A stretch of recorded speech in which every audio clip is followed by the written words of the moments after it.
So, last week, the squad was preparing for its first ever mission to go and assist Saint Guillotine in the permanent removal of the domestic menace. Uh, they were given time ahead of time to do some final preparations and were questioned on, well, the Amalco. They were also given one by their good friend Towns. But before their first mission with the Menace could start, they were sent to a last minute mission to try and retrieve MaxTech scientists that wanted to defect that were being held in a MaxTech facility. The understanding being that they would go in, defeat some MaxTech commandos, and bring them out. When they entered, they were laid into by a robot built that they'd come to find out that was built by MaxTech using alloys similar to what mobile suits use, as well as being infused with void energy. It severely injured Davine and heavily concussed Sasha, partially due to Ash not getting the plasma weapons they needed. They were barely able to pull through, but that was after the robot had killed off all the scientists they were looking for. It was a trap. Upon reporting back, Sasha and Davine were able to make full recoveries. Davine needing a longer one due to her injuries, and then the remaining members were sent off to deal with the menace, which was done rather easily when he deflated like a water balloon. I believe that is most everything, right? Yep, that's it. So you flash forward 2 weeks and 5 days, basically 3 weeks. It's been about a month. Davine's back on her feet, training with her plasma saber. We'll get to that. Sasha's feeling fine. They're clear for duty, ready to go. You guys are upstairs playing the Amalco. Pequod is playing Glob Glob with Julius. Julius, roll a 1d2.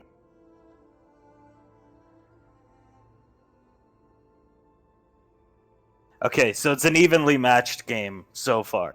It's Julius is we'll say Julius has 20 fish and Pequod has 20. Exactly the same. Saris is sitting next to you, Ash, Sunny's watching you guys play, and Sasha watching you guys play. Go. Why this game of all the games on there? Pequod with her tongue sticking out of her mouth, roll another one. Oh, okay, it's still an evenly matched game. Pequod, tongue sticking out of her mouth. This one's the best game, Julius. You get to eat little ashes. Yes, what a joy to see Garak and Malcolm consuming me over and over again. I'm the Gurok fish, or Globnock. She shrugs and continues focusing on the game. Yeah, you may be the Malcolm fish. I suppose better than Ashel Knievel for the 18th time. Sunny, through grit teeth, take them down, Julius. Yeah. You know what? I'm surprised he never made one where I had to fight off like 50 dudes. I think he was planning some sort of horde survival game. Sounds like him. Saris, what kind of games wasn't that man planning? I'm not sure. I think he even said, I'm planning a Willy Wonka game. He was planning anything that would get people talking. Well, let's say it. He wasn't planning 99% of them. He just would say that we're going to make that, and then never do anything with it. Roll another 1d. Oh, okay, so you pull ahead. You're about 5 fish ahead. You see her start to grit her teeth and sweat a little bit. She is focused in. Sasha taking a sip of water, looking over at you, Ash. So, most of these games are stolen games? He just stole off the Enet? At least some of them are. I believe most all of the licensed properties are ripped straight from the Enet. I believe this one, He actually contracted a real studio to make and then never paid them. She laughs. Pequod steps on Julius's foot very hard. Oh, okay. Pequod starts pulling ahead in the lead. You see a big smile on her face. I love you too. That's not counting the... I believe this skiing game was actually made using an EarthGov grant. Sarah shrugs. I honestly don't see how EarthGov's gonna monetize that piece of junk. She gestures towards the amount. You could make a documentary about how bad it is. I think the games are horrible. I prefer my game. Agreed. Especially when even even the games that are for this would be better played on a Game Man. Oh, Pequod pulls ahead big time. Big smile on her face now. She's like 15 ashes up. Julius is just sighed and resigned to a defeat at this point. How do you play with that circle pad? Or disc, or whatever. Magic disc, I think he referred to it as. How do you play with that garbage? Pequod wins the game, looks down at the controller, then starts twisting her wrist.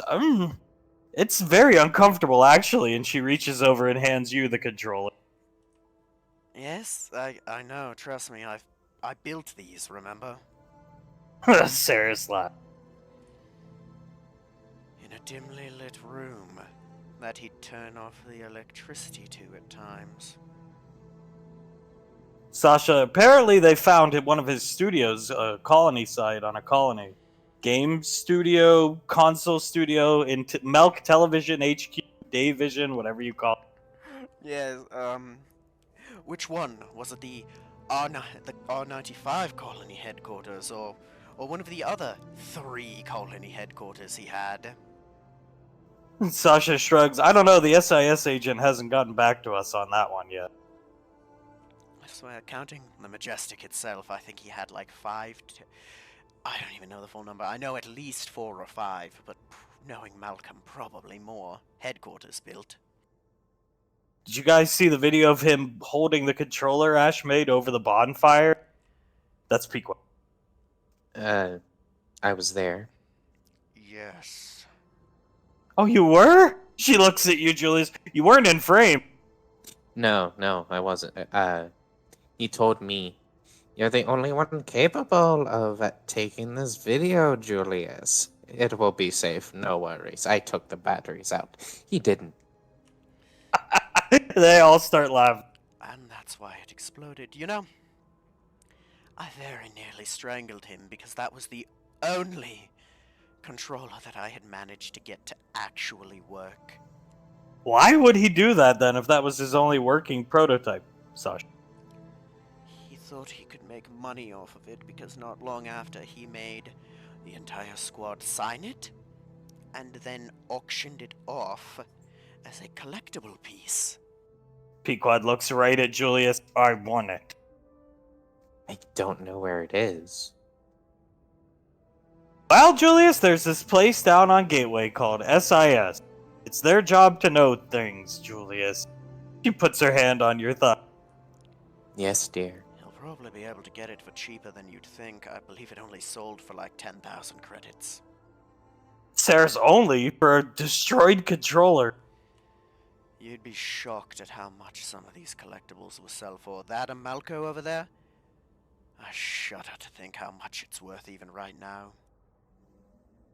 Sasha shrugs. It'll probably be worth a lot once it's completely manufactured and monetized by EarthGov, since that's an original Malcolm one. Ah, yes.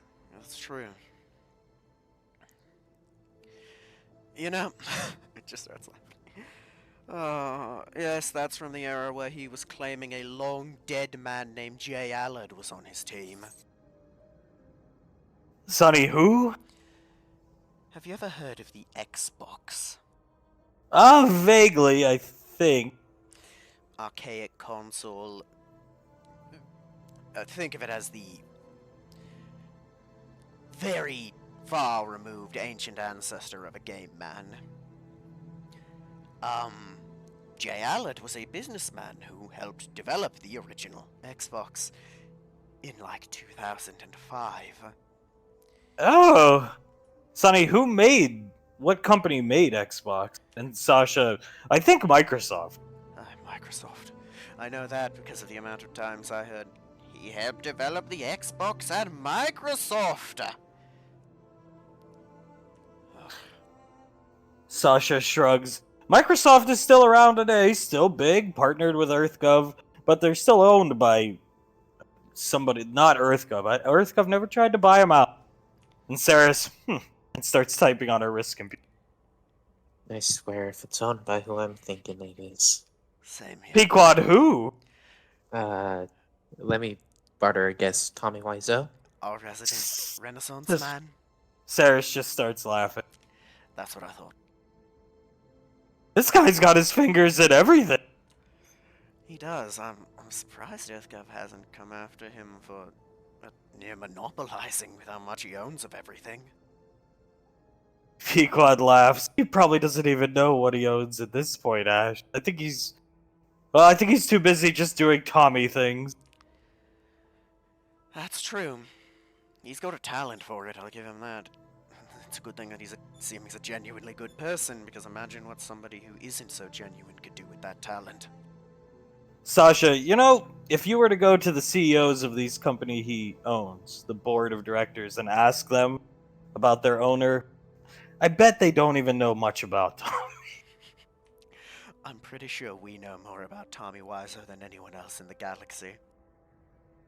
Pequod puts up a finger. Speaking of which, I know Jiren will be there. I would like him to come, Davine.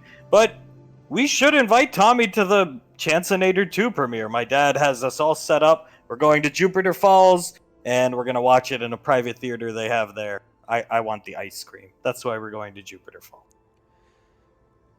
I mean, if you'd prefer to have him, I'm fine with that. I mean... Oh, that movie. Well, we need Tommy. We need Tommy for tickets, for Icy, and I kind of like having him around. Minus the fact he has an Escalade. You'll get one someday. Someday. She just shrugs. Ash, give me the controller back. He's gonna hand it back. She turns on Ashel Knievel and starts laughing. There's number 20. Are you sure we have to go watch that movie, Cyrus? Saris shrugs. I want to see it. It's the most anticipated film in EarthGov history, in movie history. Why wouldn't we want to go see it? You get to beat up Malcolm. You're the star.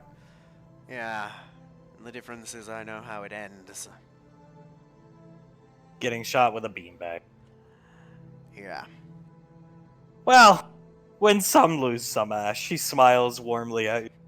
I suppose so. Hit with a beanbag and coming within inches of falling into molten metal. Pequod shrug. I'm looking forward to the scenes where you beat the crap out of him. There's one, and it was fondly remembered. Probably the only thing from that movie that's fondly remembered. You get to see me playing detective at times because I had no script to go off of and had to track them down. Sasha looks at you. You had to just... What do you mean you had no script? It's a movie, no? It was a movie for the first 20 minutes, and then Malcolm decided that the script didn't matter anymore. Sonny speaks up. I heard that he started filming and then stopped for some reason and then picked it back up on a completely different location, or planet, rather. Yeah. Yeah. About 6 months gap. That's why you'll see me become like malnourished eventually, and Ash, lazy eye Ash. Yes. Pequod starts cackling. Saris, why was filming interrupted?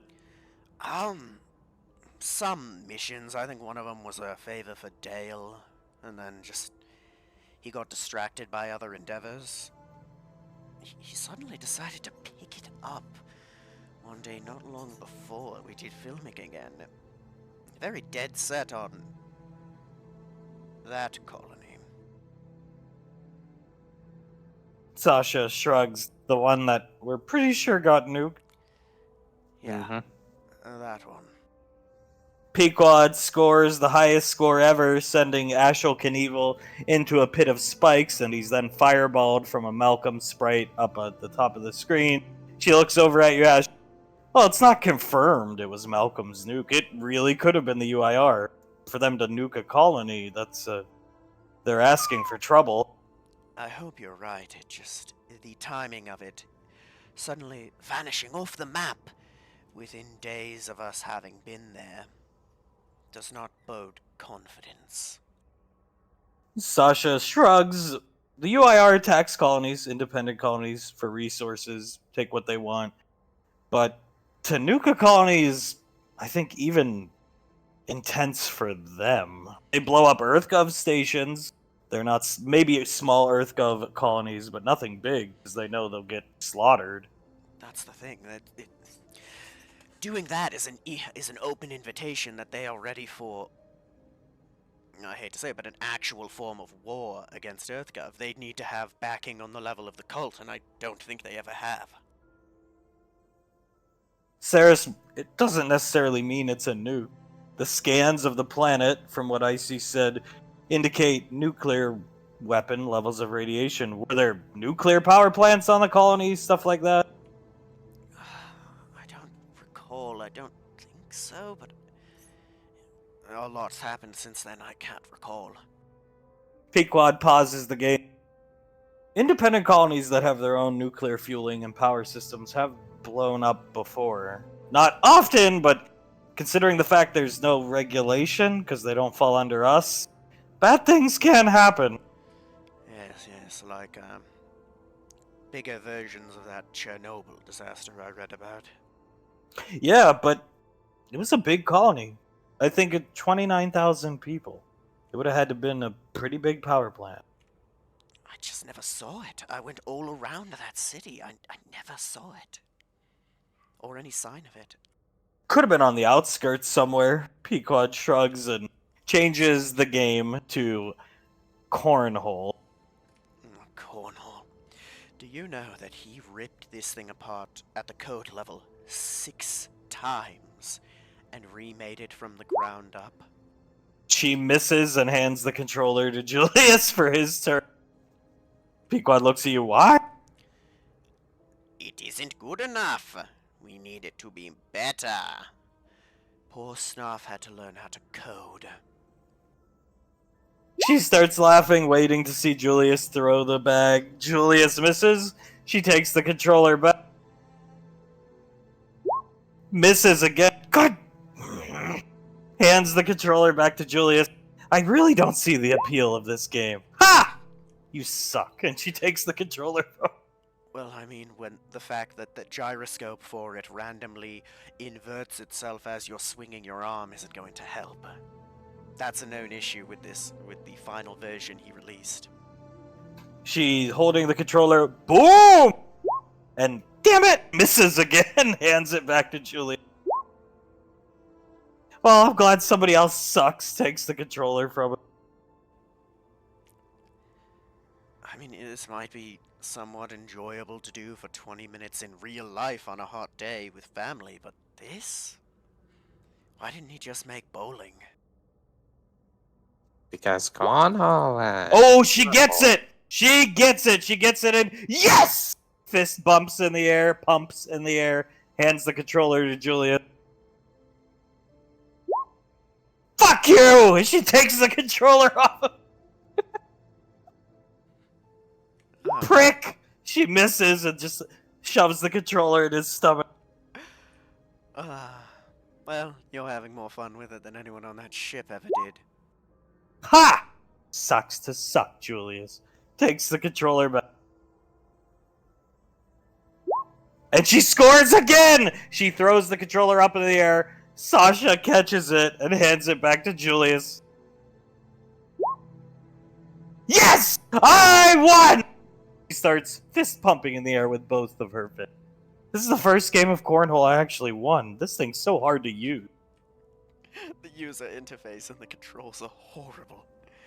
Oh, I'm Well- convinced that you could just shake the remote around wildly and you'll have an equally good chance of scoring. But there's no accuracy to it. Watch this.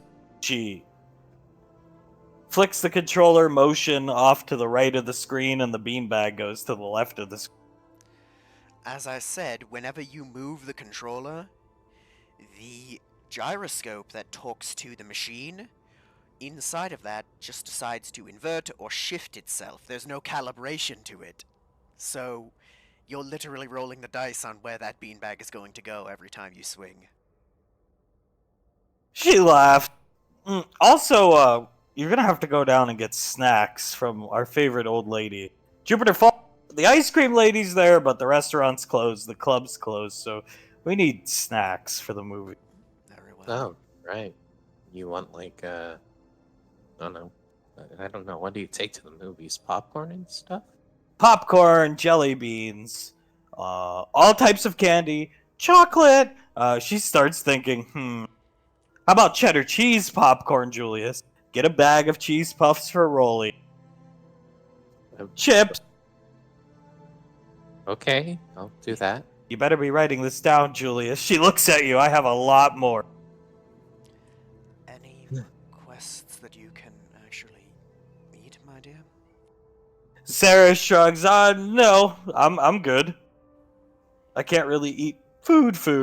Pequod looks at Julius. Nachos, Reese Pieces, Milk Duds, excuse me, Julius. If they have chocolate-covered raisins down there, Julius, get some of those. Hot dogs. If they have pizza, we can have, but not the frozen pizza, Julius. Maybe you need to go order some from, like, an actual restaurant. I think Tommy's Place has pizza you can get for me, Julius.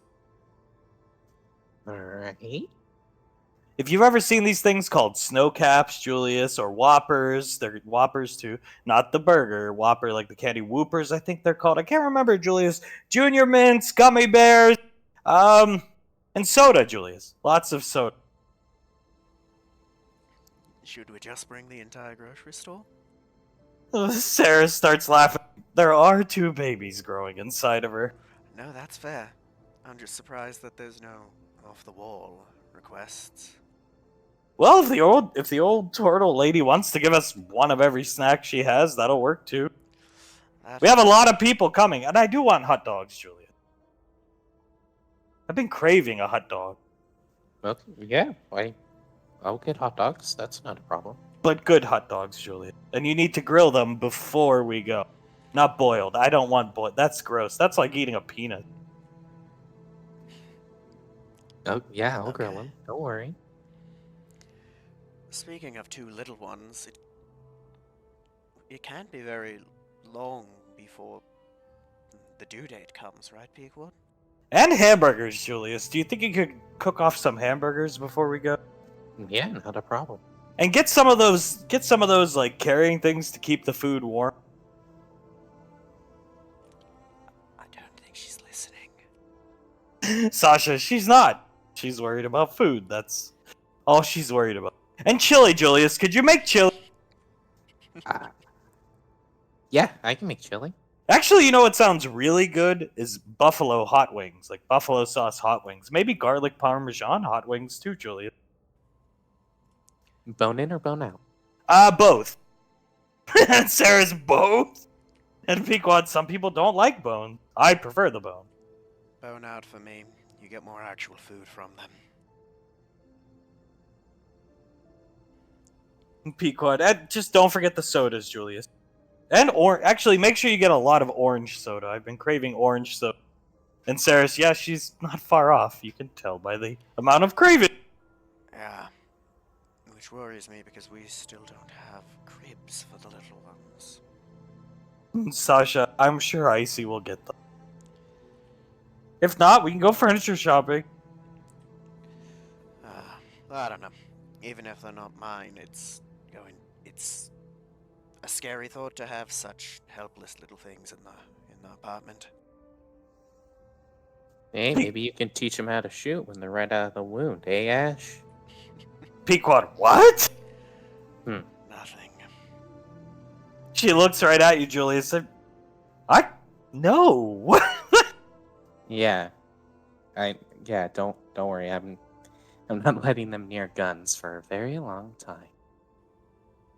Given whose kids they are, they'll probably have to be in EarthGov, but that doesn't mean they have to be soldiers. Yeah. I'm not getting them anyway. I'm not going to ask to let them near real guns anytime soon. Although, little Lazuli may be getting a Nerf gun at some stage soon. Saris, Nerf gun sounds like an excellent idea to me. And Sasha, yeah, teaching them to shoot real guns is not up to anybody but their parents, to be honest. That being said, Nerf guns. She gets a big smile on her face. Oh, they could be fun. Very fun. Saris, are you going to be more nervous than Julius Ash when Pequod gives birth? I honestly don't know. It's a scary thought, but he's gonna be scared out of his mind. What are you more scared of, Julius? Saris looks down at you. The birthing? Or the fact you're going to be responsible for 3 children very soon? A lot can go wrong with a birth, especially with 2 kids, so that... Sasha shrugs. Well, General Lorelei knows the children are very important. She's already said she's going to be there. Oh. She wants to be there for her favorite ranger. Sasha just smiles at Julius. He rubs his face. Oh, that's fun. She's talking about you, right? Moral support for you? No. You're her favorite new ranger. I should say. Oh. That's not scary. You guys notice there's no Malcolm promotions on Ranger's side of Fleet? Sasha speaks up. None whatsoever. They're not allowed to put up any. The last guy that tried to put them up got fucking... Well, I don't know. He definitely got scared out of his mind. The general, I think she cast fear on him. I think so. The general is, let's say, not a fan of the colonel. Everybody starts laughing. Yeah, I mean... Sarah shrugs. I'm not a fan of him, but I think he's pretty funny. Funny, and in terms of being able to recuperate the damages he caused, he's a gold mine. Pequod sits down. The Chance family can't be too happy with you two. Probably not. I rightfully don't care. Oh, I heard somewhere that the entire family is undergoing massive amounts of lawsuits and litigation right now. Oh, I mean, going to jail forever for the rest of your life isn't a fun thing, but I think Master Chance got off light, considering what he was covering up. I don't even think that guy knew everything he was covering up. I think Malcolm was an unstoppable force moving through the galaxy. Oh, I think so. I remember there were times where Malcolm would say that he needed... I'd hear him talking with the council, right, and claim that he needed money. But then he'd also brag that he could withdraw massive amounts from the Chance family vaults whenever he wanted. What was the fixation on Colonel? Sonny looks down the couch at you, Ash, but why not General? General's better than Colonel. The best I can gather, there's a bit of a legacy in his family of, how do I put this? Peaking at the Colonel rank. Ha! Even in the Amalco trailer. He opens it by talking about the legacy of the Chances and names a Confederate Civil War colonel, a colonel who served under the United States President Nixon, and a colonel who served under the United States President Reagan. Speaking of, well, I guess it's not really colonels, but if we double back to our good friend Tommy, it appears the wheels have been set in motion. This was all over the ENet news this morning. This sign apparently just went up, in downtown LA. Oh. Pequod almost... Julius, you have to catch her from... She's like, front heavy with her big stomach. She almost falls off the couch in shock and then starts to laugh. Sonny, oh wow, Ash. Wow. Yes, yes. I'm surprised he didn't put the quote that he told me on the bottom of it, that I'm going to show my ass to sell his movie. Pequod, that makes a lot of sense. He called Icy asking for a copy of the picture of Lazy Eye Ash, and she handed it over. That's what he wanted it for. He called last week. And then he put up this ridiculous old school billboard. Wonder if he owns that TV guide company in the background. I wouldn't doubt it. He actually put a physical billboard and not an LED or hollow one, too. Yeah. Yeah. Which means it's going to be there forever. Or at least for a very long time. Unchanging. Sonny keeps laughing. That is a very unflip. The Room? That's the name of the movie? Yes, the story of Tommy Wiseau's life. I believe he told us that it a heavy feature in it would be the woman that he was either married to or just with, I'm not positive, cheating on him with his best friend Mark, played by Julius Rainfall. Saris. Oh, well. It's, I guess we all get roles in the movie. Yeah. Which brings the question, who's going to play his wife? Pequod. Well, I don't think I can do it in my condition as much as I'd like to. Well, I'll just say no matter whom it ends up being, it'll be quite awkward. Pequod starts laughing.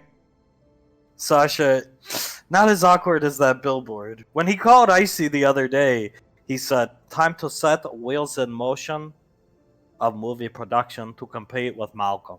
I'm jealous. Malcolm more popular than me. And then he hung up after asking for the picture. Well, hopefully this helps that. Are we gonna get to go to the red carpet? Pequod's eyes get wide. I mean, it's Tommy, probably. He probably owns the city of LA. Maybe he'll drive you up in an Escalade limousine.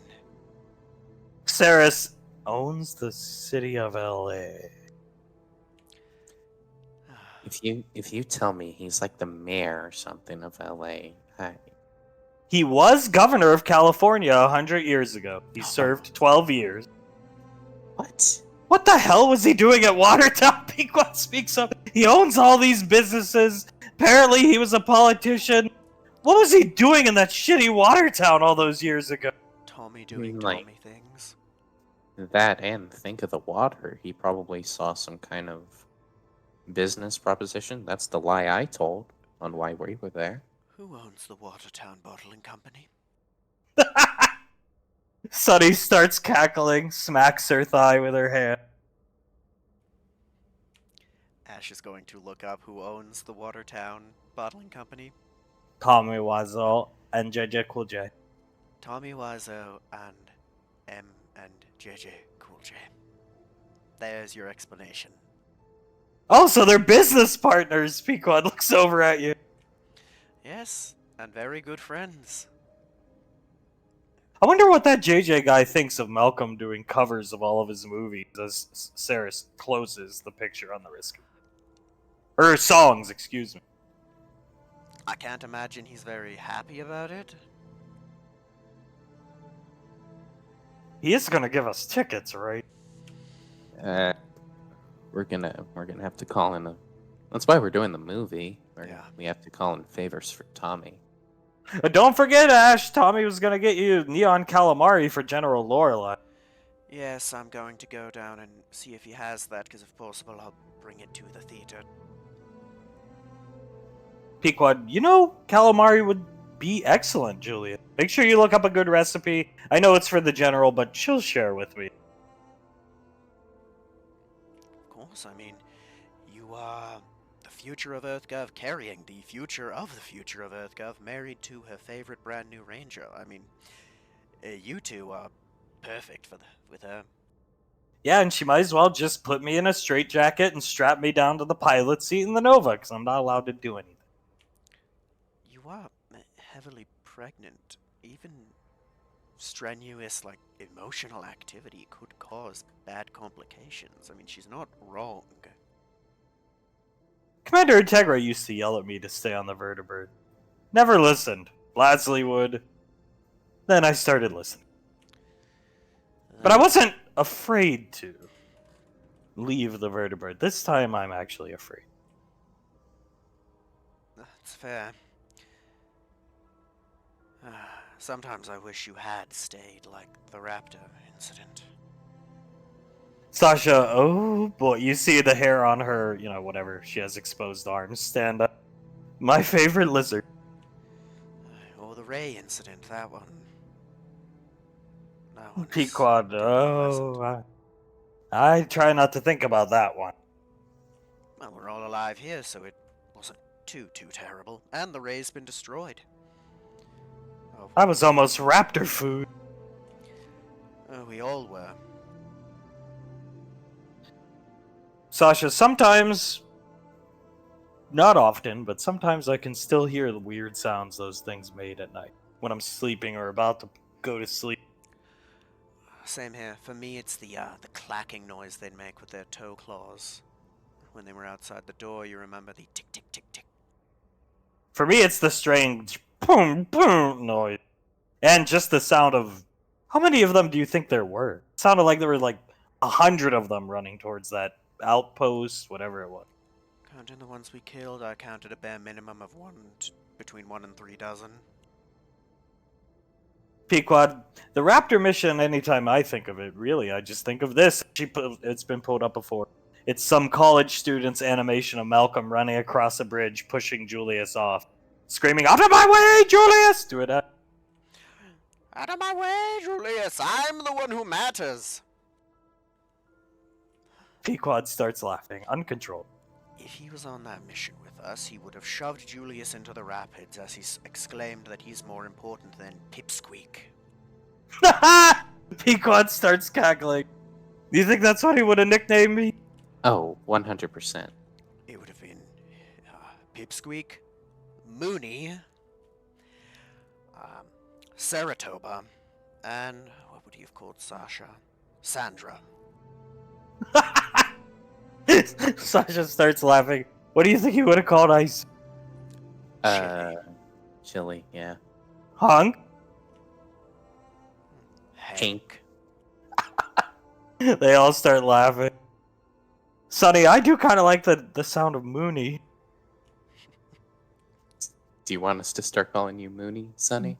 No thanks, no thanks. Saris Omega Tristan is my personal favorite nickname. Nick Ash is up there for me. Nick Ash? There were times in which he referred to me as Nick Ash. Did he get anybody's name right? Davine. Davine. Well, that's a given.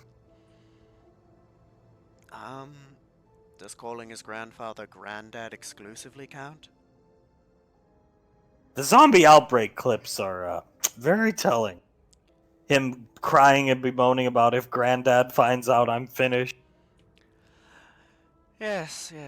At very least he was smart enough to realize that. Both those planets had to be cracked. That's how bad the zombie infestation was. Well, I assume they'd either need to be glassed, cracked, or at least some type of exterminative measure found.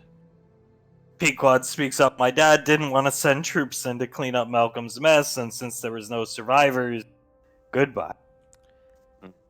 So that's at least 2, possibly 3 colonies that he wiped off the face of the earth.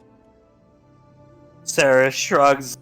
I'm hoping he didn't nuke the... Just because the scan didn't find his nuke on the ship doesn't mean he is responsible. I think Icy's jumping the gun. Though, she does have a good gut, and when she trusts her gut, she's usually right, but given Malcolm's proclivity of forgetting things, maybe he just left it somewhere. There's a possibility that Globnock stole it as well, I suppose. That would be very bad. You see Sasha's eyes widen. Yeah. Oh, and I need to correct myself. It is at very least 2 3/4 colonies, because I'm going to count Glob Grimmar as a quarter because it was meant to be a full colony, and I'm going to count the colony he nearly destroyed with the Tyrannosaurus as half. There's footage of that surfacing on the E-net. Pequod speaks up. You see a T-Rex smashing into some type of hover button. It's probably from the movie. No. I've seen some that looks like wrist computer footage. Oh, well, isn't that wonderful? What? That's Jurassic Galaxy 2? Yes, Jurassic Galaxy 2. The Lost Glob. So did he just take you guys back to the Max Tech Island facility, or teleport the dinosaurs to this new one? New place? No, it's actually funny. He managed to find a new, different Max Tech facility. And he took us on an expedition with a lot of unnamed civilians to capture the dinosaurs to make a dinosaur gladiatorial arena for Davine on an independent colony. Pequod, you know, this clip was played on the morning news too. It's Malcolm taking you to the Dragon Isles, whatever that is, and she plays it. I haven't seen it yet, but it's on my feed. Tennessee, go down. Now you see, Ash, I have a mission for you. What is it, Malcolm? It is 2 in the morning. Now, don't be that way. Look, welcome. He opens the bay door, air rushing out, and Ash has to catch himself. Welcome to the Dragon Isles. Ash looks out and recognizes the planet from pictures he's seen. Malcolm, this is the planet where the gravity dragons are. Yes, you're going here to parley with them. You're going to get them to help us against the cult. Now go, your adventures are waiting. We'll pick you up when you hit level 70. I am not getting out of this ship. Get out now. As the dropship gets knocked across the sky. What was that, Tennessee? Sir, Tennessee starts climbing quickly. Sir, we're getting out of here right now. Why? As you see the face of a gravity dragon out the bay doors. Malcolm, we're getting out of here now. Rightly so, Tennessee! Get us away! Pequod starts laughing. He really took you to Eden Prime. Yes. Yeah. Parlay, you know gravity dragons aren't that smart. They're not like dragons from books and stuff like that. They're just vicious killing machines. Oh, we know. I know. He didn't. And I'm pretty sure he did. Sasha looks at you, just another plot to get rid of his enemy. Yes. Just like the few times he dropped me off in inhospitable areas and said that I would be allowed back on the ship if I survived for 7 days with nothing with me. Saris, what did he mean by level 70? You had to survive until you were 70 years old? So I did some digging after that, and it turns out that the Dragon Isles are, much like Globgramma, a reference to World of Warcraft, where they had an expansion to the game called Dragonflight, and this new zone was called the Dragon Isles, and guess what the maximum character level was? Oh, so he came up with at least somewhat of a creative excuse to try and kill you this time. I suppose if ripping off a 900-year-old video game is creative. Definitely an obscure excuse. You know, he was trying to pay massive amounts of money to get a private server of that game set up. Pequod starts laughing. Ugh. Why? Not a clue, but he would have had to rewrite the code from ground up, and he gestures to whatever game is on right now. We all saw how that went. Pequod starts laughing loud. Oh, it's even better. Do you know what he did? There's still in existence a code disk for that game. He was looking to buy it and had a bid of over, from my understanding in his notebook, he had a bid of 1 billion credits going to buy it from a private collector. Who the hell was gonna pay that? Sasha looks at you. He didn't have that much money. There's no way. Why would he have worked for a living? Well, he might not, but a combination of embezzlement from EarthGov, the MWF, and possibly emptying the coffers of the Chance family might have been able to. Ceres, you must have really liked that game. He built a city based off of it with monuments to Davine. I think he really did. He also started calling himself the Lich King for a while. Pequod starts laughing. Everybody starts laughing. Malthus, the Lich King. Is that where the Child King comes from? Yes. Julius, the Child King. The mortal nemesis of Malthus. Which is weird. You're usually the nemesis of him. Sasha snaps her fingers. Took the words right out of my mouth. That's because I was Ashadin, the leader of the Gunsling Dari. The villain from the previous expansion. Ashadin? Yes, Ashadin Valorious Rage. Sasha, oh. That guy had a lot of time on his hands, didn't he? Well, Too much. we were drifting in the frontier for 2 years, so yeah. Sonny, a lot of people in SIS thought you guys just went rogue. Well, I can see why they thought that. I mean, if you want to make a debate, you could easily debate that he did. It wasn't until the Tallgate incident and happened that I think people in high command started figuring out what was going on. Malcolm running away, a monkey flying around. Malcolm, have you guys ever seen the clip? They didn't show it, but Malcolm taking his hat off and Monkey Boy flying out. I watched it live from the sensors in the Tallgeese. Apparently Monkey Boy was his secret weapon, but all he ended up doing was just flying around. My favorite footage is the helm cam footage Malcolm had running away from a single power armor trooper into a room full of subordinates, and right past them, leaving them and Omega Julius to fight the one man armed with a laser pistol. Pequod starts laughing and doesn't say anything. Just, oh, Malcolm. 8 inches to the left, I could have stepped, and it would have all been over.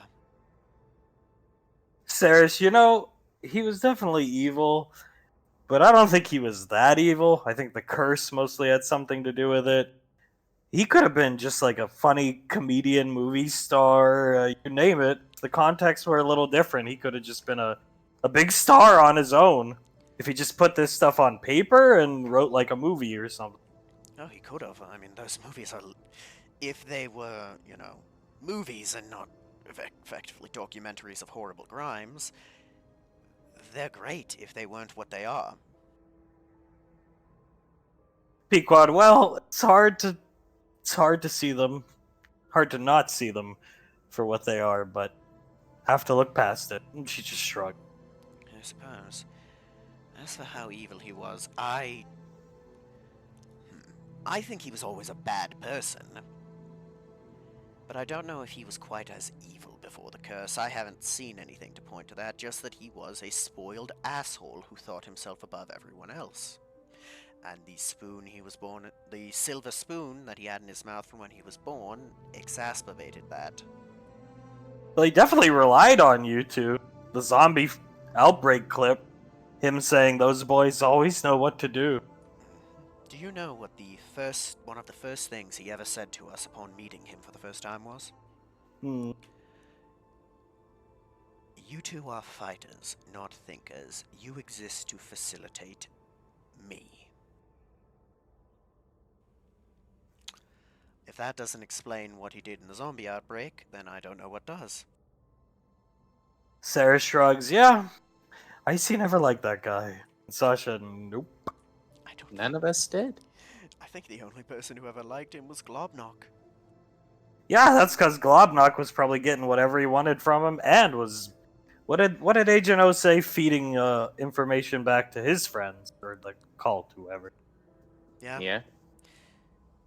Which almost screams to a level of incompetence from Globnock, because, let's be fair, there's no reason we shouldn't have died 10 times before everything went down.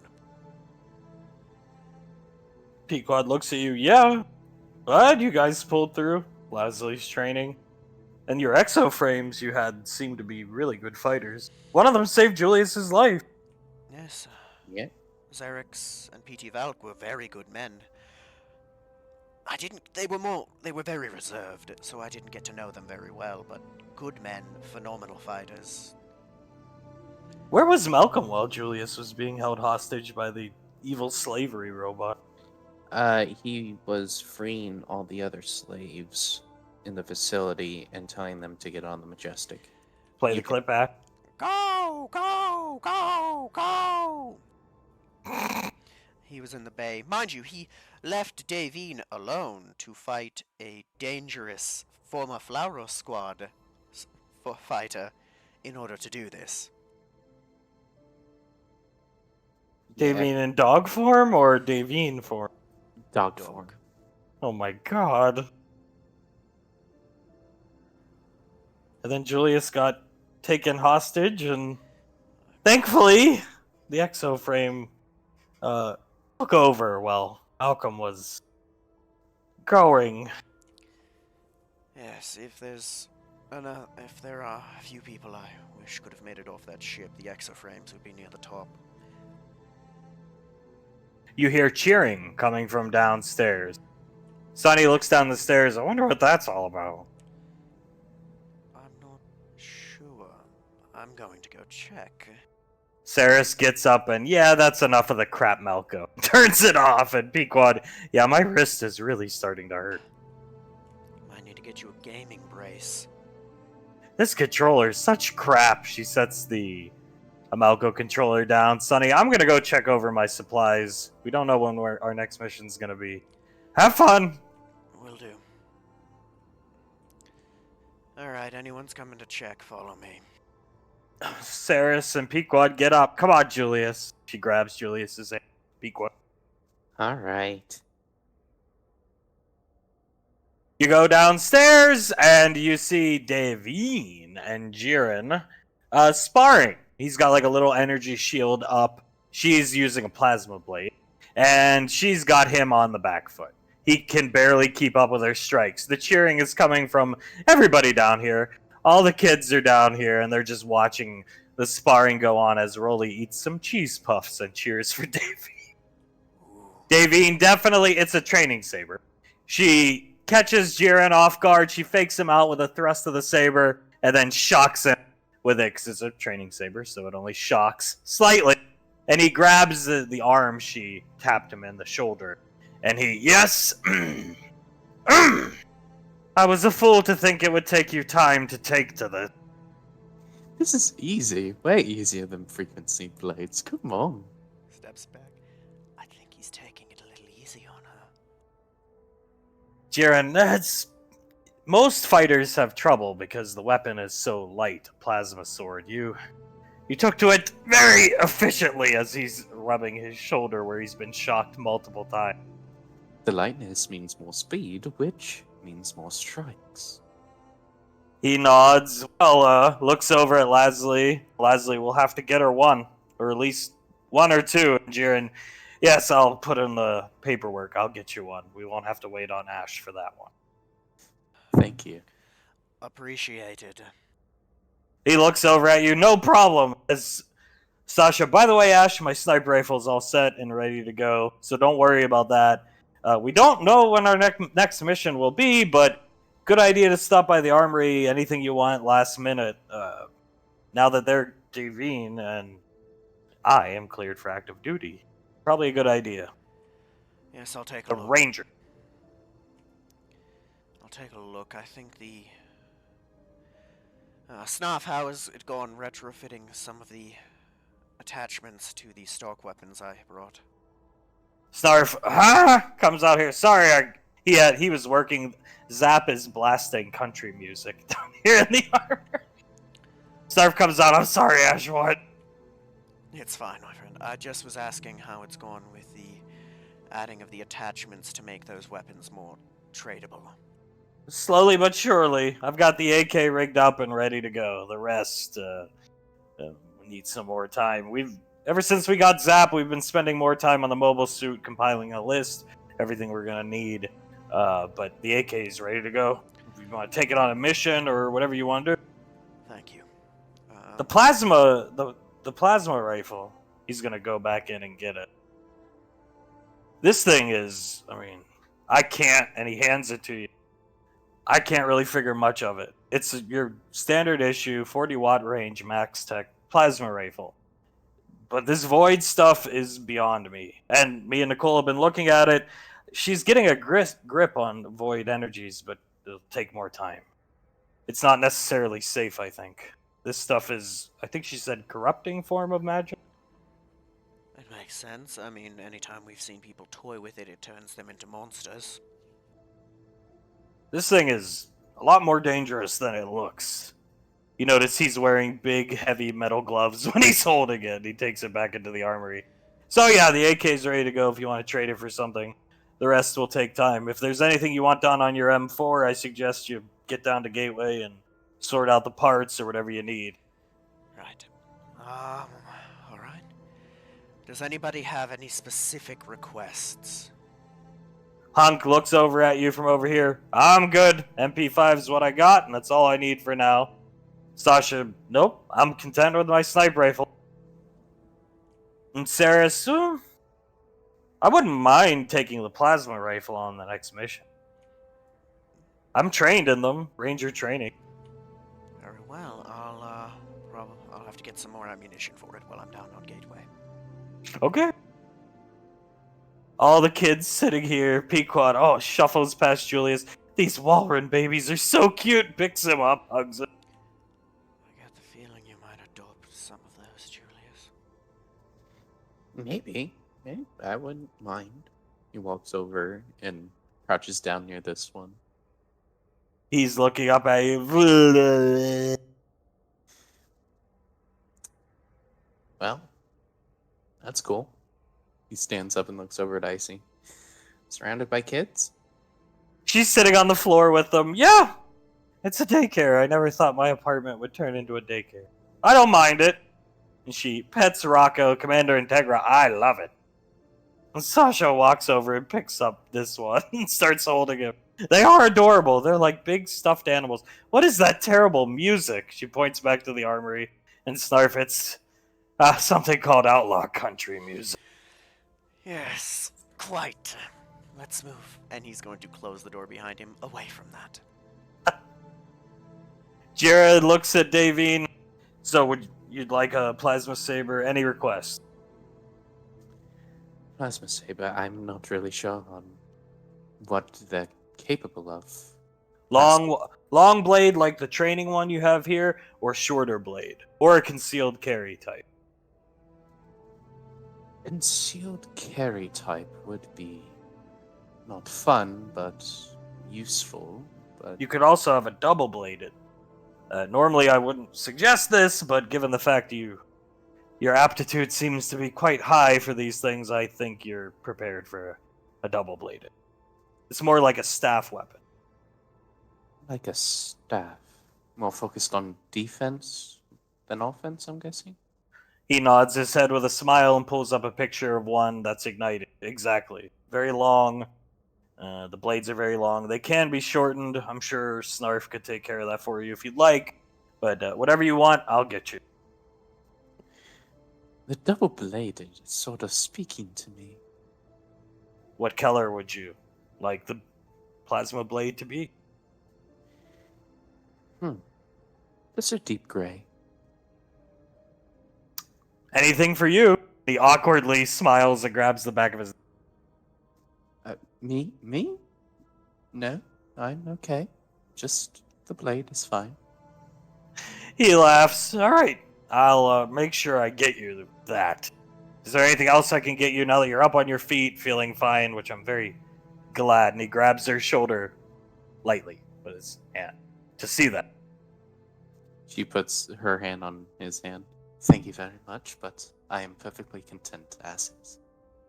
Okay, well, you think the only thing that's really missing is our date. He awkwardly gestures. We never got around to it. Now that you're back on your feet, whenever you're ready, and Pequod, well, we're going to see a movie. And Jared, I mean, just you and I, not the entire family. Whenever you're ready, I am. Well, good. I have duties to attend to the rest of the day. You hear a knock at the door. And these two are too caught up in each other to answer the door, and Lasley, Hunk, and Suletta are too caught up smiling at these guys to answer the door. I've got it. Gonna walk up and answer. Pequod looks over her shoulder at Julius. They are very cute together. Very, very cute. Extremely cute. We should get them to pose with these Walren kids. What In if a picture. what if we make them think that the kids are theirs? Oh, that would be awesome. That would be awesome. We should totally do that. As you open the door, Ash, and Towns is here. Though I've had to enlarge the map so you get, but Towns is here, and Ash! They look shocked to see you answer the door, because usually it's Mercurial. Towns. Good to see you, my friend. What's going on? He looks at you. You're not going to be happy to see me in a few minutes. Oh. What does that mean? Nothing good. Can I come in? Of course, you're welcome to come in. He walks in, sees Davine and Jiren, and is just staring at them, confused. Huh? And Pequod, hi, Agent! And she walks up towards him. And he, oh! Hi, Ash, no, come stand by me. Please, comfort me in this time of awkwardness. What do you have to show us, Towns? Jiren turns around. Agent! Points at him, and Towns, hello, Commander. He salutes him. Commander, you're the one heading up the investigation about Denaria, the not Ranger on Squad Sigma. Is that correct? Jiren, yes, I could dig up no leads. That's why I turned it over to SIS, and Agent O said you were one of the best he had, so you'd get to the bottom of it. Towns steps back here. Yeah, I got to the bottom of it, alright. Can you ask the kids to leave the room? Oh. And you see fucking Lasley, what? She walks behind Ash. What? Towns, Ash, and he leans into you. I don't even feel comfortable showing it what I'm gonna show you in front of a pregnant lady. Right. Oh god. Mom, do you think you could take the little ones out? Commander Integra gets up. Of course, I'll take them, Ash. No problem. Towns, are there any other survivors of Squad Sigma? Just the Millipidian and he should see it. He was your engineer on the ship, right? And he points to Snark. Yes, excluding Globnock and possibly Dr. Gonzalez. We're all in the room right now. Okay. Well, once the kids leave, I'll play this. And Jiren, so the answers of Denaria. It's how she got on the squad. That's what you found. And Towns, not quite. Ebenezer found it, hidden away on Master Chance's hard drive. It's multiple POVs from Malcolm. As he watches the kids all start to shuffle out with Commander Integra. Saris and Sasha are gonna come look. And Pequod steps up. How bad could it be? And Towns, it's bad, man. Icy comes up. Okay. She stands right here. The children are leaving the room. And Snarf comes up. Yeah, Denaria was a strange one. I mean, Ash and Julius, they fit the bill. They're military trained through and through, trained by the best. He grins up at Lasley. She pats him on the head. But Denaria never seemed like a military combatant. And he looks up at you, Ash, and then Davine. What did you guys think? Davine, you can go first. Well, she was adequate with a bow. Very good at tracking, but she didn't know tactics for a damn. If I said that I've met children with more military sense, that would be accurate. As Davine said, phenomenal tracker. She could find a trail, even when it was nearly invisible. It was a talent she had, almost like magic. But outside of that, a crack shot with a bow, and that's about where her abilities as a soldier begin and end. You hear Ash and Jennifer coming out. Jennifer, what you doing, Ash? Talking to the cool SIS agent. Towns looks right at you. You can't see his face, but you can tell he's looking right at you, not in front of her. Right. We're talking about some really sensitive and bad things at the moment. Towns looks over his shoulder. Oh, God. Oh, whatever. He can stay. Jennifer, I don't mean to be rude, but I think it would probably, if what he's describing is true, it'd probably be best if you didn't see it. All right, I'll go hang out with the kids in the kitchen then. Sorry. Tell me all about it, Ash. I'll be waiting. Oh boy, well if it's that bad, I don't know if I will. Towns lifts his wrist, his arm up. Jiren, okay. On a scale 1 to 10, agent. And Towns, 80. Jiren's face goes white and he almost falls to a knee. Davine has to catch it. Towns, so the question High Command, people in High Command had, was Malcolm evil always? Was it a curse? There's apparently a large contingent of people in EarthGov who think it was this curse. What I'm about to show you, he was always evil. And he just starts playing the first.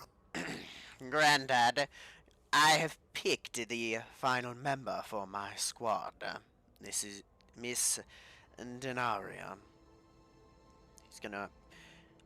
God. Master Chance is gonna pick it up. This girl has no military experience. Malcolm, why do you want her? I want her. She's one of the best trackers in the universe. At very least the best on Earth. She'll make a wonderful scout. Malcolm, you have multiple people with that skill on your squad already. This Asharion fellow that I handpicked for you, he's already a good tracker. He will work just fine. You don't need an untrained... I want her. You told me I could pick somebody on my own. I want her. Very well. You can have her if you can get her to agree. We're not going to conscript her like we are the others. Good. I will head down to Earth now. I see. That's not so bad. I mean, it's definitely not the way you go about picking your squad in Towns. With all due respect, you haven't seen anything. And goes to the next clip. Shows Malcolm walking up to a door and he knocks on it. Denaria opens the door. Hi, can I help you? Hello, you must be Miss Denaria. My name is Captain Malcolm Chance of the Arcane Council. I'm here to give you a proposition, my dear girl. Oh, hi, yes, come in. Oh, thank you, my dear. A beautiful house, as he walks in and sits down. So the proposition I have for you, my dear. What do you do for a living here? Oh, well, I'm a huntress. I hunt various animals, butcher them up, and then sell the pelts and meat that I get from them to the town nearby. Well, that can't be much of a living now, can it? Oh, it pays the bills. You know. What if I could offer you a far better living to make? Oh, really? Yes, I've seen your capabilities, and I think you would be a perfect fit for Squad Sigma. It would include entry into the EarthGov military and full benefits and a massive pay raise over what you must be making now, and doubly so it's not seasonal like hunting. A steady job, an apartment. What do you say, my dear? Oh. She rubs the back of her neck. Well, I do appreciate it, but you know, I'm just not qualified for that kind of thing. I have no military experience myself. I'm a pretty good shot with a bow and everything, but I don't have any experience. And then the whole issue of my mother in the hospital, she has cancer. I have to be here for her. Oh, well, we can work around that. The military experience thing is a non-issue. You'll get any training you do need, really. They don't teach you as much as you think they will, my dear. But your mother, we can move her to Gateway where there are better doctors. Bring her there. You could be with her there when we're not on missions. I mean, while I do appreciate that, I don't know if I could pay those bills for the Gateway doctors. I know they're the best of the best and all, but I gotta stay here. Oh. Well, I understand, my dear. I hope it's not prying, but you seem to love your mother dearly. Would it be alright if I met her? She seems like a wonderful woman if you cared this deeply for her. Oh, well, sure, I was just gonna go into town to visit her for today, if you want to. What a grand idea. Come, my dear, let us go. Sasha, I don't get it. He seems kind of charming in a way, and yeah, I mean, not that bad. And Icy, he was never charming. And Towns, and this is the bad part. And he goes to the next clip. It cuts to them walking into the hospital room. Ah, you must be Miss Danria's mother. It was Elaine, correct? Yes, it's very nice to meet you. She gingerly shakes his hand. Oh, pleasure's mine, my dear. I'm Captain Malcolm Chance of the Arcane Council. I came here to offer your daughter a job, but she has declined it for the time being because she wants to stay here with you. And trust me, I need her here. She is my life and blood. You know, she's the only thing getting me through this, honestly. Oh, I understand, my dear. You must be a wonderful woman to have raised such a nice young girl. I take that compliment with full steed, I assure you. Of course. Ah, he sits down.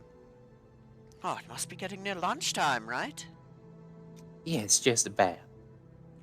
Oh, well. I don't know, I suppose. Are we eating here, my dear Denaria? Yes, they'll usually bring in the food to the room for us. Oh, my. Well, it's a little after when they normally feed. Do you mind checking to see when it'll come? I wouldn't want your dear mother to go hungry for any longer than she must. She looks down at her wrist computer. You know what? You are right, sir. You are right. Do you mind watching her for a bit? Oh, I don't mind at all. It's a privilege, my dear.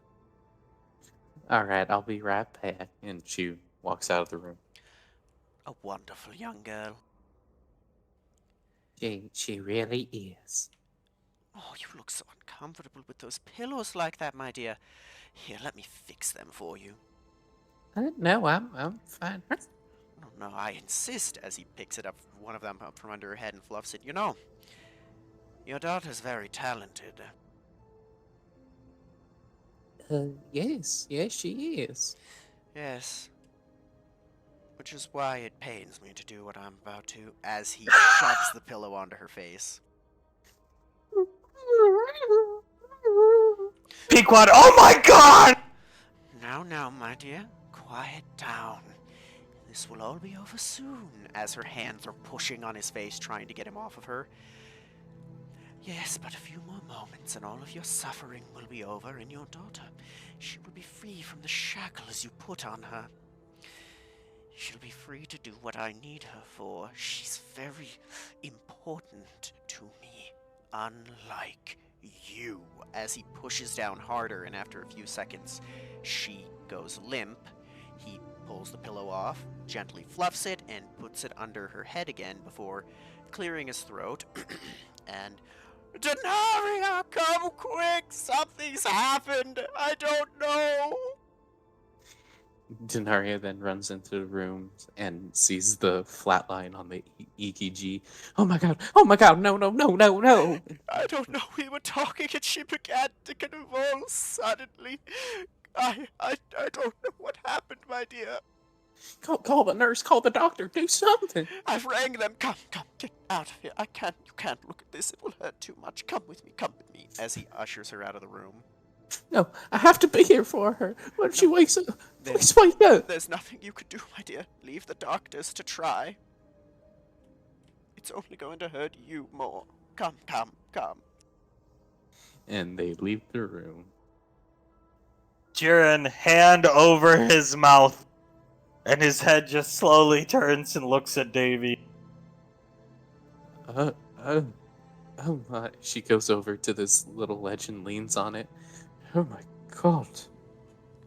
Pequod, knee gives out. Lasley braces her up. Oh my zapper. As he watches the end of the clip. Sasha, hand over her mouth. Saris, hand over her mouth. Suletta, bastard. Lasley, bastard. Hunk. Should have just blown him up. Should have shot him when I had the chance. And Icy, yeah, so should have I. Oh, God. Poor girl. Well, I suppose that answers the question, doesn't it? I suppose so. He walks over to the stairs and sits down. Snarf, I knew it. Kind of stumbles over here with Davy near her. She was never... There's no way she should have been on that squad. I could just tell it by looking at her. You guys have a cut to you. All of you. The girls, Nicole, Icy, Nicole, Sasha, Saris, even Pequod, you have a cut. You've been through military training. Your posture, the way you carry yourselves, that girl never had it. She looked like a country bumpkin. And I knew it. I met her before anybody else. She was the last edition. I was the first person to meet her. Honestly, I thought she was Malcolm's sister. God.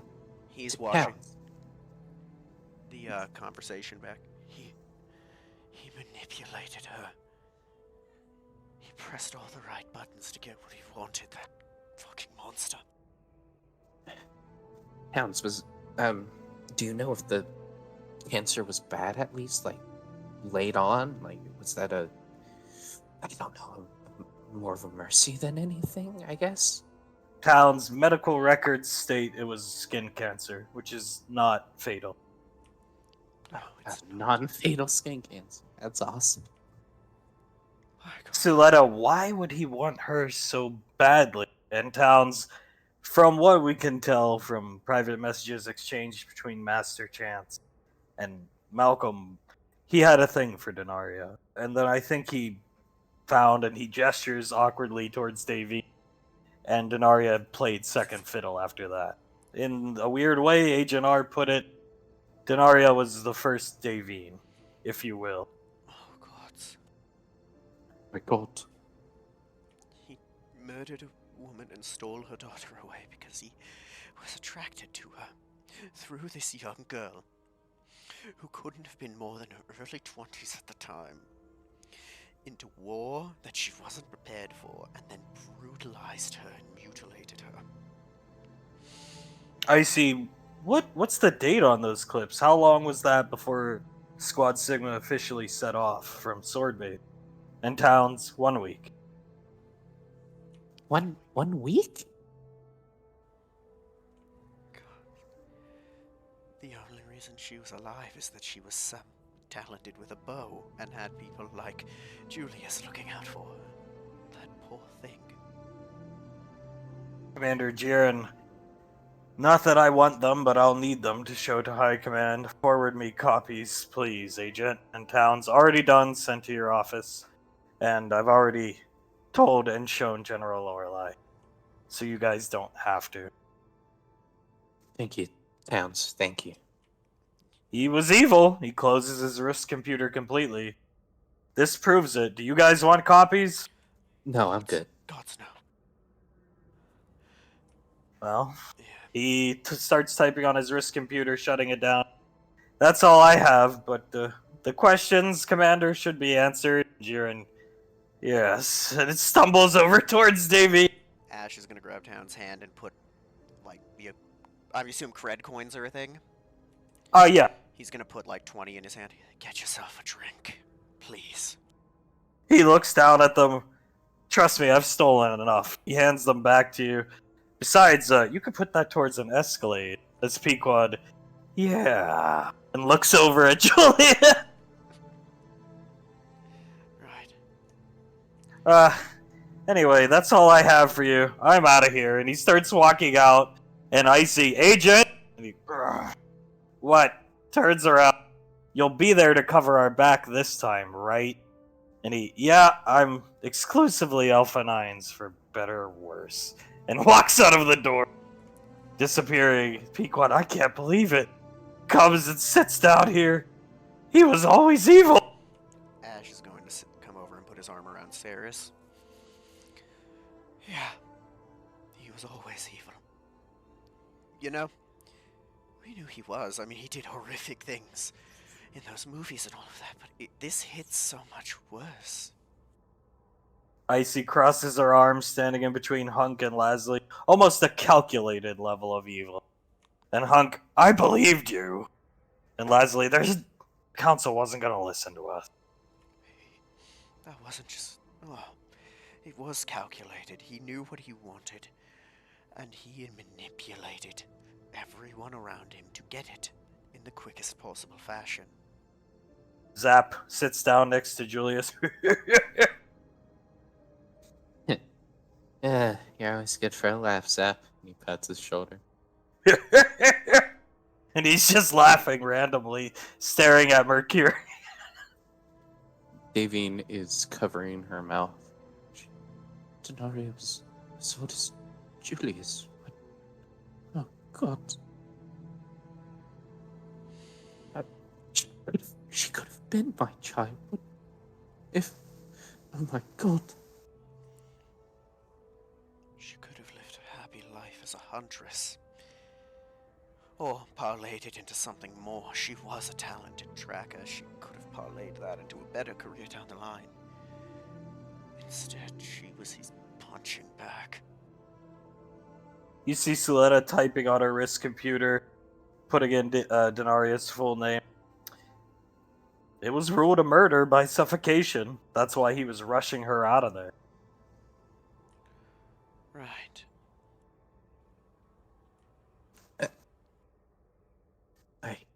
Oh my God. Yeah. It was, He stands up and walks next to Pequod. That was, not the funnest thing to watch. Gee, I see why the agent wanted the kids out of the room. Yeah. I'm not telling Jennifer what happened in that. I would rather you didn't. Jaren, no, don't. Don't tell that child anything. I don't think General Lorelei would appreciate that. He's rubbing his chin slowly. But this will go a long way to putting what's left, what little is left of the Chance family, down the drain. Oh yes, being recorded murdering a young woman's murdering a woman with cancer. That'll really put the kibosh on them having any respect anymore. Rolly cheese puffs hanging out of his mouth. For Denaria. You know, more than anything. I always liked Denaria. He's sitting over here. Yeah, more than anything, the only thing I've ever said about her was that she was a nice young girl. She didn't belong on that squad. Snarf shrugs. All the repairs I had to do to her armor. She was always in the wrong place at the wrong time. There's no way she should have been on any squad, any military group, ever. Period. She was... I feel bad for her, but she was a ditz. She had no business being there. She was just... I'm surprised she made it as long as she did, honestly. And I guess that's eloquent, he shrugged. No, I agree. She shouldn't have been there. Towards the end, she could barely draw the bow and the string. She'd bring her bow into the armory, say it needed repairs. It was perfectly fine. It was like she had dementia or something. Well, She did. yeah, she basically did. The scan said she had the dementia of like a 150-year-old woman. Snarf shakes his head. Oh, God. That poor girl. Yet another reason that I wish I had killed that fucker. Ceres, he was always evil. That proves it. That agent was right. I would make a debate that he was more evil before the curse. Because that... After the curse, yes, a lot of it was directed at me, but most of it was unfocused and blind, right? There's something that just makes your skin crawl about a cold, calculated evil beyond just uncaring killing, you know? Ceres nods in agreement. Well, thank God he's now the laughingstock of the universe. And he's making EarthGov a lot of money. That takes the edge off of what he did, for sure. She moves out of your arm, shrugs, not like there's anything we can do about it. Just Not drag now. his name through the mud as much as we can. Yeah. I see, yeah. EarthGov's working very hard to do so. They're literally making billions of credits off making fun of the guy. And Snarf, I mean, he had his moments. He had his funny moments. I never thought he was that evil. No. Naturally evil. Oh, gods. If I had to bet, you see Snarf shrug, I would have bet it was the curse. But I've been proven wrong many times in my life, and it seems I've been proven wrong again. I thought the curse just exacerbated what was there, amplified it, right? But in a way, it may have actually tempered it. Oh my god. Snarf, come on, Zap. I'm not one to sit around and dwell on things anymore. Let's get back to work. And Zap. They start walking to the armory together. Snarf, just come get me when it's movie time. And Zap. Going down. Right. Right. Oh my god. Jennifer comes out. So what was all the secret about, Ash? Secret video you're watching? She comes right up to you. Are we going on a mission? No. No. The video was of a very bad man doing very, very bad things. Hunk, Jennifer, I need your help with my MP5. She turns around. What? I can't really help you with guns, Hunk. The optics. I need help with the optics. Come help me calibrate. Okay. And they walk off. That's all I'm letting her know. Leslie just shakes her head with her arms crossed. What a cunt. Yeah. What a way with words, Mom. She starts laughing. I was never very eloquent when it came to words. Suletta, what movie are we going to see? Malkinator 2 promotion day. She gets a big smile. I'm actually looking forward to that. I hear Ash has quite a few scenes where he beats the crap out of that man. I look forward to seeing that old bastard get the shit beat out of him. 2 scenes of that. 2 scenes. I actually don't know what happened between Malcolm and Julius and Davine. They were together for the majority of it, is my understanding. I was off doing my own thing for the majority of the... I guess if you can call it filming. I understand you play the villain in this movie. Suletta's gesturing towards you, but in reality, you were playing the hero. Yes, I was. Shame it didn't pan out like that. She comes up and gives you a hug. We can't change what happened. No, look to the future, not the past. She rubs your back slowly. Your friend Zap there is making good progress on your mobile suit. They'll have a list compiled soon. Once they do, we can start looking for parts. Wonderful. Wonderful. Thank you for your help. She smiles warmly at you. I'm gonna go have a cup of tea. And walks into the kitchen. Leslie, yeah, come on your feet. Oh, you're already standing. Okay. She lets out a sharp whistle, looking at this picture of Malcolm, making a fist, and a Kai blast starts to form in her hand. Julie's holds her hand gently and brings it down. Yeah. Come on, Mom. Let's let's go get some tea. Davine, you want to come? Spot of tea sounds great right now. Jiren, Davine, I have duties to attend to. I must report this video to High Command. If I may be so bold, and he leans in and kisses her. Oh. Well, if you weren't going to do that, I was going to do that to you, so you may. He kisses her cheek and smiles. I'll return to the apartment when my day of work is finished, and I'll source out a double-bladed beam saber for you. I look forward to seeing you again, Jiren. He smiles and leaves. Pequod, Julius, I need food. I need a hot dog and nachos. And Yeah. soft pretzels with mustard and cheese and icy. Ash, make your rounds on Gateway. We don't know when we're going to be deployed next. Julius, get snacks for the movie. Yeah. Just walks off. Yes, ma'am. I'm gonna head out. Dear, he's gonna kiss Saris on the cheek. I'll be back in a little while. She looks at you. Don't forget to invite Tommy to the movie. I will. Or I won't, I should say.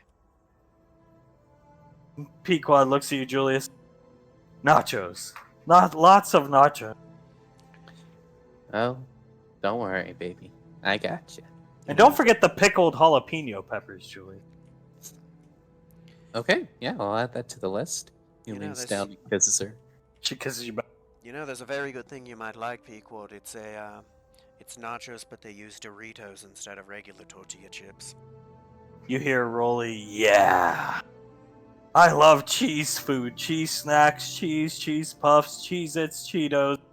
Pequod, and get everything he just said too. He looks down at his list. Holy crap, how am I running out of room on the document? Come on, Mom, let's go have a cup of tea, and grabs David's hand and Leslie's hand. Yes, let us. Yes, let's go. As they go into the kitchen. We are so lucky to have so many moms. Yes, we are. Rolly looks over at you, Julius. Is this the movie where you guys put me in a mullet? Yes. Yeah, but I'm sorry. Sasha comes up. Come on, buddy. We'll get you some more cheese puffs. Yeah! He walks off with him. Saris turns to you. Have fun, Ash. Kisses your cheek and walks off. Try. Wait till they see what you were wearing. Oh, I'm so looking forward to all the comments that I'm gonna get on it. I think it looked good on you. Yeah, and you looked great with your lazy eye. What are you talking about? I look dashing no matter what. Yeah, I'm sure everyone thinks that, Ash. You know they d- Colonel down below.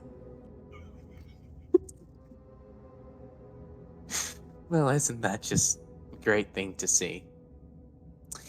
Well, I'm gonna go get the copious amounts of food. You have fun. We'll try. Alright, Ash is gonna... Where's he gonna start his round? He's got a few things that need to be done, let me think. I suppose the first would be to go over to the Rangers, say hi to Country, and then go to Buck and GD. Sure. Waves to Country, She gestures you in the room. comes in. What's going on? Ash, I have a favor to ask you and Julius and Davine. Of course, what do you need? My brother runs a rather popular podcast. It's called the CU Podcast, completely unnecessary. Him and his friend, named Ian, they run this podcast. Now, I know about the podcast, but I'm not the best sister in the world, Ash. I really don't watch it. I'm not interested in games from 800 years ago, eclectic gaming consoles. Apparently, my brother and his friend on this podcast were very much so against the Amalco. Excuse me. The Amalco. They were, one could say, the vanguard against Malcolm and his misdoings, warning people to not give their money to Malcolm, let Malcolm come to their colonies. And You know, Ash, why would you put a bounty out on Podcaster? Right. Yes, I'm sorry he did that to your brother. Well, he said you did. The bounty was placed under your name. Ah, joy. I can. Thankfully, Earth, you can't just put bounties out on non-criminals. EarthGov Bounty Hunters Guild doesn't work that way, so Gondar put the kibosh on it. Apparently he forgot about it. Maybe Ruger was the one who stopped it. But now he has some questions for you. Anyway, Ash, would you, Davine, and Julius like to go on the podcast? My brother and his friend are coming here. General Rico's gonna let them broadcast from the station to get the word out about Malcolm and his misdoings in a somewhat of a different, an easier way to consume, if you will, from a podcast as opposed to you guys going back on the E-net again, back on TV. A more casual way, if you will. Of course, I'd be willing. We need to ask Julius and Davine. May be hard to convince, but I'll try. Contri taps her chin with her finger. I figured it's not really something Davine and Julius are into given their personalities, but something tells me Pequod will want to go on it. And what Pequod wants, she gets. So, I think Julius is a shoo-in. Davine's the only obstacle. Well, if she doesn't want to go, we won't force her. They won't force her, but I think, well, I won't spoil anything. I've been watching some of their podcasts from months ago. But I'll have them, they'll be here tomorrow. So you have some time to convince Davey. Of course. Anything to help you. Don't forget to stop by and talk to Gondar. He has some questions. I'll head to Gondar after I'm done getting some plasma ammo. Okay. Thank you. A pleasure as always. She winks at you and goes back to work. Okay. Buck, JD, good to see you boys. Oh, nice to see you, Mr. Hollywood. Yes, quite. Double. I never knew you'd moonlighted as an actor. That's something special. Well, it's a favor for family. Well, Tommy's good company to have as long as he stays out of our side of Gateway. What do you... Plasma ammo. I was hoping to trade. We've got a decently retrofitted AK. I was hoping to trade for some plasma rifle ammo. I'll pull up the manifest, see what your engineer has on. Of course. Stock AK with some sights, extended barrel. Polymer foregrip, pistol grip, shoulder grip. This guy, I want your armor. Not the armor you have now. Your shitty armor. I want it. One day, that thing's gonna be worth a lot of money. This Malcolm thing, all of it getting out there. One day, that armor, this shitty armor and the armor you have, this Hellcat your engineer has listed, I want the armor and the AK. And you can have as much plasma ammo as you want. Deal. This guy, how about the Ripper? Would you autograph it? I'm sure we can work something out.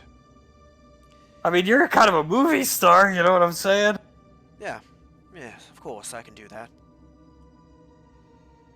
Buck speaks up, autograph the armor. We'll take the AK and the Ripper, and when you need plasma ammo, come get it. Or come ask for it. Deal. Alright. I'll sign that when I get back up to the apartment, and I'll have Mercurius bring it down. But could you get Julius to sign it? I'll do my damnedest. Just, Thanks. take good care of that armor. Oh, it's not going anywhere. It's staying right here on display. Good. It might look like shit, but, that Hellcat, I like that he renamed it. You know, I got that from you guys. Oh, we remember, though, it left here in pristine working condition. We sure as hell didn't put a beeper on it. That was Malcolm, but do you know why it looked like that? Because we're having to keep it running with, and I am not kidding you, a grand total of 50 components over the entire lifespan of that armor. They start laughing. One day I'm pretty sure it'll be in a museum. No, I have no doubt. And that Ripper. That thing been with me for years and I got my use out of her. Take care of her. He hands you a basket of plasma cells. There you go. These are for the right. Can't give you both. Do you want for the rifle or the pistol? What do you want? Rifle for the time being. We're gonna have to continue building the armory to get more for the pistol. Done and dusted. All yours. Hands you like a shopping basket worth. Thank you, boys. A pleasure, as always. Oh, likewise. One thing. So, we call up to your armory every once in a while. Your engineer called down, had questions. You got a Walren up there that just stares blankly and laughs? Is he your squad's mascot or something? You wanna know what's funny about that? Believe it or not, that man, Zap, is one of the forefront experts on mobile suits. I believe it. It's given his age. Yeah. He helped build multiple, including the Heavy Arms Custom. That one was his design. Sometimes he gets on your buddy's computer in there and he just calls down here and we answer and he just going down, need help. Good man, although I think he's a few pieces short of a dozen, as it were. And judging by the size of his tusk, it's understandable. Tusks, I should say. If he built mobile suits, that means he's pre-Calamity War, so and being Walren, to my understanding, don't normally have lifespans in excess of more than a couple hundred years. Hey, you'd be surprised. Some of them live a long, long time. Depends on how well they take care of themselves. Well, he's taken care of himself quite well then. At Yeah. very least, it's not normal for a Walren to live as long as someone like the General. No, it's not. But he shrugs. Good for you. Thank you. Well, that's Bad for your enemies. bad for our enemies and bad for poor logistics as well. At least the headaches. They both laugh. Just have the Mercurius unit send your stuff down after you autograph. Will do. Thank you, boys. See ya, See you. Julius. He walks in to the food shop. They're both sleeping. He like rings a bell that's on the counter. Ma'am? It appears I've missed something important. Oh, it's you, my favorite customer. Handsome young man. Hi, ma'am. What can I do for you, David? Well, there's a lot of stuff that I need today. It's a really big order. Okay. So I'll need cheese puffs, stuff to make nachos, a lot of nachos, mind you, Reese's Pieces, Milk Duds, chocolate covered raisins, those candies called Whoppers. They're like a piece of like graham or something covered in chocolate. Junior Mints, gummy bears, soda, specifically orange soda, but a variety would be nice. Hot dogs, hamburgers, stuff to make chili, which would be vegetable oil, beef chuck, onions, yellow onions, jalapeno peppers, garlic. Oh my goodness, dear. Are you buying a movie theater? Stuff to stock one, basically. Do you have all this written down? Yes, ma'am, I do. Wake up! Ugh! He comes over, takes the list from you. Oh, give us like 40 minutes. Yes, thank you. Ugh.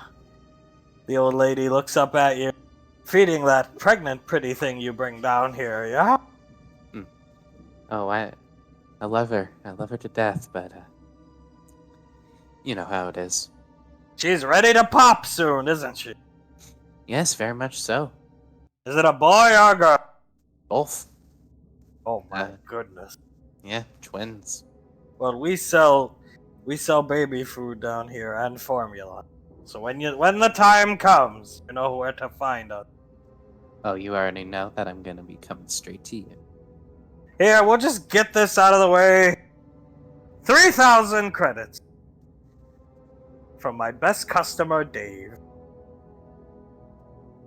Thank you, ma'am, for the great deal you always give me.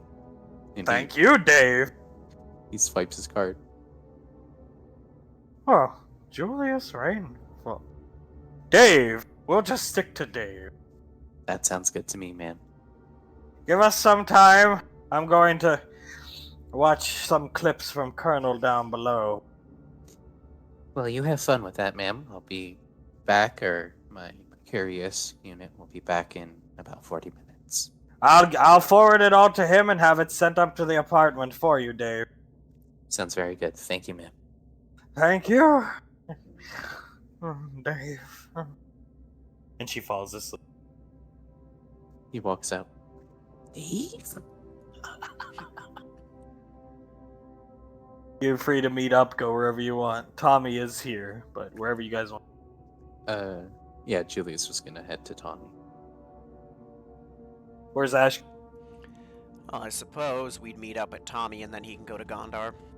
Okay. Yeah, you both should go to Gondar. Alright, well, Tommy's here as per usual with Rob.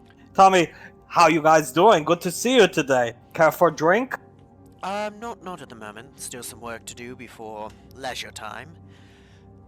I apparently have had my star shone far brighter in the past few days, though. That's right, Ash. This Malcolm man, even in death, he think he can put his face everywhere? Tommy put your face everywhere. You are a good man, Ash. This Malcolm guy was evil. I could tell by looking at a picture of him. We gonna make you bigger star than Malcolm. And I be bigger star than Malcolm. That's the most important thing, me, Ash. Of course, of course. Oh my. Well, speaking of bigger star than Malcolm, we've got a proposition for you, Tommy. What do you need, Ash? Anything for you two. I have your calamari for you, Ash. I have Rob send it up later. Beautiful. Well, speaking of that, the family's going out to see a movie tonight, and we would be delighted if you came with us. Going to see movie, you say? Which movie you going to see, Ash? The first ever screening of Chancinator 2 Promotion Day. I do appreciate the offer, Ash, but I have to tell you, I know this is going to hurt Julia's feelings, and Davine's, but Tommy have date tonight. I cannot come. Really? A date? Yes, I do, I have date. Who's the lucky lady? She regular customer that comes into restaurant, and next time you come down, I introduce you to her. Would be delighted, Tommy, and congratulations. I'm happy for you. Everyone needs somebody. Thank you very much, Ash. It's been a long time since I dated anybody. But this girl, very nice girl, once I started telling her many places I own, she liked Tommy. I was very surprised. Rob say she out of my league. I disagree there. You're a kind man. You're wiser than one of the wisest men I've ever known. You're a great man. Nobody's out of your league, Tommy. Well, thank you very much, Ash. I appreciate that. And Julius, I have bad news for you. Yeah, what's that? The base model Escalade, now 20 million credits. Thank you for letting me know, Tommy. I walk in to Cadillac Company board meeting. I tell them, Rob was there. And you see Rob nodding his head and he sighs. I tell them, the prices will be lower. You know what they say to me, Ash? Who are you? Oh, really? They had security escort me out. I had to prove I own company. Then I walk back in and fire them all. But now I don't know what to do. I'm sure. So, John, Kevin, and Brandon are running the company while working at restaurant. Things are going great. Oh, interesting. How has the Saint been doing? He's doing very well. His head is all cleared up. No more constantly talking about white stuff. He's very good now. We have you two to thank. How is your leg, Ash? Much better. Once again, I forgive you, Tommy. Well, thank you very much, Ash. It was accident. Accidents happen. Escalade Company is ridiculous, Julius. The prices go up and up and up. People want these cars. We can't produce them fast enough, Julius. It's a big problem. Soon, projections suggest they be 50 million credits by Christmas. Base model. I understand, Tom. Thank you for letting me know. It might be very hard to get one for a pregnant lady. I think I told you this last time when we go kill domestic menace, but you pick very good woman, Julius. But the problem is, she's smarter than you. Most women are smarter than men. She much smarter than you. She will sniff out if you try to go behind her back, Julius. And if she find out, she seem like she fiery girl. Oh, you have no idea. Tommy thinks we need to construct a plan to get you Escalade. Either that, or maybe you trade off some of the Malcolm things you have in that apartment. Malcolm memorabilia, worth lots of money. But soon, Ash memorabilia, worth more money. I hope so. Anything to be better than that fucker. And Tommy memorabilia. Ash, billboard with your face down in LA. It's great place. I got good deal. People drive to work every day up and down that road. They see your face. Our movie will be the biggest of all time. I got good deal. Did you guys know I was governor of California? We recently learned, yeah. It was good campaign. Quite the renaissance man, Tommy. Well, Ash, when you get to my age, you have to keep busy, or you fall over and die. Oh, I assume so. I mean, 900. And don't forget, Julius, Brandon still wants his sparring match. He is the true master. But now he busy trying to run Cadillac Company because I fire everybody. By the way, do you guys know anything about running business? No, I'm sorry. Aside from the basics on how to stock a medieval blacksmith shop, no. Do you think anybody here would know anything? Maybe you put in good word with General Lorelei. I hear she helped on a Malco. No, she didn't. That was the evil man being a liar. Oh. Well, I've been thinking of, I own this company, it's a very small company, nothing to be impressed by, but it's called Microsoft. And a long time ago, they made gaming console. And it was very successful, have many games like Halo and Gear War, stuff like that. And I think I'm going to make my own gaming console to compete with Malcolm. And all proceeds go to charity. Just to spite Malcolm. Yes. I believe that one from Microsoft was once called the Xbox. How about the T-Box? I was thinking T-Box. And I think we have console, normal console, and then special edition console will have your face on it. Only if Julius can be on it too. Julius can be on normal console. And maybe we can work out royalty deal for Julius. Every console with his face that sell, he gets some money. And then maybe if billions sell, he can afford Escalade someday. Maybe. Do you think your wife would take a base model Escalade, Julius? Or do you think she wants like mine? She wants like yours, Tommy. If anything, she'd want one even more kitted out than yours. My Escalade is called Deluxe Edition. It is now, if you want one, 85 million credit. It's Right. going to be 1 billion credits by the time we're done with the cult. Well, I fire everybody, but the demand's still there. And maybe firing everybody wasn't a great idea, because now production's slow and can't get Escalades out, so price skyrocketing. I think maybe I made it worse by firing everybody. But Saint Guillotine will have everything fixed very soon, Julius. I hope so. Yes, he probably will. He is blessed by the pipe and whatever deity he believes in. Well, I don't know what he believes in. He's still a strange guy, but at least he's no longer wanting to paint everything white. I was growing tired of that. White not my favorite color. Tommy liked black. Black suit, black hair. I prefer darker colors myself. If you can't tell, dark blues and purples as well as some nice grays have always been my preference. You don't need a preference, Ash. When you're naked, you're going to make much money. I see screenshots like I told you last time. Very handsome man when naked, even with grungy hair. Appreciate it, Tommy. Yes, Yes, that's the movie we're watching tonight. Well, I hope you guys have a good time. I wish I could come, but I have prior engagement. And even if I didn't have date, I have to find people to run Escalade Company. I'm not good at hiring. I just hire people I feel sorry for. That's how I end up with Saint Guillotine. He say some kid with red hair almost hit him with car. I find him in dumpster, and then I hire him, and he be my friend. Ash with a big smile. Yes, yes, of course. Well, I mean, it's served you well so far, hasn't it? Yes, it gets me many good friends like Brandon and Rob here and Saint Guillotine. Of course. Well, we probably shouldn't keep you any longer, Tommy. You two have a good day and enjoy the movie, but understand this. Our movie will be better. Don't let Malcolm win. Never. Ever. We will be big stars. You are already American heroes. I was on talk show this morning talking about you killing domestic men. Oh, good. You two have good time and have fun at movie. Extend my love and thanks to family. And Julius, you might want to start planning on how to get this Escalade. Otherwise, you're going to have very upset wife. Mm-hmm. Yes, yes, I will. Especially once pregnant lady is no longer pregnant. Yes, and Escalades, as I say, high crash safety ratings for children, Julius. The best of cars. Mm-hmm.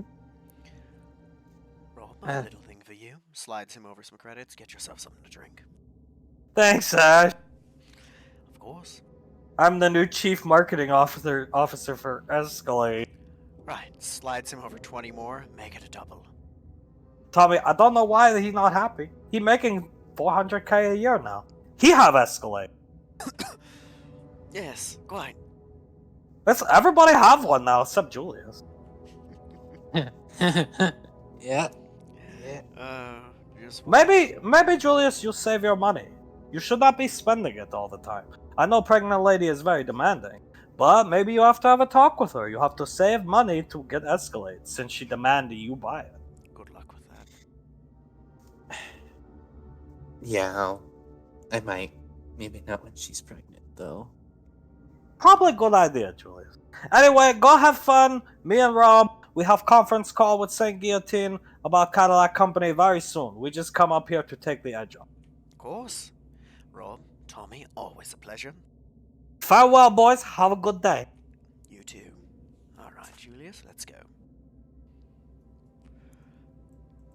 Whispers to him as they're walking. At this point, I'm going to end up entered in some contest and win an Escalade before you can get one. You need to shut the hell up, Ash. Love you too, brother. Knocks on the door. Door open. There they are, the men of the hour. Yes, heard that you requested our presence, Gonda. Yeah, I did. This one slipped through the nets. I didn't know you. You know when I gave you that bounty hunter badge, Ash, that's a responsibility. You can't be putting out bounties on civilians. Here's how it works. If they're criminals, you can, suggest a bounty, right? You can put out the contract. If they're guys nerds who run a podcast, whether you like them or not, you can't. So you better explain, otherwise I'm taking the medallion back and taking you into custody. And that's better than my wife finding out about this, because she'll kill you. I did not put a bounty on them. Malcolm did, using my name. And he lifted your medallion off you because he put it in the receptacle on the computer. That's why I figured it was you. Yes, he lifted my medallion probably one of the times I passed out from exhaustion and hunger. And why would Malcolm put a bounty out on Dr. Contry's brother and his friend, who, believe it or not, they run a very successful podcast? Well, I'm quite aware. I just had a talk with Contry about it. The reason being they were very critical of exposing the lies around his Amalco project. Not only that, they were very critical on Malcolm and Davine. Watch this clip. And they play a clip, and you hear, there is no way this woman is interested in knockoff Colonel Sanders. And he stops the clip and starts laughing. Oh, I like that guy. I do too. Speaking of which, we've been invited on that podcast, Julius. You, me, and Davine. Oh, sounds Yes. fun. Probably. But I think that answers our questions. Gondar. Yeah, I mean, I thought it was you, honestly, because I figured he would never get that medallion off you. I was gonna say, put your hands up. Better I take you into the custody than the wife hearing about this. Oh, of course. Not leaving my person again. Apologies for that. It does explain. So, I should have never thought it was you. You're a good kid, and plus Malcolm put a bounty out on you using your medallion. I honestly thought you were suicidal or just pulling a joke on me. It was a 1 billion credit bounty. I was wrong when we were talking about it a couple months ago. He pulls it up and you see your picture and crime. Being a gunslinger and telling his backstory. He shrugged. That's Malcolm. That's Malcolm. My wife's she's looking forward to Chancinator 2 promotion day. She's gonna be joining you guys at Jupiter Falls. Oh, that'll be delightful. We can make the calamari for her, Julius. We were gonna come, but Colonel down below is screening here on Gateway, and we're more interested in seeing Colonel down below. Fair enough. Plus, it's good to get her out off Gateway. Get her out, give me some breathing room, and she can be scary when she wants to. You're telling me. She Oh. likes you, at least. If she likes me, and she likes the hell out of Julius. Ruger crosses his arms and laughs. All she ever talks about. Oh, Julius this, Julius that. Julius is cooking. Right. She even has a picture of Julius on her desk down in JSOC. What? Yeah, it's your biopic from your dossier. Well, it looks like Julius may need to add another mom to his collection. God. He rubs his face. No, I'm happy she's taken a liking to him. She's seen what I've seen in him for years. He cooked her dinner one time and now this. Better to be in her good graces, Julius. Ash would probably attest to that. Still scary. What I Oh, wouldn't no give- doubt. No what I doubt. wouldn't give her to like me the way she likes you. She hates me. Yep. Gondar nods his head. I don't know about hate. Hate's a strong word, Ash, but loathe maybe. I don't know. She doesn't talk too much about Yash, so I don't think she hates you. I think maybe just contempt. It's a start. It's not often somebody pisses her off so much that she summons tremors throughout the entirety of the station, and they're still breathing. Yeah, that's true.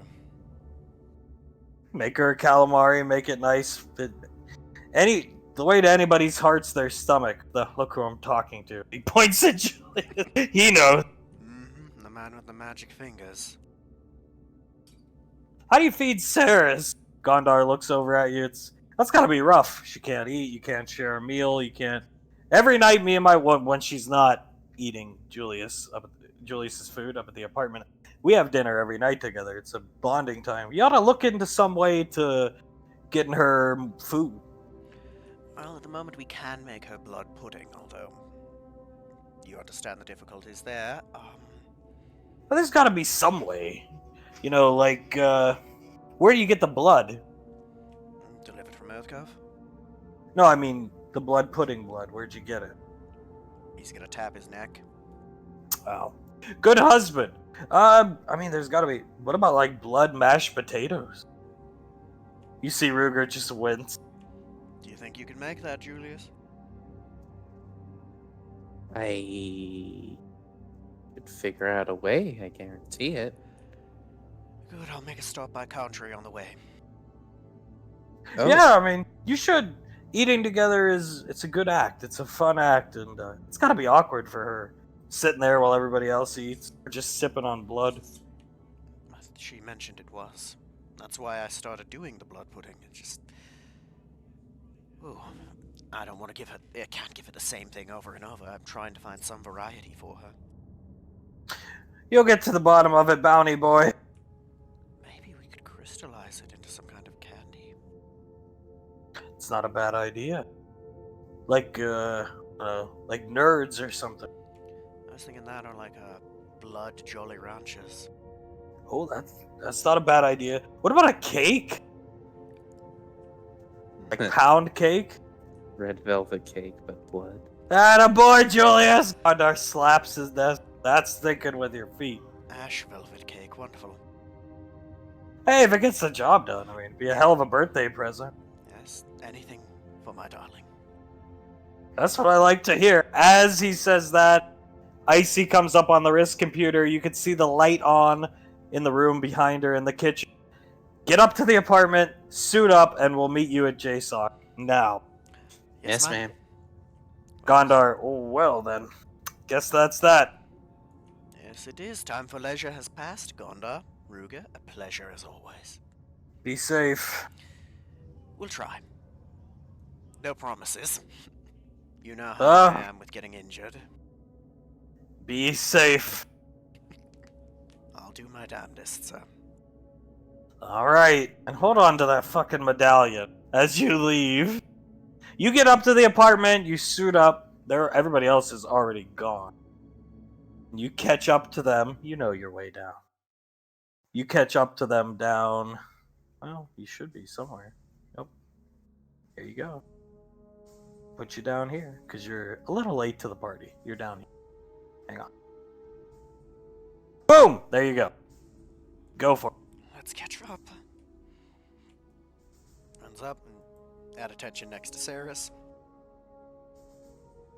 Agent O comes up. Nice of you guys to join us. We've been waiting. Apologies, sir. This, he steps aside, is Thunder 2-1 and Thunder 1-1. They nod at you. These are your Marauder pilot.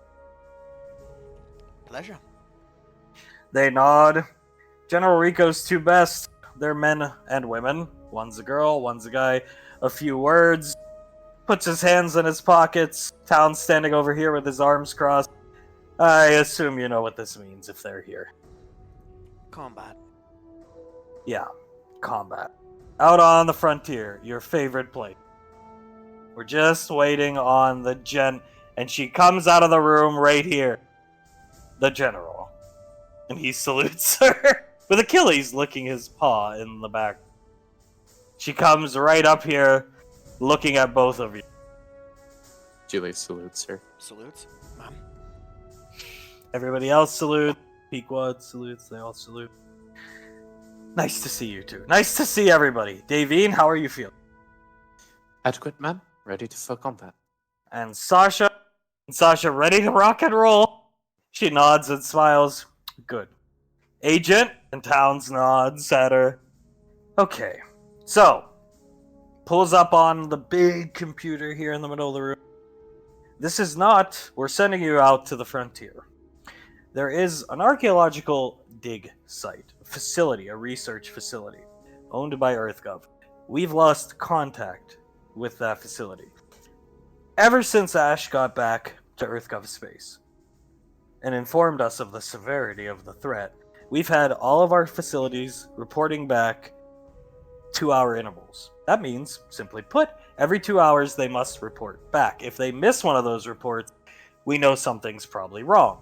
Could be a downed relay, could be anything like that. All the relays in this system are up and operational, though.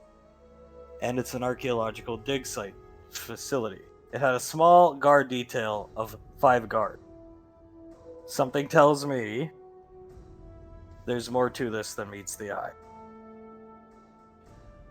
And she waits for a response. Agreed, ma'am. Almost shudders. Oh, this is giving me deja vu. Agent O nods his head. We had drones not too far from the planet. We've sent the drones down planetside, scanned the planet.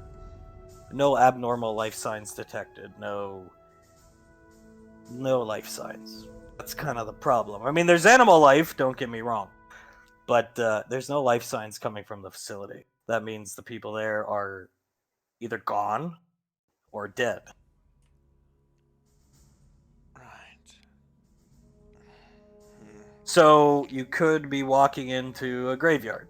Dead scientist, ransacked place, who knows? Or it could be a trap. as I said about 18 times when last we spoke. The squad is prepared this time. Ash, Yes, sir. good. So, the Nova's a different ship than the Majestic. This facility has a radar system. If your friend Globnock and his friends are involved, they probably have a ship somewhere that has radar.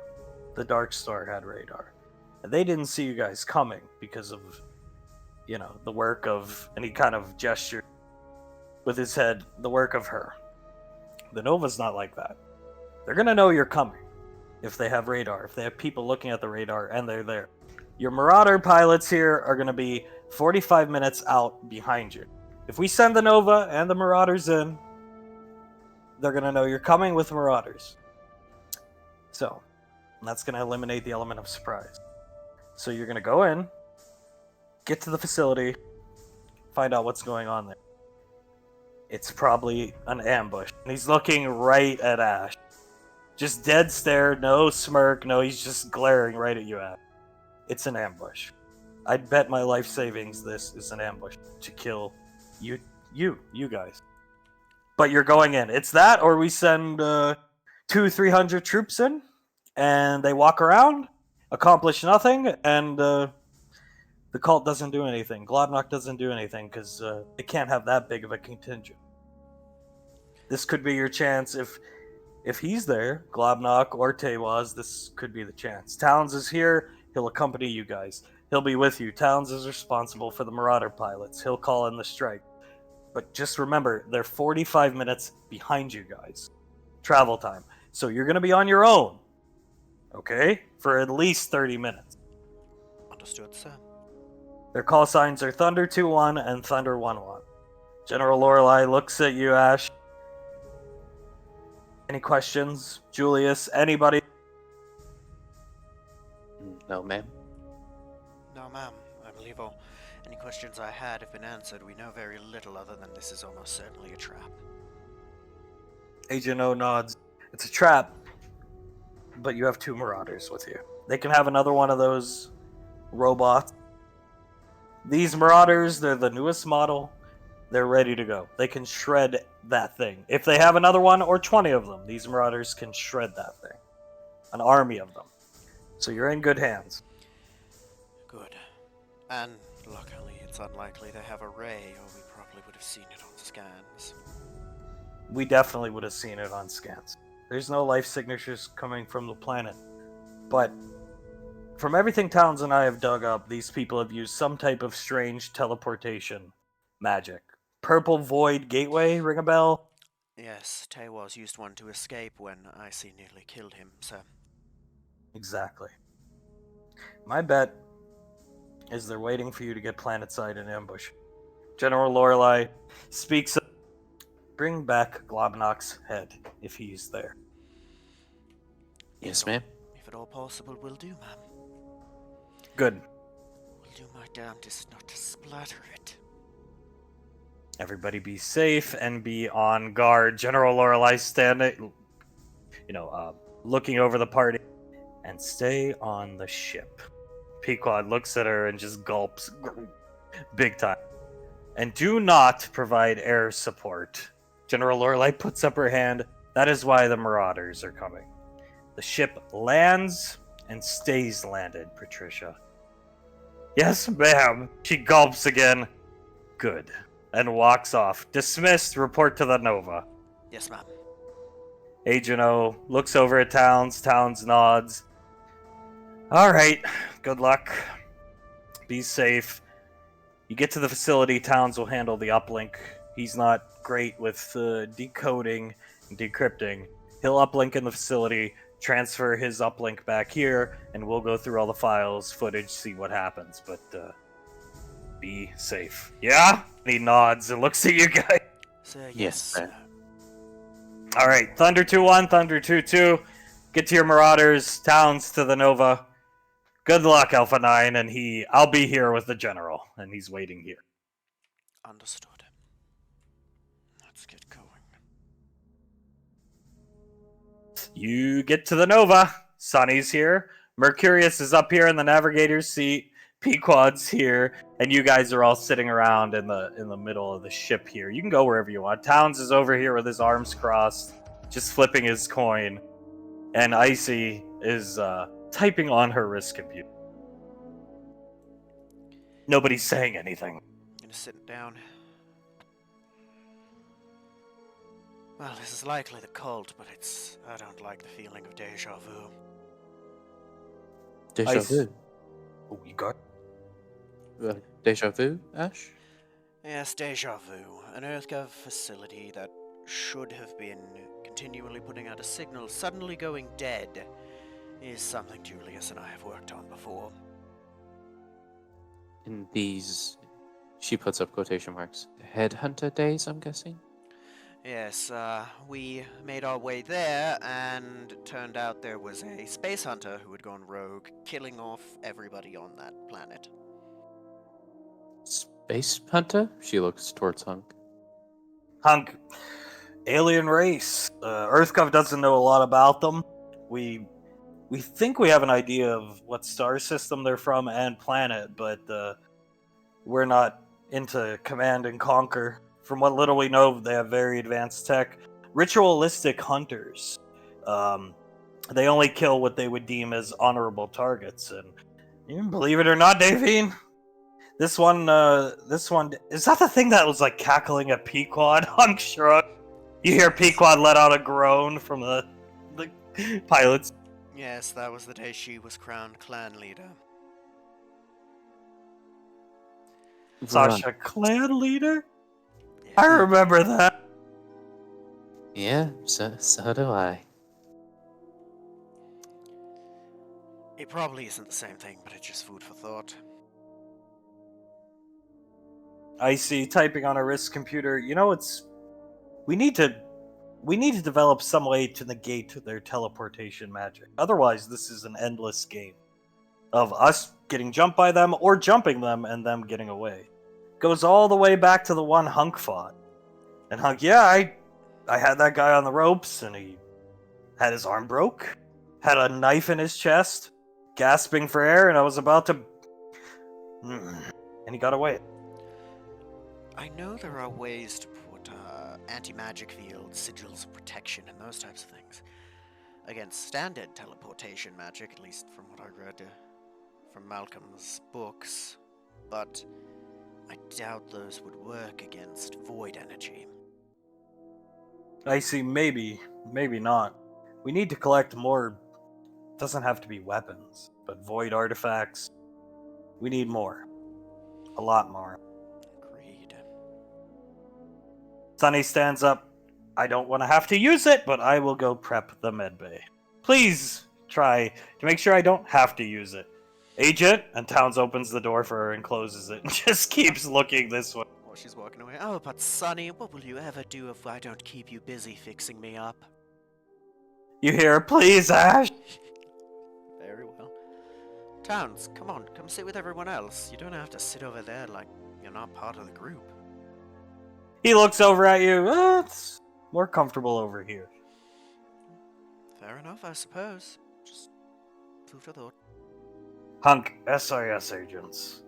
They're notorious for liking to work alone. Fair enough, I can understand the want for independence. It's the training. They're trained to be extremely self-sufficient, solo op. That's... Before I took on the Cole, I was mostly a solo op. And there is a liberty to it. There is a Well, liberty. Yeah, I think so. But even with the liberty, there's also... You only have yourself to rely on. That is true. That is true. Definitely, I feel more comfortable knowing we have two marauders on our flanks here. It is a comfort, to be sure. Never had air support with Malcolm. Unless you count him casting fly on himself and throwing fireballs, no. Sasha loading her sniper rifle. So, how exactly are we gonna run this? And I see pretty simply. We're gonna overwatch on the facility. Sasha, you'll provide sniper support. The agent plus us will go down into this. She pulls up a map, this canyon that leads up to the facility. We'll hump through the canyon, make it to the facility, and let the agent do his thing. Understood. And then get jumped and have to fight. Most likely, she closes her wrist computer. Most likely.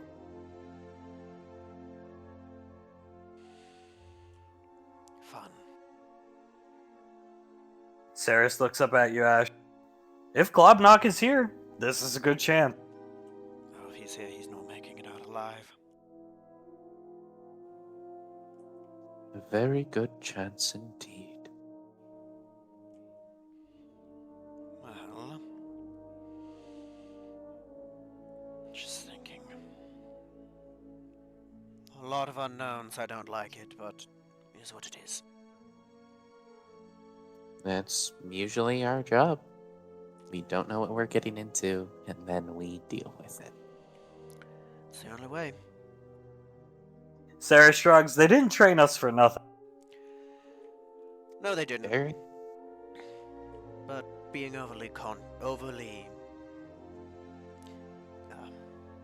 being overly cautious has never hurt me before. Hunk nods. No, it's a good idea to be cautious, especially considering we're probably walking into an ambush. Only this time, we're all together. All together and more prepared. We just have to work as a team. Team play is the key here. We're all unique fighters in our own way. We excel at different things. Work as a team. We got ourselves a real toolkit wizard. We have ourselves an agent with a bag of tricks. He gestures over to Towns. And no matter what they throw at us, short of something we need your tall geese to take care of, we'll be fine. Good. Good. The ship lands. And you find yourselves here. Saris is spotting for Sasha. This is the canyon down below. Everybody's lying prone. Everybody's looking through binoculars. Icy points to you to come next to her, Ash, and you hear wildlife. It smells as if it recently rained here on the planet, but overall, no disturbances, nothing like that. Sasha scanning the area with her sniper rifle. Saris again spotting for her. Hunk hands a pair of binoculars to Davine and one to Julia. See anything? Icy, no. Nothing. Right. So that means there's something out there. I'd bet my bottom dollar as she's scanning the area. Hunk looking down into the canyon. This is a decent vantage point for Sasha. We should be okay with her providing sniper support. Small facility? You can see the facility, it's just like 3 buildings. Why would they hit this place? Well, they were trying to hit one archaeological dig already. Probably has to do with whatever they're doing with the cult. The smallest sites can mean the biggest of plans. You don't see it yet, Ash, but Julius, out of the corner of your eye, you see Towns looking through a nautical telescope. Icy looks up at him, and you just hear her let out a groan. Towns? Sasha looks up at him. Saris looks up at him. I don't know what Davine does. Hunk, does he know that armor has built-in binos? Davine looks behind herself and just laughs. Where'd you get that from? Huh? He lowers it and looks down at you. Icy whispers to you, Ash. Why did they give us the short bus, agent? You see, you can hear muffled laughter coming from Sasha. She's had to mute her mic, and Saris is grabbing her mouth, trying not to laugh out loud. Where did you get the telescope from, man? He looks down at it. Oh, old habits die hard, I guess. He collapses it and underhand pitches it to Davy. And she looks on it. It says Gallia Navy, and it's filigreed radon, it says on it. She has to cover her mouth to stop from laughing. Oh my god. Radon? Really, Towns? How did you get this? I lifted it off of him when he was berating us before we went in to see Donalini. Icy is face palming with her mouth. That is quite the treasure. Pequod will love it. Oh god. You, you know, your suit does have built-in binoculars, as Agent Hunk said. Yeah! You're right. I'm just not used to using it. I've been using that for a long time.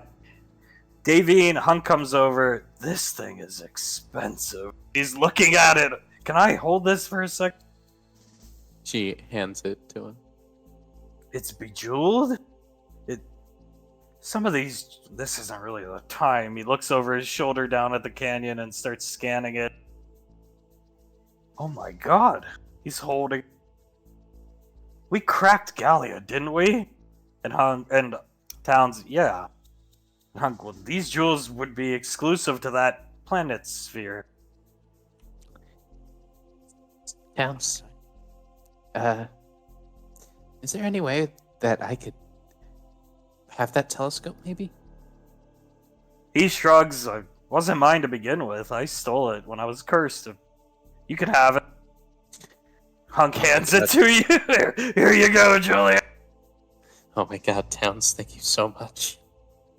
He waves at you, laughs a little bit. You better put it on your character sheet, but you have fucking Radon's telescope. Gods.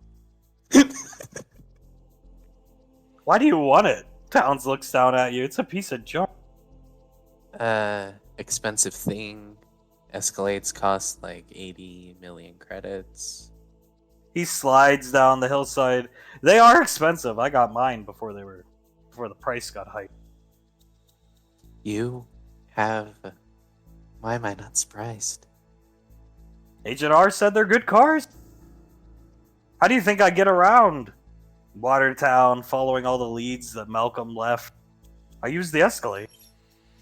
Oh, I thought SIS would like give you a personal ship or something like that. No, they gave me an Escalade. Most of our fleet are Escalade. Interesting. Is that why they make so much money? Like, are they like sponsored by EarthGov or something? Maybe. Towns walks up. I think that Tommy guy owns the company as Icy. We could just get down the canyon. She starts setting up gear to rappel down the cliff. Yes, ma'am. Begin setting up his. Tactical columns. 3, 4.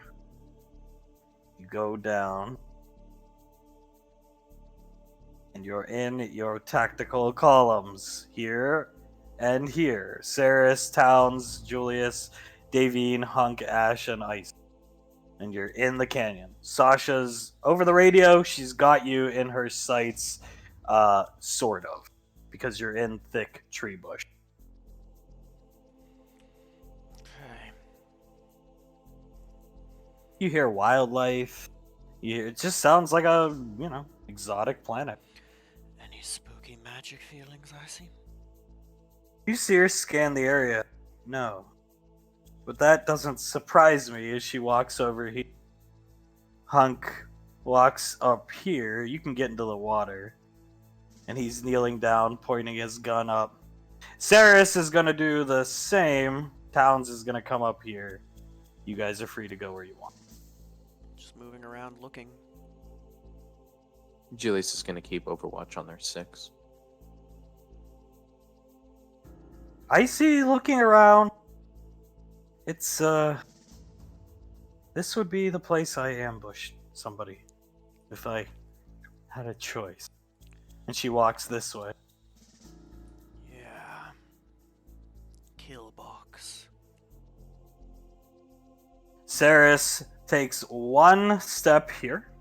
And you see Towns put out his hand. Ranger, wait! And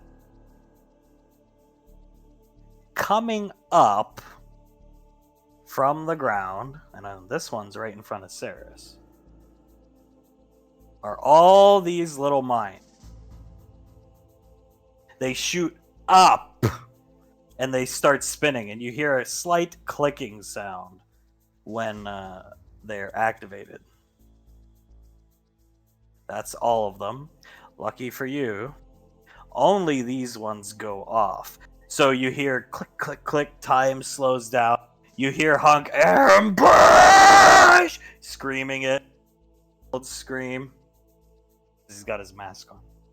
And over the radio.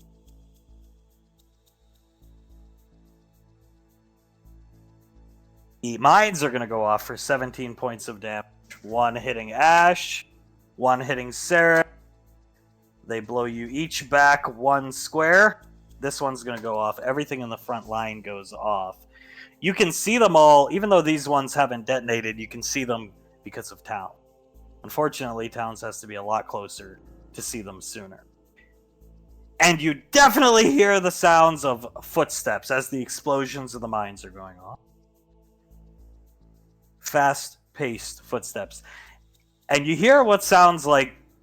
How can I describe this better than I wrote? What sounds like a crying wolf howl. Like sobbing, hysterical sobbing, and followed by a wolf howl. And this large creature comes here busting out of the wood line. In the meantime, jumping right down in between the group is this strange figure. Over here, coming out of the tree, is this strange figure. And right here, coming out of cloak, is one more guy. Roll initiative. And remember, Davine, and you're playing Saris, Nick, so you gotta get Saris for him. I got a lot to do here.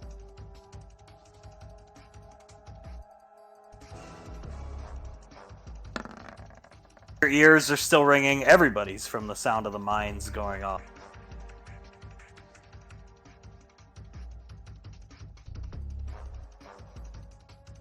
You hear Sasha over the radio. I don't have a line of sight. Reposition. Because you guys are in thick bush, so she might not be able to see you at all times. God, I'm so glad I don't have to play Saris and Davey.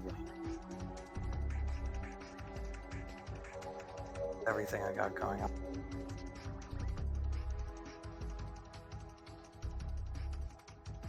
Bear with me.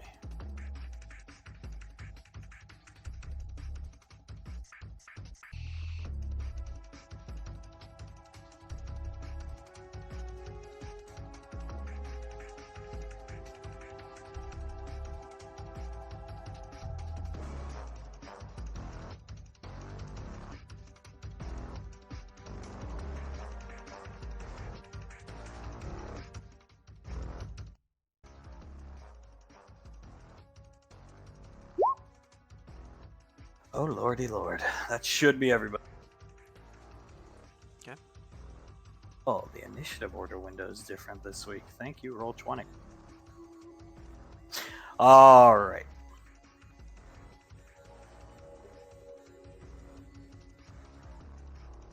So, Hunk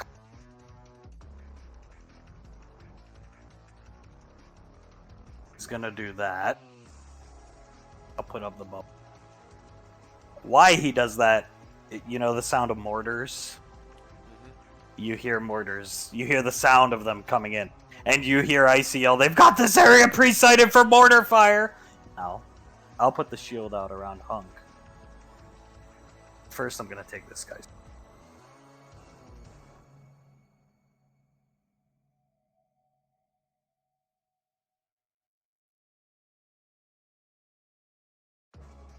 And wasting no time, he's going to hit Davine for 22 points of damage. It's this guy right here. That's the gunner. And now it'll be Davine's turn. I'll put up Hunk shield. That would be reduced by half, right? It's only 11. Oh shit, come on now. Yeah. Stupid fucking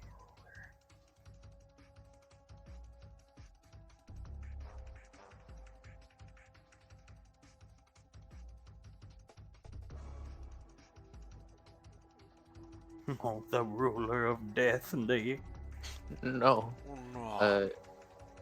She's gonna move 20 feet away and then launch towards him with her ODM gear.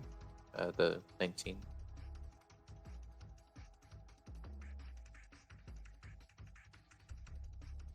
Okay, go.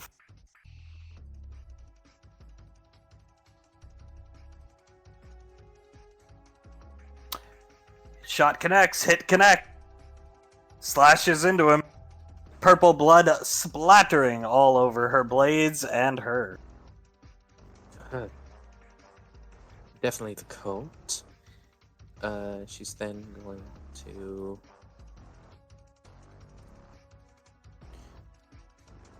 Yeah, she's gonna go 20 feet up and then do it again. So she's over here. Purpose.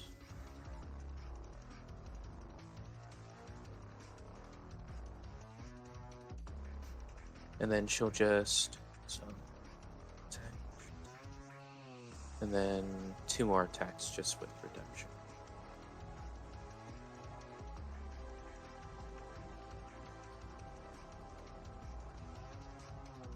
Okay, last one hits. Anything else for Devon? No, sir. I will make Icy's turn super quick. She'll dogpile this guy with Davy. And slashes him for 79 points of damage. Purple blood all over her. Where are you? Okay, I'll take your turn, Julius. I'll do Towns at the same time. All right. Julius is gonna run up right here and light up one of his fists. Oh, that was on beating. Not bad. Should be D6 also. So, 2. And then 2 attacks.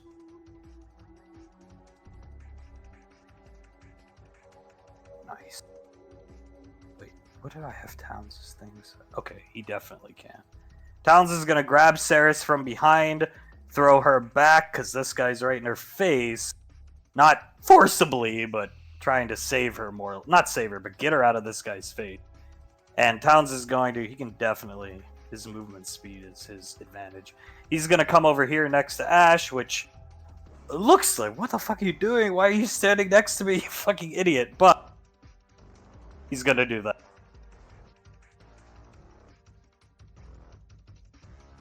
Oh yeah, I don't need to make circles.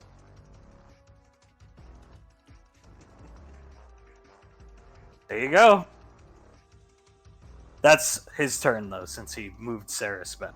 That's all he can do. But I think it's a pretty good use of his turn. I'd say so.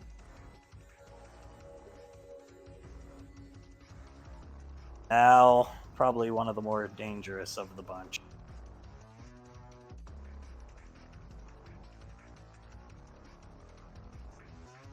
Our friendly neighborhood berserker is gonna come up to Ash. Do that. You gotta beat her in a strength roll off. Okay. 24. Ooh. First. Oh! Oh, okay. Second. Can I use Indomitable on this? Yeah, you can modify them. So I'll use Indomitable on that second one. Third. Okay, that's good. Nope. Alright, 63 to Ash. Alright, and now it's your turn. Time for payback. I know there's a lot going on with the auras and stuff, but, you know, Towns' aura is always here if you have questions about what it does. You just gotta scroll up a little bit. Yep. Get used to people having auras and stuff. They're, you know. I'm actually doing math because that should be half of 63. Because of Hunk's bubble. Yes. Just 1 sec. Round up on the damage. So 32. All right. Good. All right then. Pulls out. Shatter the rifle. Did we decide on how many to take off per shot? 5. 5. Good. Making sure. 5. All right. First shot. Spend a grit for advantage. Oof. Fun. All right. Second shot, same as the first. And that's at the dude in my face. Both of my grit are back. Blood all over you. One sec. Dot.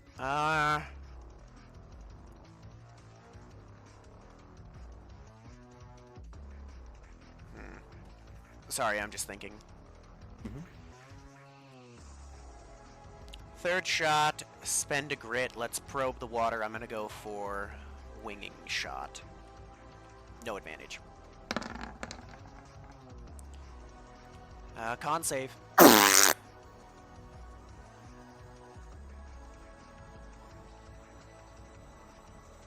Wow, there are a lot of berserkers in this game. There you go. Does not make it, is knocked prone. And that will be Ash's turn. Uh,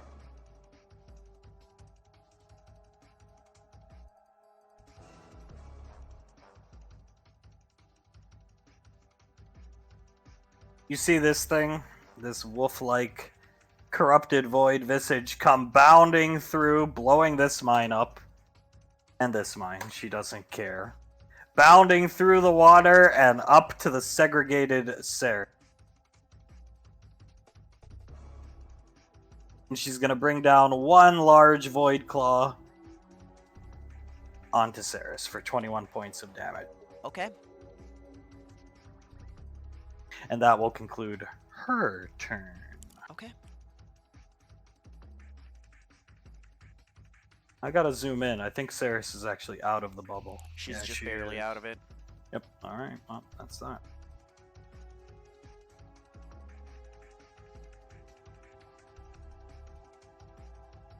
This guy next to Julie. You can look up what it looks like. Looks like a just Google W2000 sniper rifle. Misses trying to hit Davine with a series of rush shots. So misses Davine, does not hit this guy right here. Now it's Ceres' turn. Okay, I'm just looking at what she can do.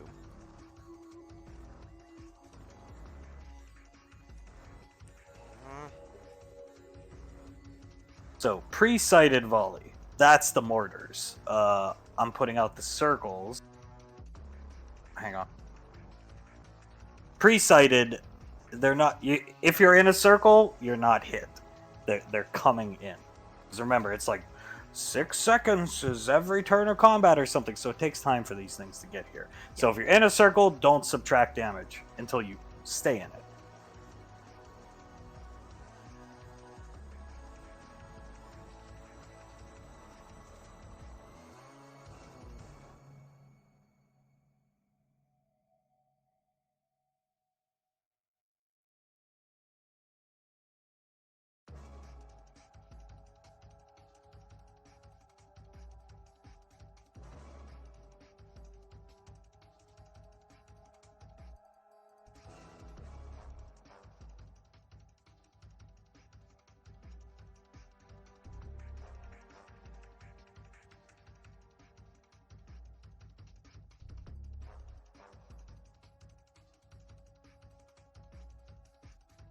All right, and the blue are the mortar. Go ahead once Ceres' turn when she's ready. Yep, I'm trying to think. Does she Hunk get, can't act, and Hunk has to channel the shield. We course. can't do anything. does she get the impression that this thing will get an attack of opportunity if she runs? No, not this one. No. Okay. Took him time to bring down that large claw swipe. It's big. It's huge. It's I don't know how tall exactly she is, but it's taller than her. 5, 10, 15. She's going to make a vampiric blow attack on it. Missing. She gets one more. Vampiric blow.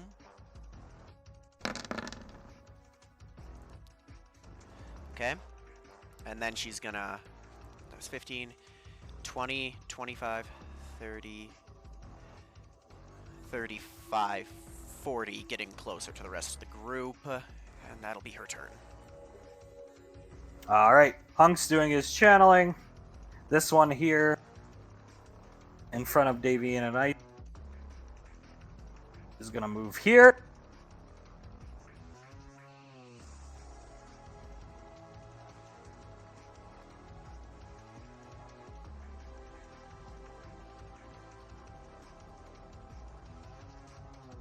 Gonna hit Davine with a concussion shot. Con check of 20 Jewel or Jeweler.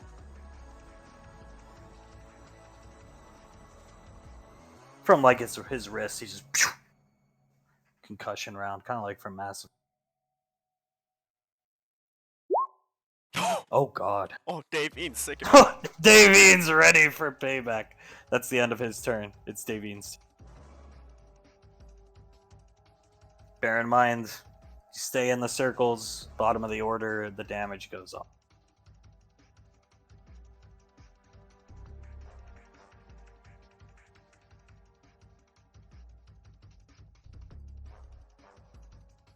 All right. She's going to spend 10 feet of movement to walk forward, and then ODM gear across to the dude who's fighting Julius.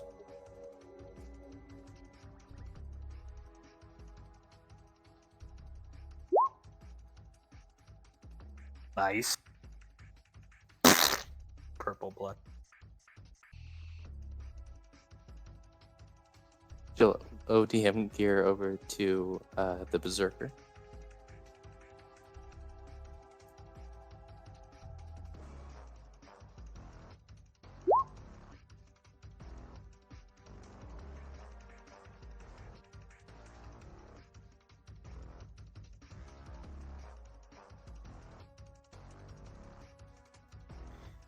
No, let's just play a little ping pong with Davine for a little bit.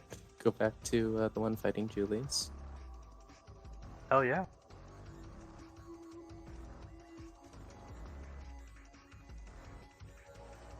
And then one last attack. Going to the Berserker. Tell me if it hits. I have something up.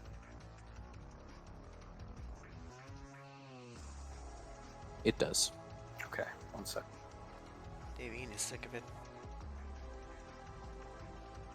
Icy's gonna, yeah, fuck you too, and teleport this guy onto the mine.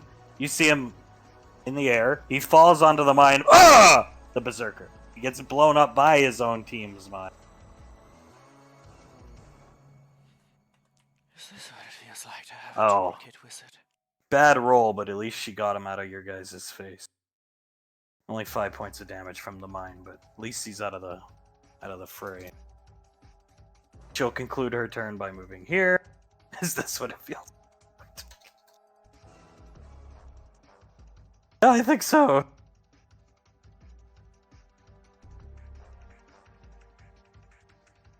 Oh, lordy, lordy, lordy. Nice. 1 second.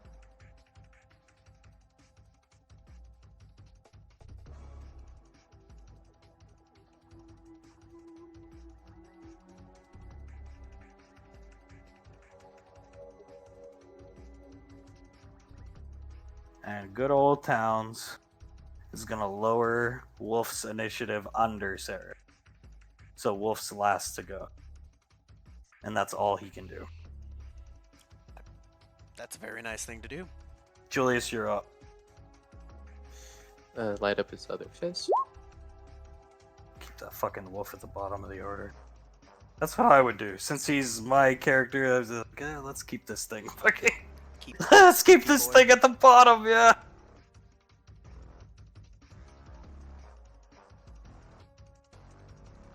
The range on the plastique was 60 feet to throw, right? Yeah, intend to hit. Okay. Julius will throw the plastique at the berserker. Big boom.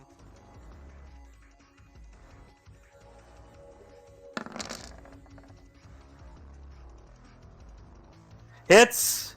I'm blowing him up! Sending him this way.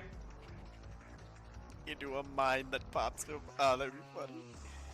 Oh, oh, oh. Poor guy. Anything else for Julia? No. You see the berserker, like, people lying on their back, they flip up. He flips up. Oh, it's a she. Flips up, puts her claws out to her side.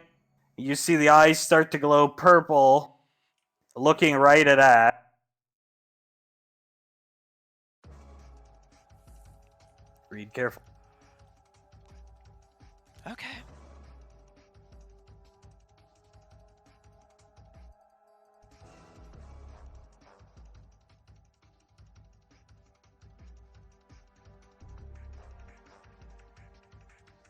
Lucky for you, ends her turn right here. And that will be her. You're up. BB Corpse, they're all girls, but sometimes I'll say he or it. What kind of armor does she look like she's wearing?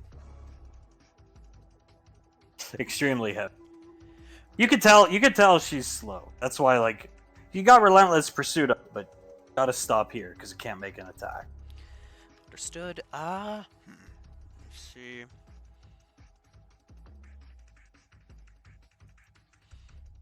Plus, this would be very OP if she could just boom, like you have a turn to prep for it. Yeah. All right. Going to. Let me see where it is. Well, in the spirit of not wanting her near me, triple tap. Gonna try to push her back again. So con check of 20 or higher.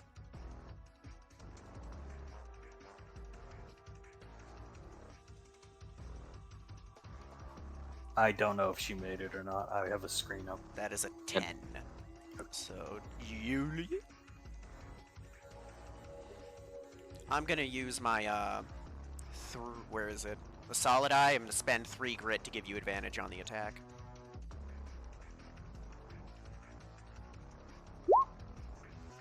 Nice. Which means I get a free attack with Ravage. With advantage.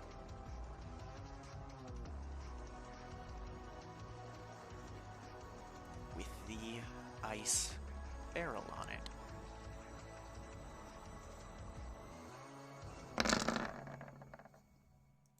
And that hits as well, giving me back one of my grit.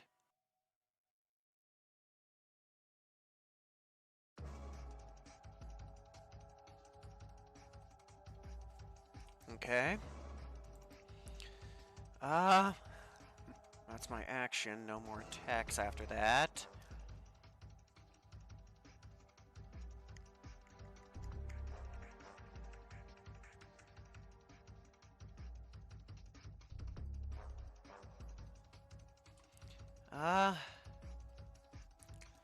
Yep. This guy here hits you. Imagine it goes for like one of your weak points and a quick jab in one of Julius's weak points for 43 points of damage. With a void infused, like a shank. Maybe not like a prison knife, but small combat knife. Something you couldn't even see she had. Just like kind of like quick slash, maybe not a jab indeed, but a quick slash. This guy here. And that'll be his turn. So Sarah's. Okay, she's going to move here.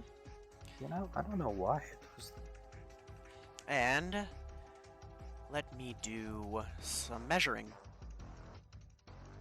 It should show health. There we go. So she's going to use her last blood point to place Blood Haze right here. So it's a 15-foot circle. Okay.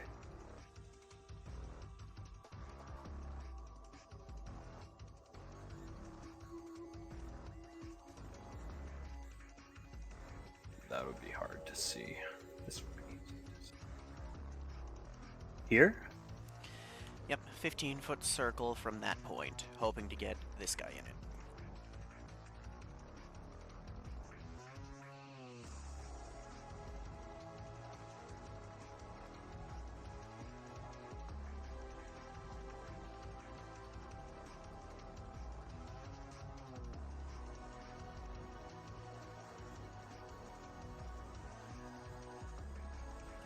Okay. Nice, he's just in it, perfect. She's then going to make...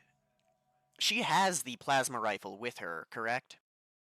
Yeah, it's a 12d8 damage, and she gains proficiency to hit. That's it. She's trained with it. Yep. Let me do that real quick.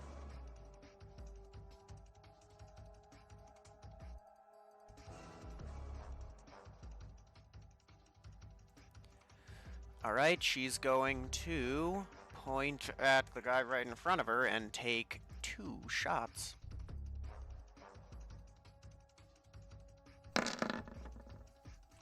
Okay.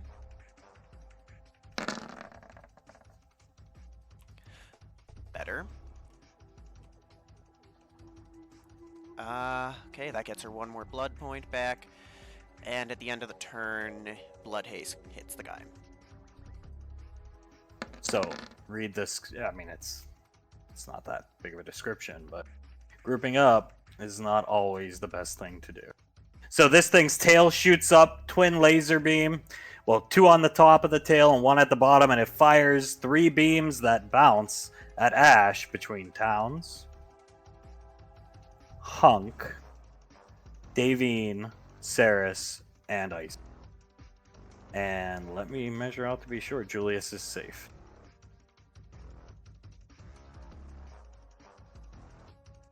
So we all have to subtract some HP. And this thing's crying and moaning maniacally. And Julius, you see its head and the eye on front of it glow and turn towards you. And that's the end of its turn. Hunk's a bubble shield is gonna cancel. Yeah, there it is. Okay, I'll cancel.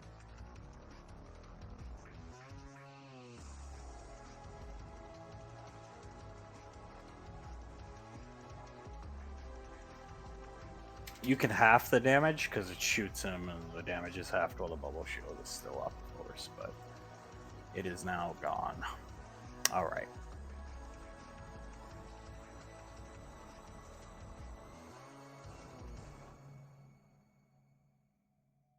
Well, Hunk is going to be a good dad, and since his bubble shield's done and over with, stand in front of the wolf in front of Julia.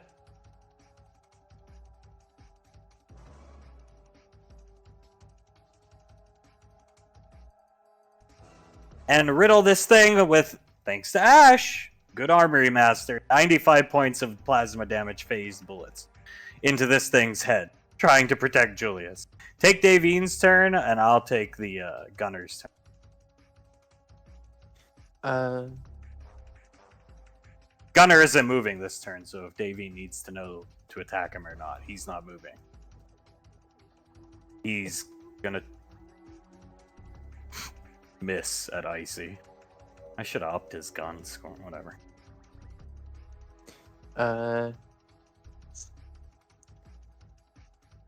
Davine is going to attack the gunner in front of her. And depending on whether this hits or not, something will happen.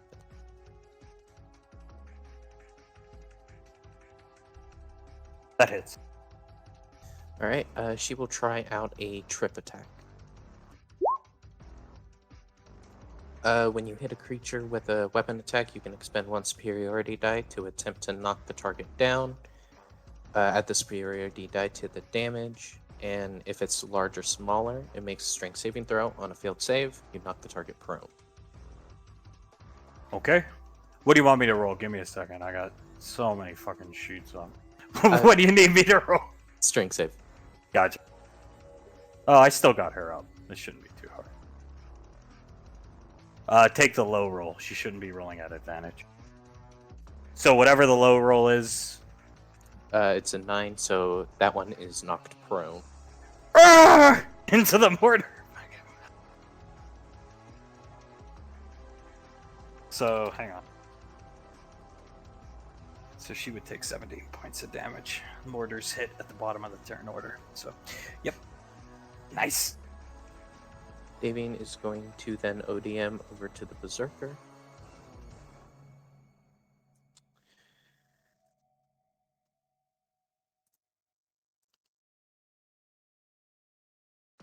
Did it hit?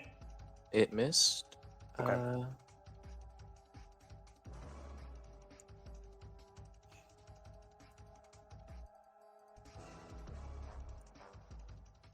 She'll just ODM back to the gear, or the gunner.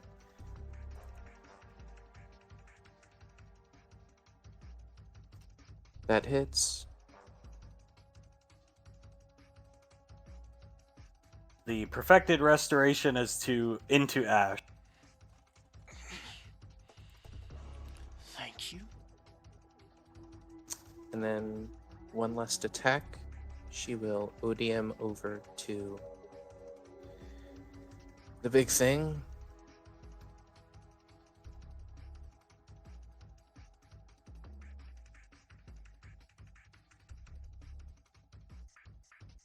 Which it hits, and on the hit, she will expend 6 ferocity stacks to deal that much more damage. All right. Icy concludes her turn moving here, so she's like in the middle of the river, or stream. I don't know exactly what the word is.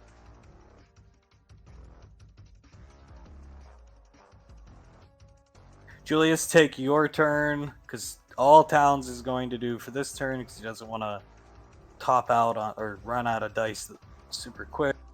He has like a double-barreled shotgun, a long black one, and he's going to fire at this guy right here, who is now looking terrible, the gunner. Okay. And he has to reload it, so that's all he can do. Fires both flechettes at once, and he's got to reload.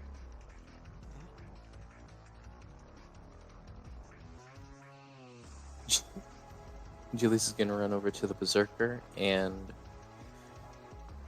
going to try out an uppercut. Nice! Come on.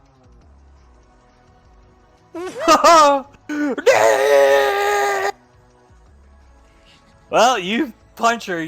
She's not dead, but she gets up. Oh, you can see, maybe she's not standing up, but you can see her pale white skin, purple veins, and void blood dripping out of her eye. She just got falcon punched. Oh, gross. And then, yeah, that's actually on the hit. He'll apply the brand. Why not? All right. So, before the Berserker goes, you hear the sound. It sounds like roaring engines coming through the forest, and you can see trees.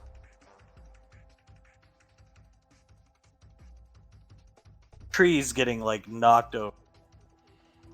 Oh, shit.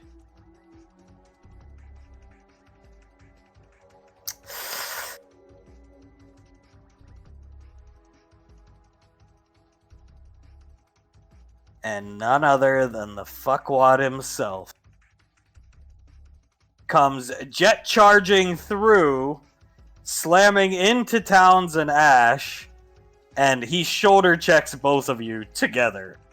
And you both go flying. I'm not going to delete you off the map because then you'll go out of the initiative orders. So I'm just going to hide you. Towns' aura is gone from the field because he shoulder checks both of you through the trees off a small cliff this way. You guys, Davine maybe saw him, Julius saw him, Sarah's definitely saw him, but the three of you go off here. I'll get back to the Berserker. Hang on.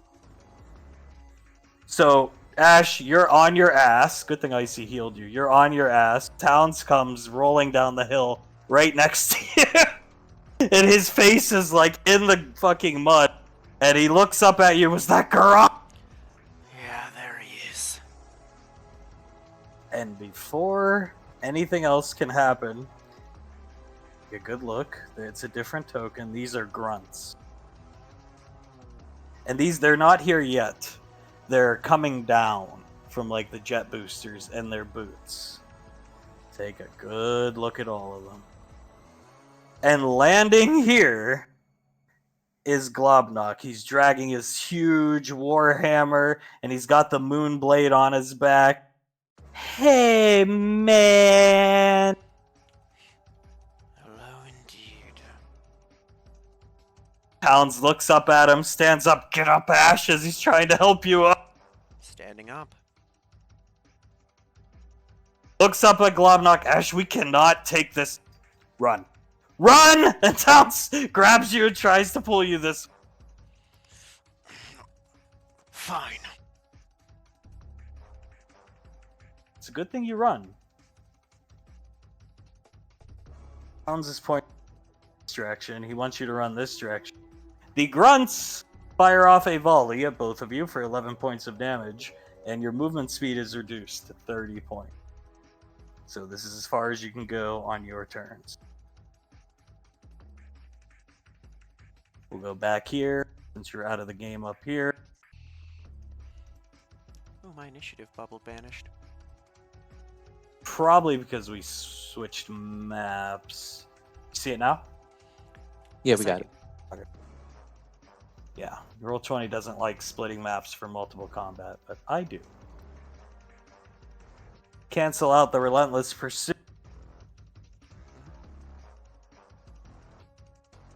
Berserker's gonna stand up and try to initiate the Fury Claw swipes with you, Julia. 21, 9, and 27.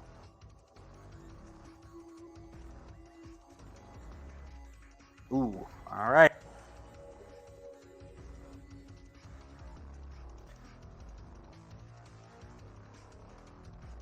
Do I win that? Hang on, let me look. It got a 21, a 9, and a 27. You got a 14, 3, and 20. You win. Okay. Well, why not? I mean, I guess that's what I would do. This guy runs up to...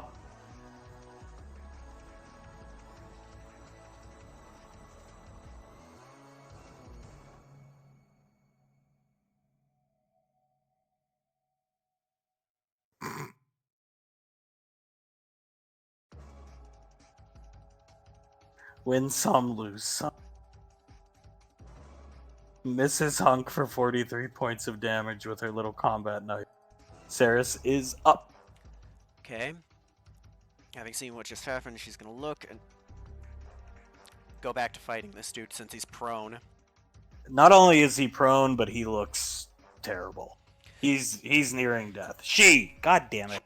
Well, she is prone, so Saris gets advantage here. Plasma rifle shot.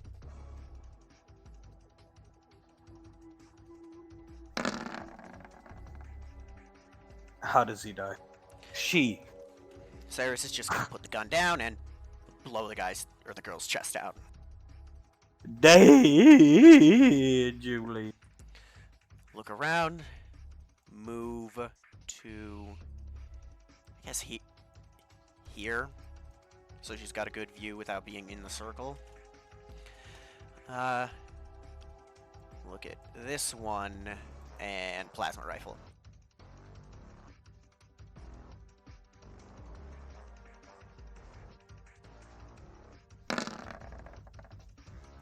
Nope. Okay.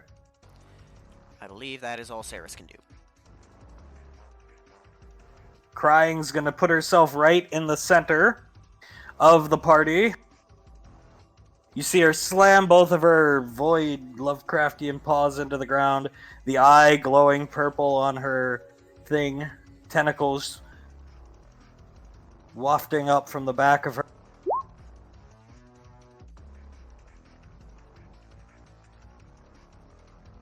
Here. Winning. So once they reach you, they're going to do that 84 points of damage. Note the fact they have an AC. They can be attacked to be blown up. Unlucky for you guys, your shooter is not here. And there they are. All 4 of them, letting out a wolf-like howl, going back to the top of the order. And it's Hunk's turn. You take Davine's turn, because I know what Hunk would do. All right.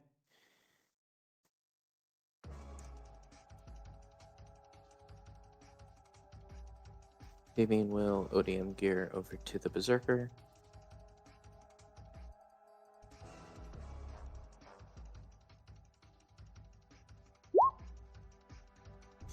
That misses. And then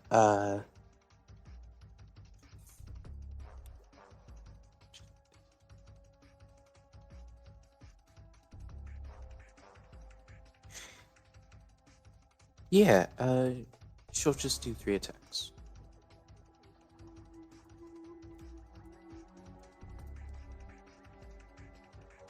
One hits, one misses.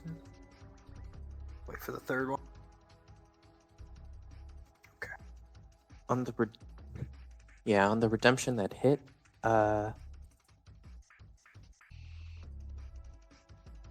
she's gonna use maneuvering attack, I think it's called. Yeah. Maneuvering attack. She can expend a superiority die to give one of her comrades the ability to move half their movement speed away from a target without incurring an opportunity attack. She's gonna tell Julius to go help Hunk. Okay.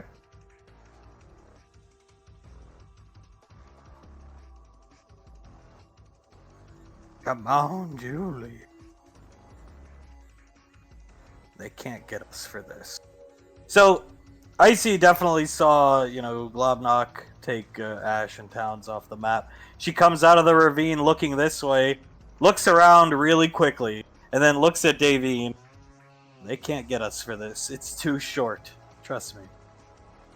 Davine, maybe Davine sees her put her hand up at her. Maybe Davine doesn't see her put her hand up at her. I'm not sure. But all of a sudden, Davine feels like her, not in a bad way, but her heart's about to explode. That's poor wording.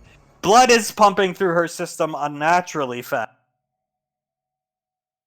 And just in Davine's head, she hears.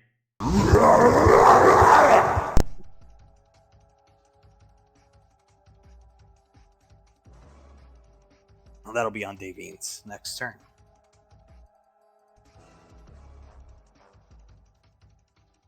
It's a pretty nice spell, I think.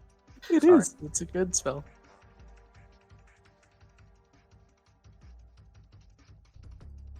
Towns is going to run here, 30 feet of movement speed. You guys are being shot at. Globnock's laughing at you, Ash. He comes. If you look over your shoulder, you see him step down, and he says, "Gonna finish what Malcolm started with you, man."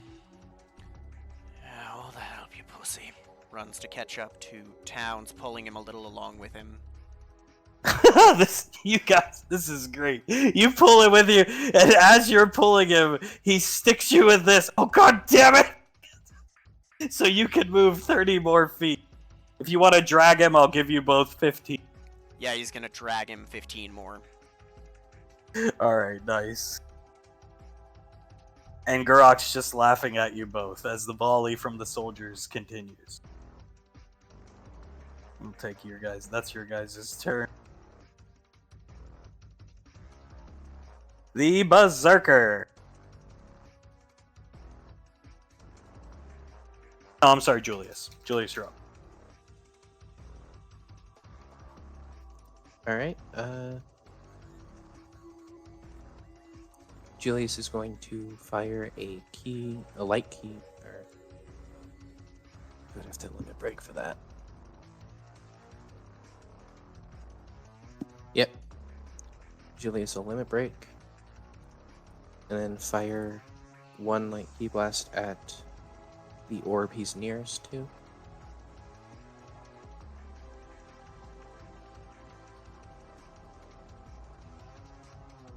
This one. Yes, sir. It goes in. You see it start to fizzle, but it's not erupting. Oh yeah, it is. That's a 15. And it blows up. All right, and then he'll fire second one at the one nearest to Hunk. Go for it.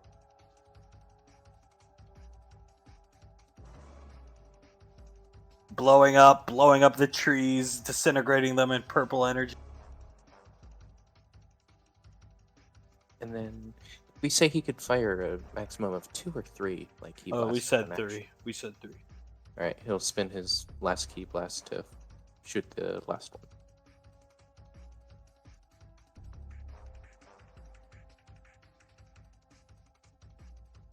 Blowing up. That'll be all for Julius.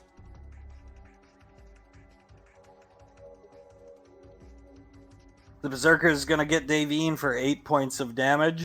That will conclude her turn. She is not looking the healthiest of people. Anybody on the map here can tell. She's not looking great. Ash took his turn with Towns. Take Ceres's turn, because this guy's just going to stand and fight next to Hunk near Crying Wolf. Okay, well, I think she's got one more. How many? Hits Hunk for 12. Since I didn't have it written down, how many shots does a plasma rifle get before needing to reload? I like the same as Fallout, 12. Repcon Aerospace Urban Combat is 12. So she's at 4 shots at the moment. Good. Going to turn, fire at the big dude.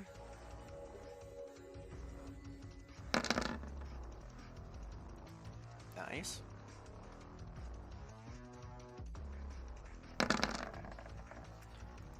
Yeesh. And Blood Haze takes on the Crying Wolf.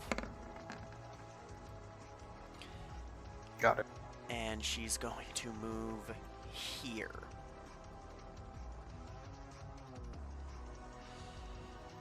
With a bonus action, she'll stim pack herself using one of the darts she has. I just don't have it written on her thing for some reason, so I'll use it on Ashes. The Void Induction Orb. Oh, this one never got revealed. My one up here. Oh. But it's here. That's all it can move. It was up here to here. So there's one left. It was up here in the fucking tree line. Here it is.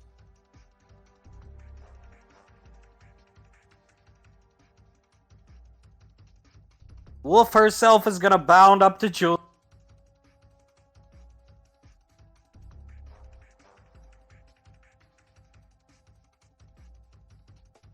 And smack Julius for 31 points of damage with those big void-infused wolf claws. Julius will try out a eyeless on that. Okay, I gotta move you for a second, because right where I made Towns disappear, you are. So I'll put you right back. I could barely see you under Towns' toe. It missed. -6, right? Yeah, -6. Yeah, it misses. But she's still in your face. And we will go back to the top of the order. You can take Davine's turn. Hunk is done with this woman. I feel bad for the person in front of Davine. Oh, maybe that's not the best person to use it on. Yeah, it's not. Does it have to be that action first, or? Hunk breaks that chick's neck. Oh, jeez. Does it have to be that action first, or can she just? Yeah, she could just run to someone. She doesn't need to ODM. Yeah, whatever she wants to do.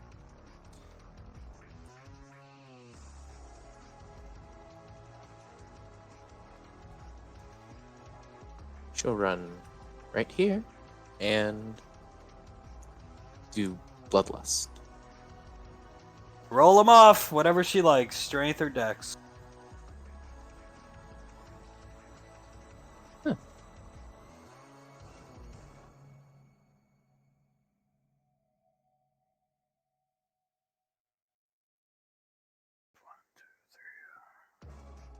Calculate.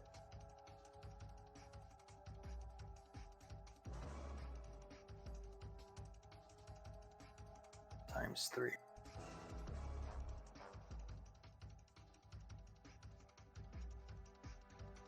You see this thing maniacally laughing at you, Julius, and sobbing at the same time. Weird, strange, reverberating echoes. And Davine's hit, you see sparks and void energy flying out of its side. And it buckles to its side and has to lift itself back up. Not dead, but definitely hurt very badly. What's next for Devon? Oh, that didn't take her turn? No. No, this is her biggest best spell. No.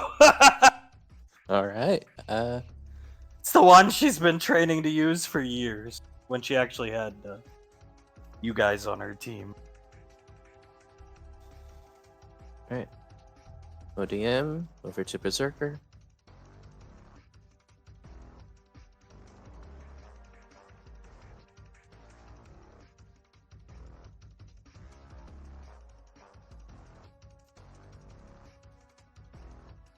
ODM over to Brian Wolf.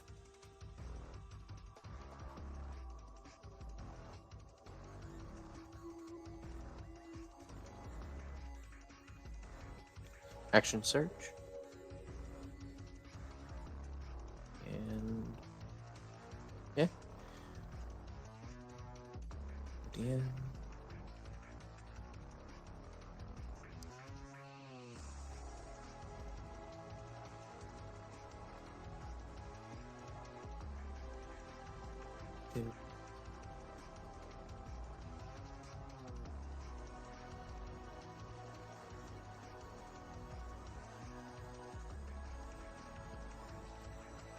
And she will use her bonus action to use refuel.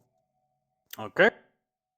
Icy's gonna just move here. She jumps on top of the wolf and starts just in the wound. Davine's bloodlust attack left starts shooting her blaster pistols into it, concluding her turn. Towns and Ash,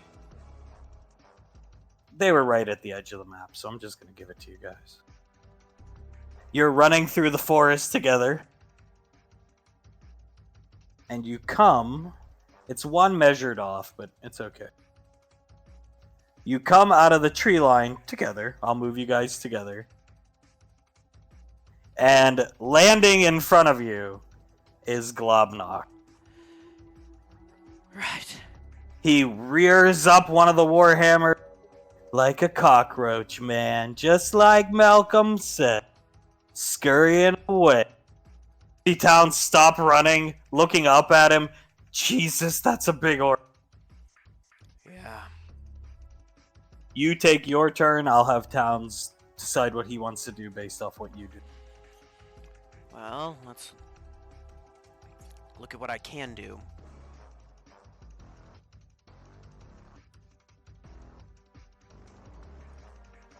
Okay.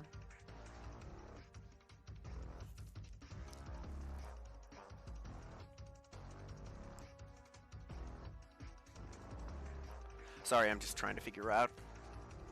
No worries. Globnock is going to take his turn anyway. And he's going to smack Towns across the face, sending him flying this way with the Warhammer.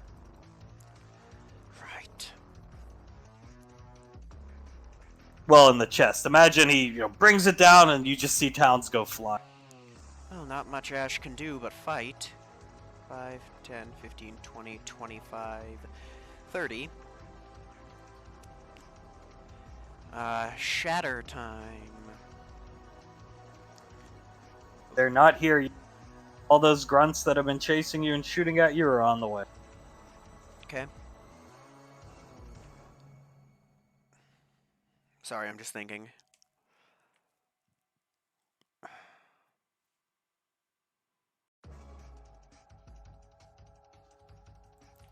Shite. He's going to use his action to dash to Towns, get him up. And...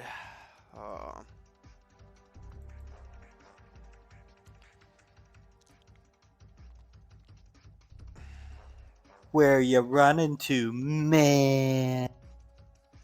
just gonna ignore him.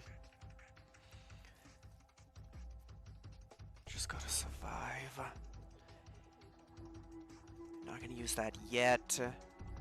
Bonus action going to heal Towns. Okay. Anything else? You still no. got. You can still. Yeah, I'm thinking. Right, I could attack. Alright. You might want to, because it's just you. Behind you is a wall of grunts coming for. There's nowhere to run. Well, then I'm not holding anything back. I'm going to...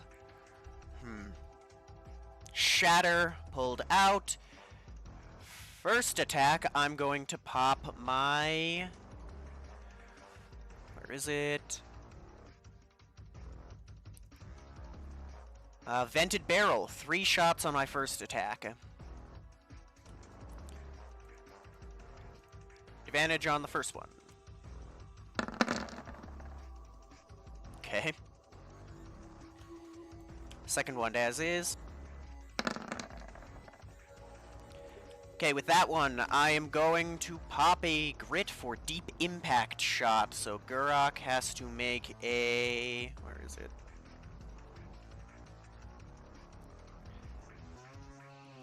Con save.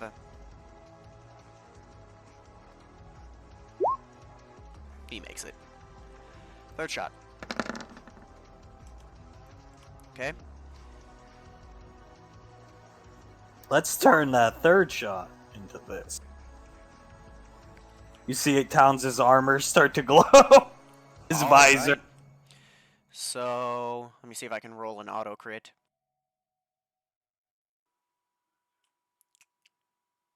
This shot will pierce Globnok's armor.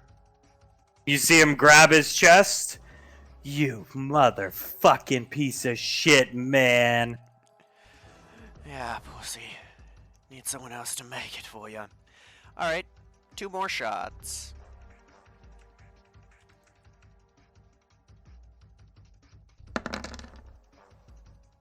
Okay. Advantage.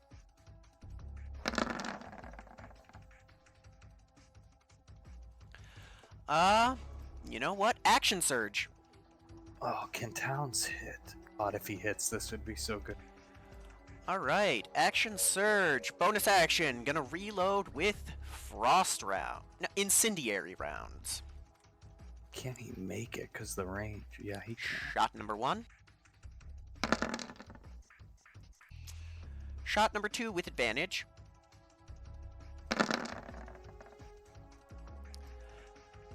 Oh, that was the wrong one. Let me re-roll. That should have been Shatter Incendiary.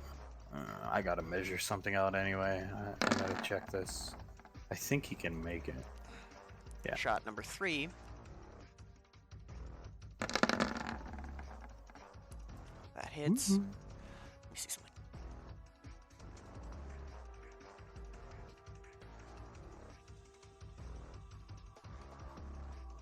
Okay.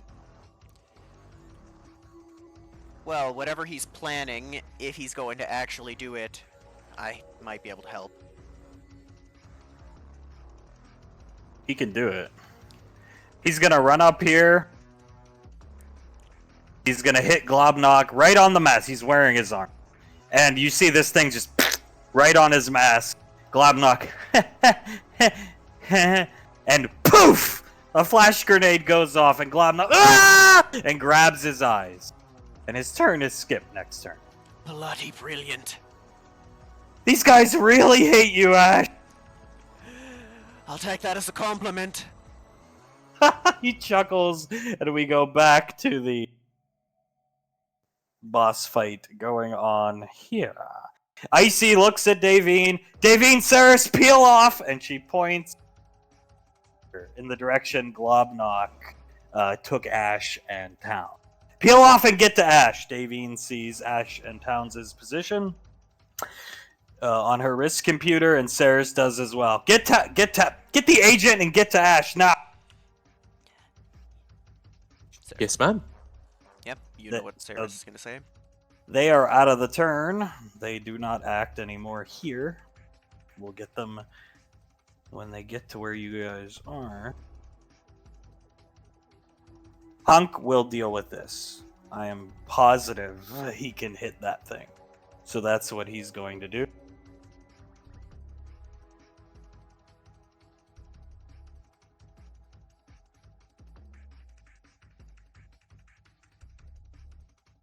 That is at the Berserker, falling over dead. Wolf is still up, though. Julius, take your turn. Hunk, because Hunk's going to shoot that orb. That's what he's... Alright, 4 limit broken attacks on it.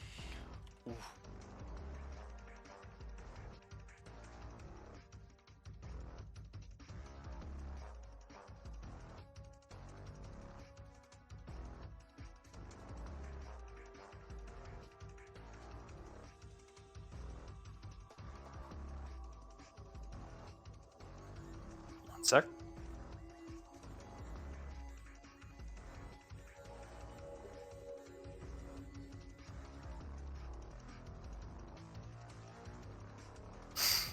Okay, I'm back. 25, 28, 11. Okay, anything else? No, sir.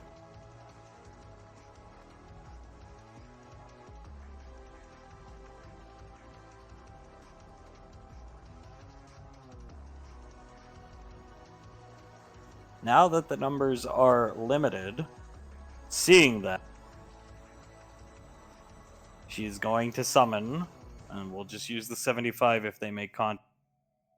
One here. Here.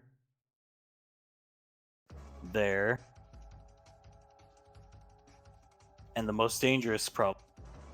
Closest. This one, Hunk killed. She summons 4 more orbs. So now your action economy needs to be used wisely. And we'll be back to the top of the order. Davine and Ceres are going to get skipped because they're traversing. At least it was the fastest members of the squad. Exactly. Won't take just one turn, they're out of the game.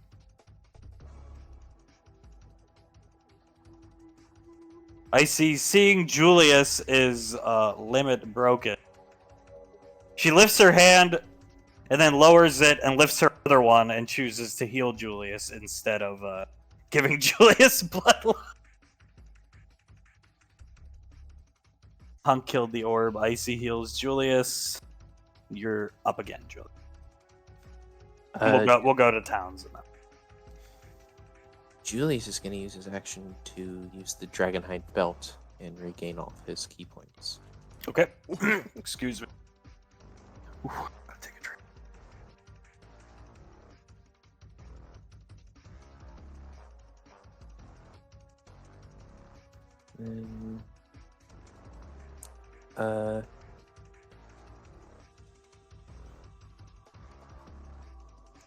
Nothing on his bonus action.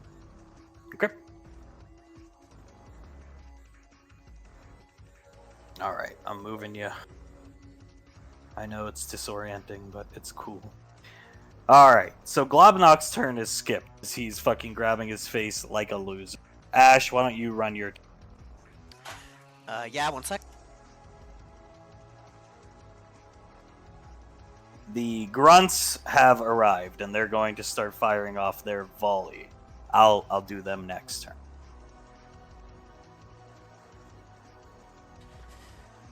Seeing as Garak is skipped and the grunts have arrived, Ash is going to, for action economy's sake, swap his gun out for the 2 pistols.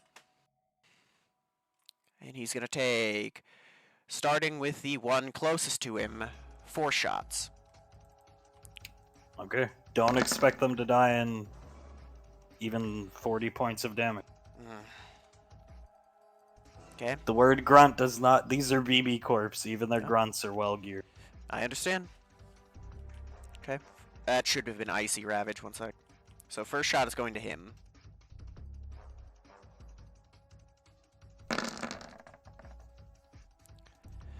Okay. Second shot is going to the same guy. I'll pop one more grit. Okay.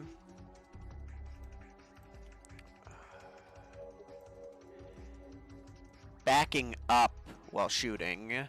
Third shot, same dude.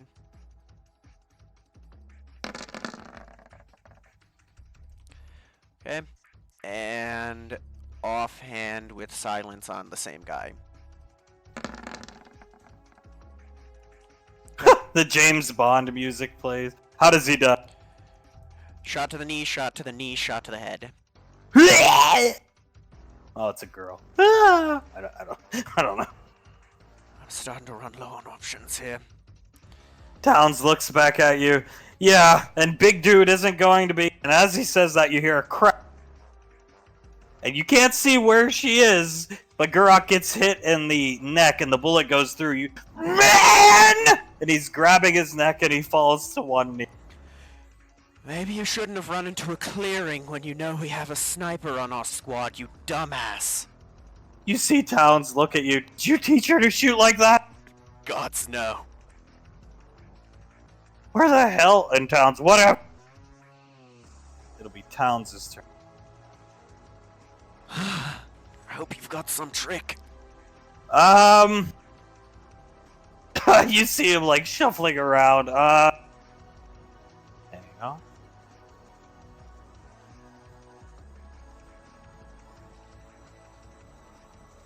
I've got tricks, sort of. You see him pull out a knife, and he underhand throws it, just like they teach you in SIS training, right into Globnock's visor, who's grabbing his neck, wiping smudge and shit off of his visor. He looks right at you, Ash, Globnock, because he couldn't see who hit him, and he starts laughing at you, Ash. This is the best you got, man. And he goes to reach for the knife. You see Towns with a little device, he click, and it blows up, shattering Globnock's mask. What the fuck? And he stumbles back this way, and I'll lower his aim. Damn, that may have actually improved your looks. Fuck you, man! Love you too, Glob Glob. We'll lower his AC to 19. Go back to the top of the turn order. Daveen! You see Daveen and Saris arriving at here. Okay? Okay. I'll go back to the top of the turn order. Wolf did her induction. That's what she did. I'll roll Hunk, Julius. Julius, you do your turn, and I'll roll Icy and Hunk. Hunk's gonna go after this. What would he do? No, he's gonna protect Julius. Hunk's going for this one. So that's what you know what he's doing. And Icy's gonna go for this one with their weapon attacks. They communicate that to you. Which one is Icy going for? The one closest to Hunk here, and Hunk's going for the one here closest to you. Julius will fire a light key blast at the one closest to Icy. Now that's teamwork.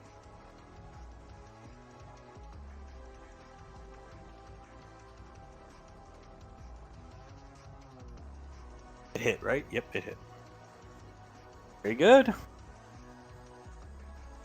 You're still up. Yeah, the second one, you might as well just take out the one furthest away from them.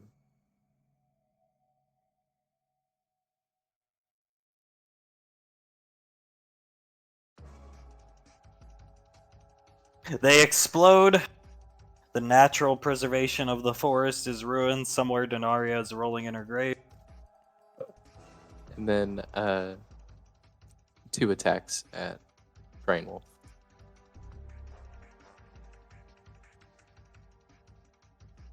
All right. Any jewel up? No, no, sir. All right, because I think we have a very hungry MILF down here who sees some prey. Hang on.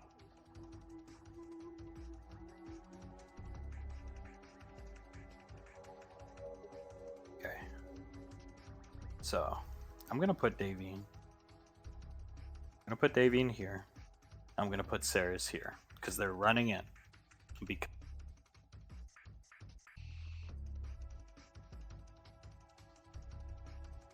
the volley from the grunts is going off. Everybody takes that amount of damage. 14 points of damage.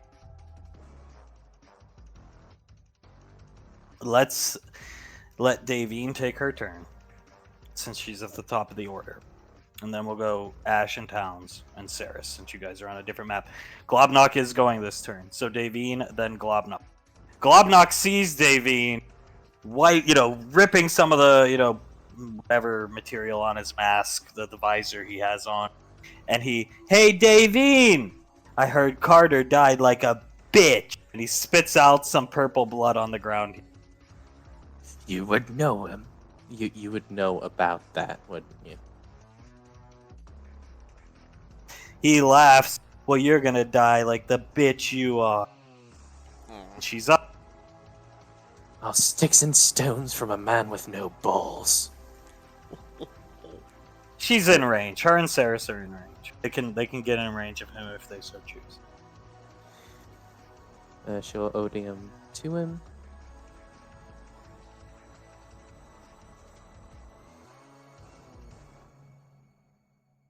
Ooh.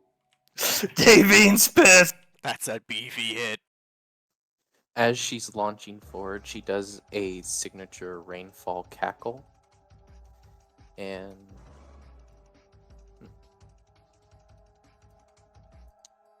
yeah, she'll actually shoot over to this one with ODM gear.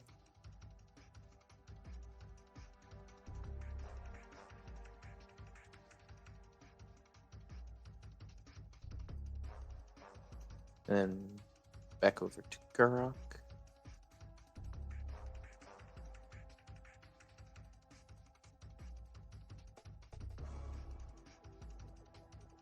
Oh damn! She's chopping the fucking tree down. And then on the final attack, Remember, he's got 19, not 24 AC. Nice. on the final attack, she'll expend 6 ferocity stacks. Oh god! Do that. I think Davine is angry. Globnock trying to protect himself from fucking Davine. He's swinging his arms around. You always were a bitch. Aims his wrist up at Sarah. 5 points of damage. Pulling Sarah. Void damage. It should be void, but whatever. It says void in the description. Pulls Ceres over towards it. She's, all constricted. Oh, Ash, is this your girl, man? As he's trying to swat Davine off. He's much bigger. Physically, you can tell he's went through something. And he says, is this your girl, man? To you, Ash. Yeah, he's just gonna stare at him and grip the gun tighter. That's not a good idea, little one. Oh, really? Well, neither is this, man. He throws Ceres up in the air. And for 541 points of damage, home runs her into a tree. She bounces off the tree and lands here. And then it gets worse. Try all you like, Davine. Your time's up. Strike! And there's a mortar volley coming in. I'll get the circle. He was the one directing and calling in the mortars.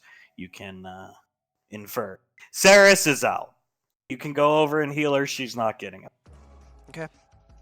And she let out a scream. You heard bones breaking.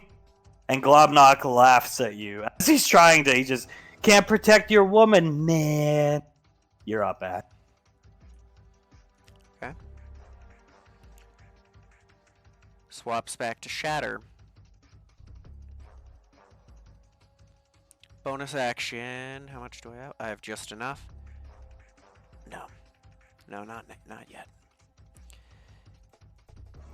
3 shots with Shatter.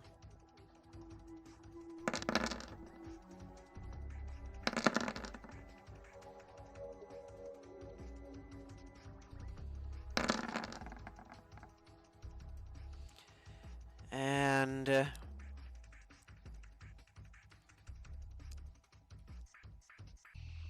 that last one, no, I have to say it beforehand.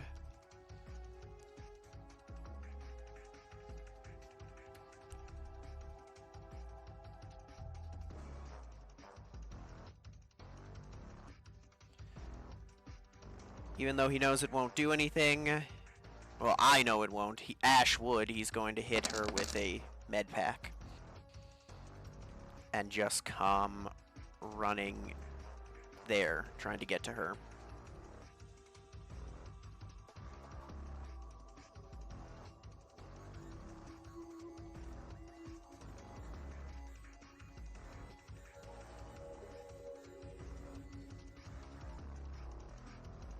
Towns is gonna run up to Globna.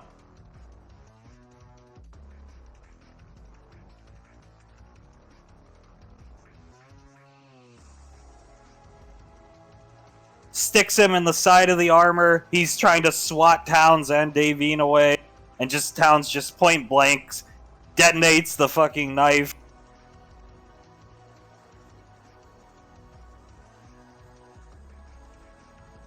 Lowering him to 14 AC, but if you're paying any attention to him, like, all this is happening to him, his armor's getting broken, he's acting like he doesn't care. If this was happening to you, you'd be like, oh shit, my armor, right? He's not acting that way. Davine's launching a full-fledged assault at him, and he's just clearly concerned about her, but more worried about just insulting and toying with you guys. And that will conclude everybody's turn here. Caceres is out. So we'll go back here. And we'll go to the top of the order. And Old Hunk's gonna jump up on this stupid... Julius, you take your turn, because they know what they're doing. You know what, Julius? Wait.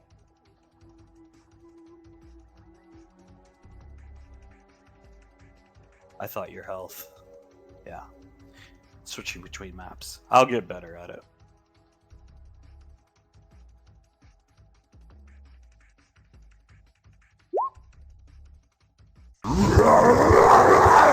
You hear that go off in your head too, as this wolf is staring you down.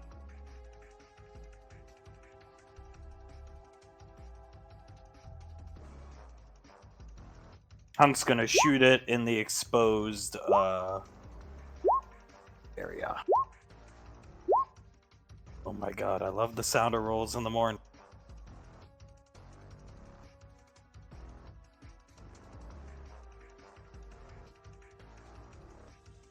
One, two, three.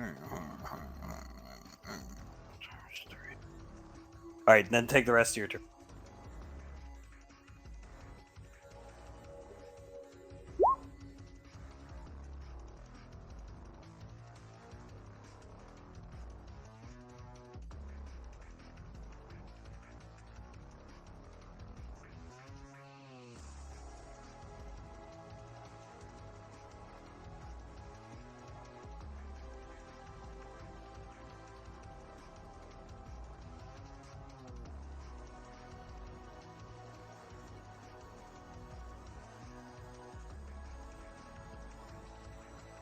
Alright, anything else? 25.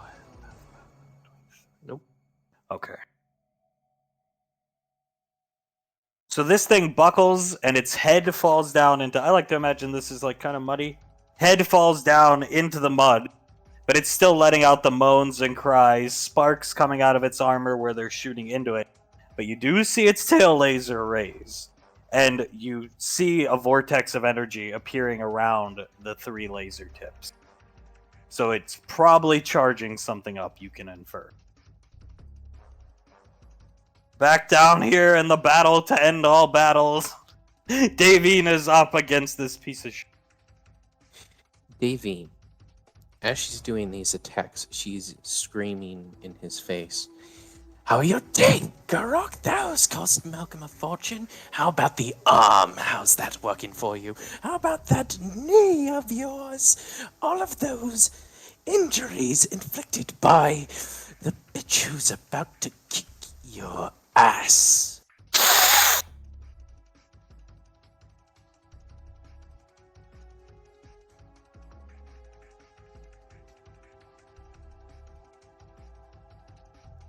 And on the last one,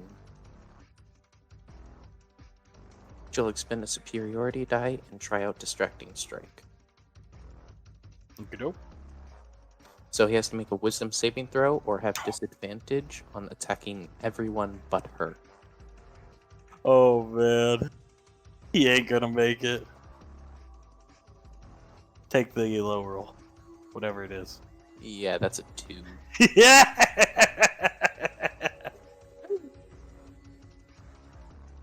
Oh man. Shit. All right, let me get the ground.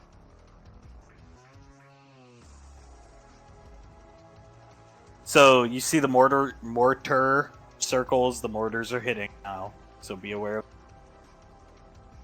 The grunts let off a volley that hits everybody except Saris, and she's not dead.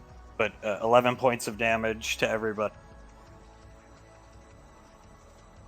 Globnock, lucky for Glob, he does not make this attack. He has, in this scenario, this mission, one mortar, one shell that can directly strike anybody. And you can guess he's not going to use it. Oh, well, that's the wrong one. But whatever.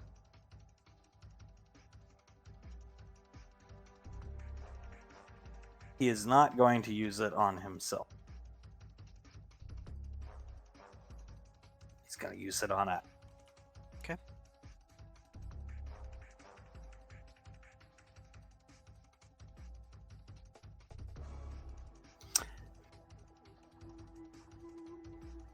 However, the precision comes at the cost of damage.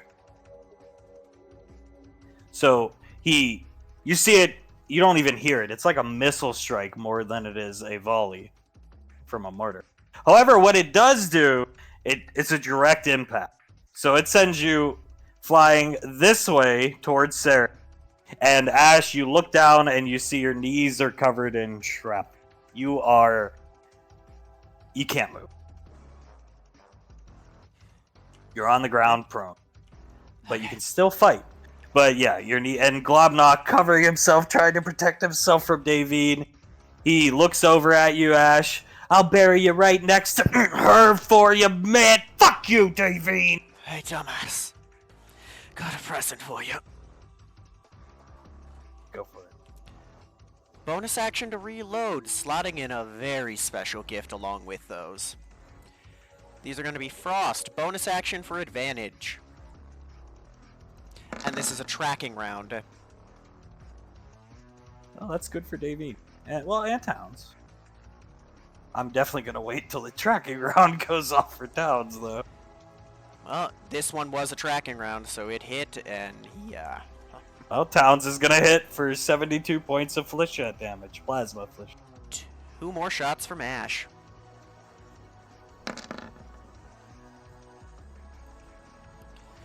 And he, yet again, doesn't know this isn't going to get her up, but he doesn't care. He's going to use that on his bonus action on Saris. Okay. And that's Ash's turn. Alright. 1 sec.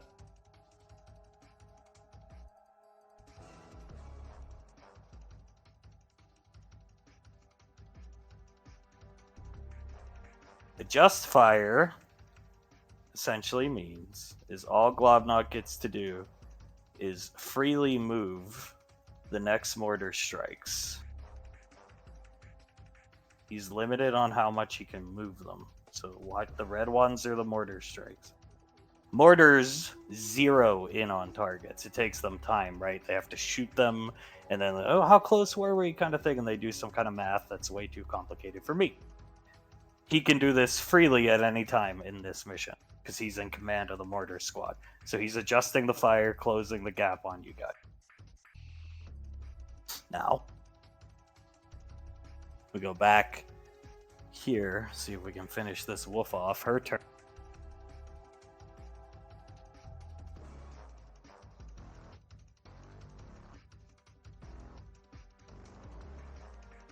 I would deem Julius the most threatening of all of them, but at the same time, yeah, even not at advantage. Hunk goes flying this way, right next to a mine that doesn't go off. Icy goes flying this way. So Wolf shakes them off of her.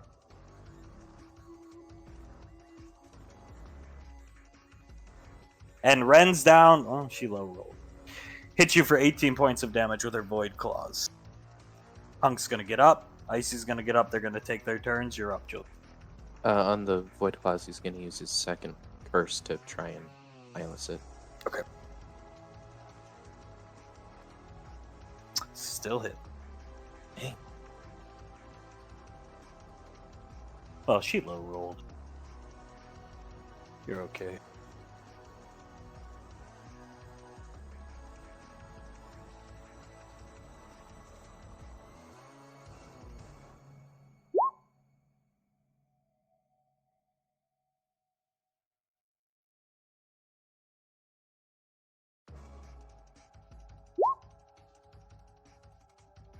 That's going to be Hunk and Ice.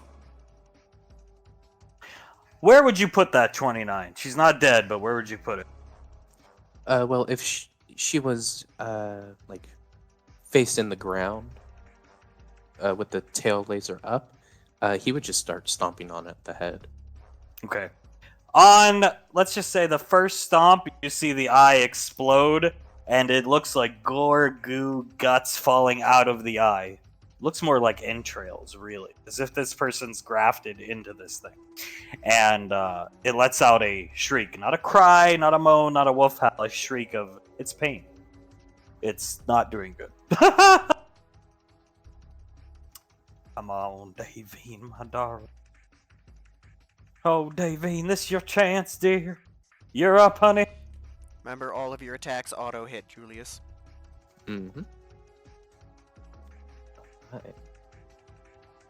As you do see that the mortar strikes are getting closer and closer to Sarah. Yep.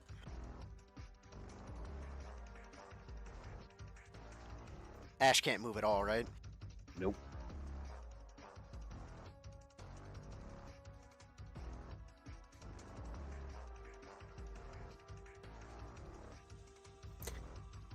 All right, yeah.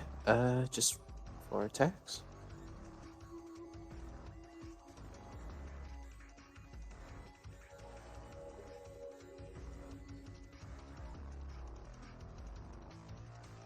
And then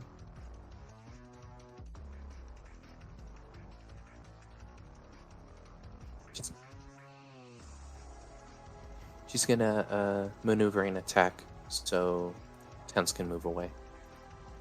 Okay. Well, poor Towns is gonna be moved. Gonna be moved by 4.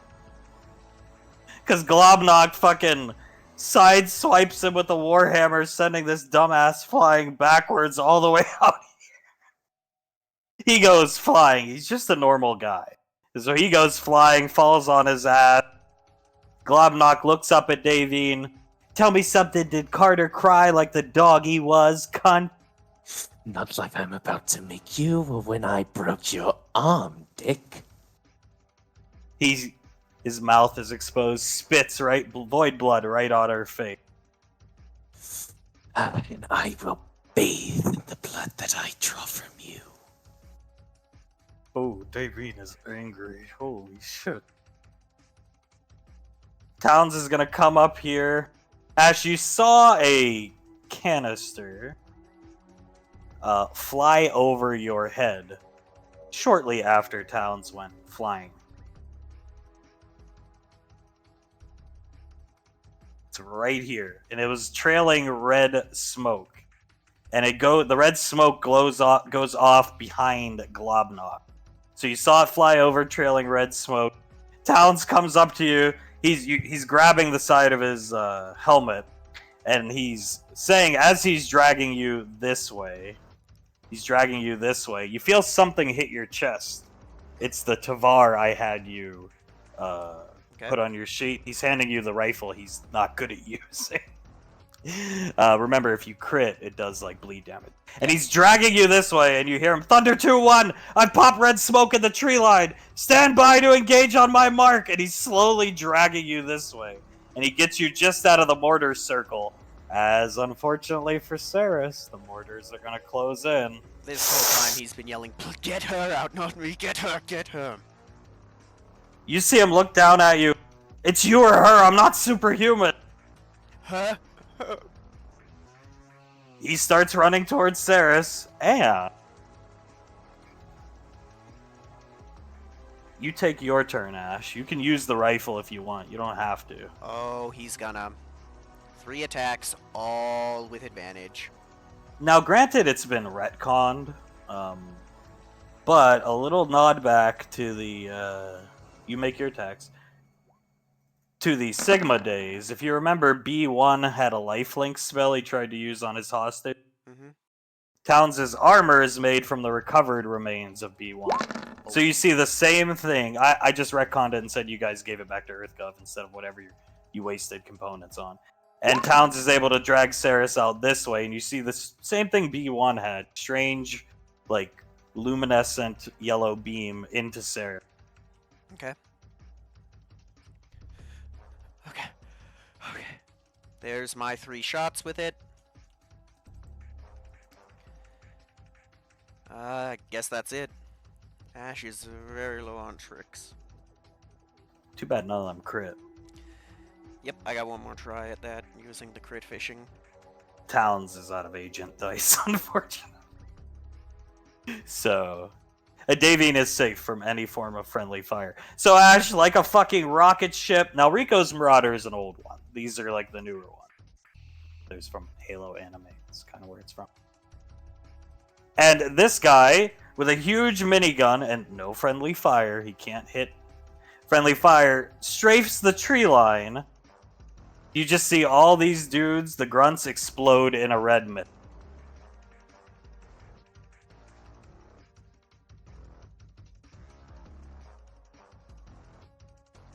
Glabnock, looking shocked at Davine, turns and sees this Marauder, and Davine can see a horrified expression on his face. He looks at Davine. Always gotta call for backup, huh, bitch? You want to talk with your big old army of lackeys, you Max Tech scum? We were just starting to have fun too, man. As we go back here. Keep going, go. No, go. Oh no, I was just taking you back to this map. What was Davine saying? And fun we will have, boy. You can see the other Marauder, Ash. You saw it fly over this one, and the mortar fire has concluded. Because you can see this thing just on the horizon, raining death down on whoever was dumb enough to fire those mortars. And Julius, you're up. We'll do you, Icy, and then Hunk.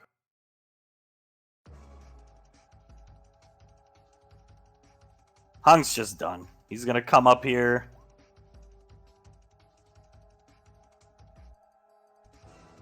Hunk sticks his Ripper into the exposed wound as you're making your attack.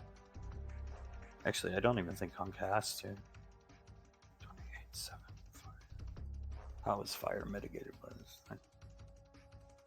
It's the typical for military grade tech. Okay, I'll give the kill to you. How do you kill it? He puts his hand in the hole that he made from stomping on the head, and puts his foot, but in the other part of the hole, and yanks it apart. Nice. You pull out. Just like imagine a long purple tongue with void and energies and shit. You yank it out. and then intestines, and a stomach track, and then intestines follow that. Should take pictures of it.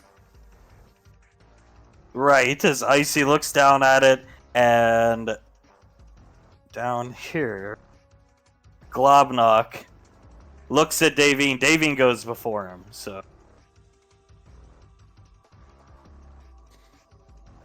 Yeah.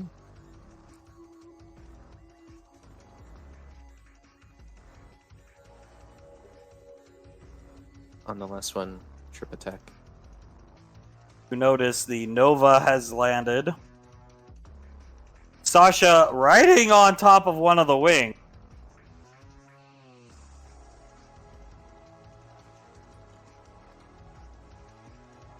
Her new sniper rifle, thanks to Ash. And she's now back in range. Hits Globnock along with Davine.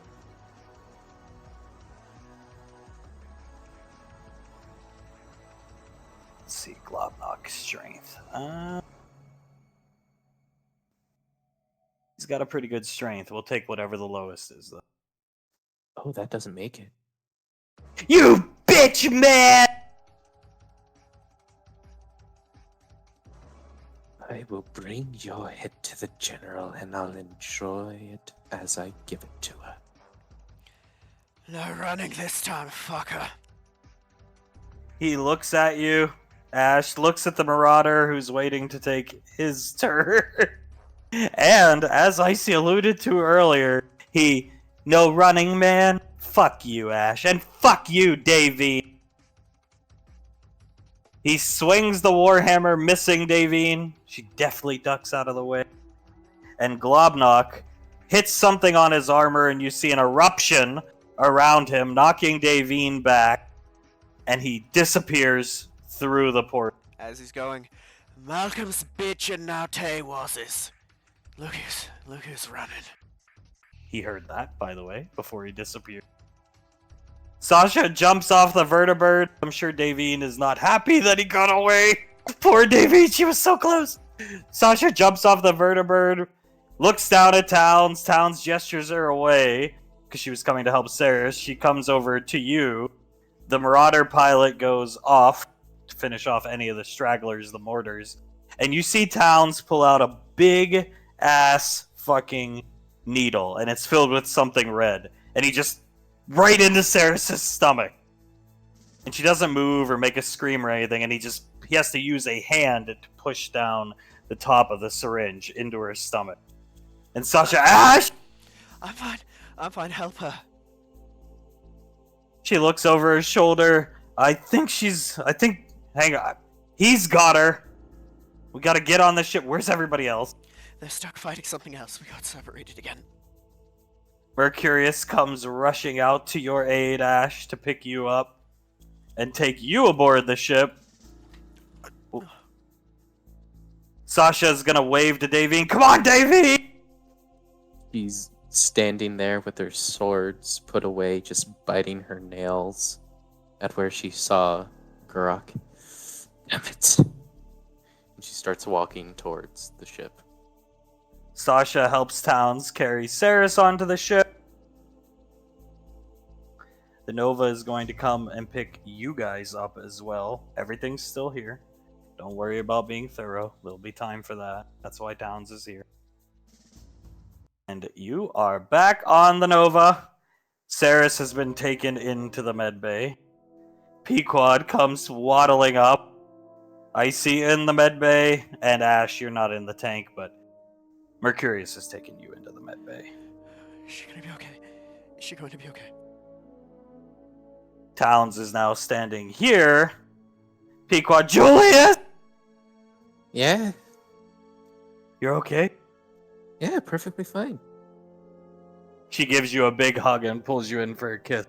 My scarf was glowing like the past 15 minutes. Yeah. Those were the BB course, right? And he looks over to Ad Punk. He walks over here with his MP5 drawn up. They were, and they got fucked up. What about Globnock? He looks at Davy.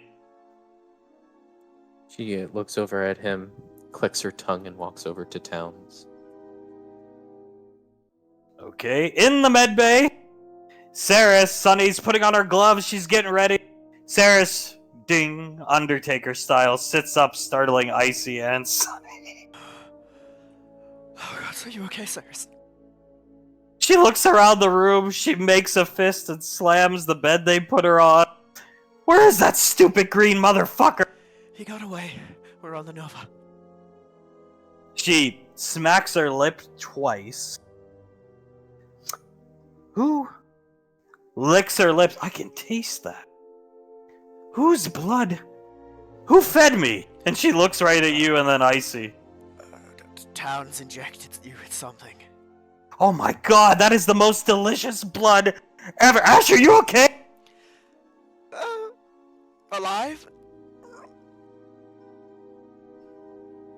All I care Honey, about, okay, change positions. Saris, get you onto the bed. all I care Sunny looks at you.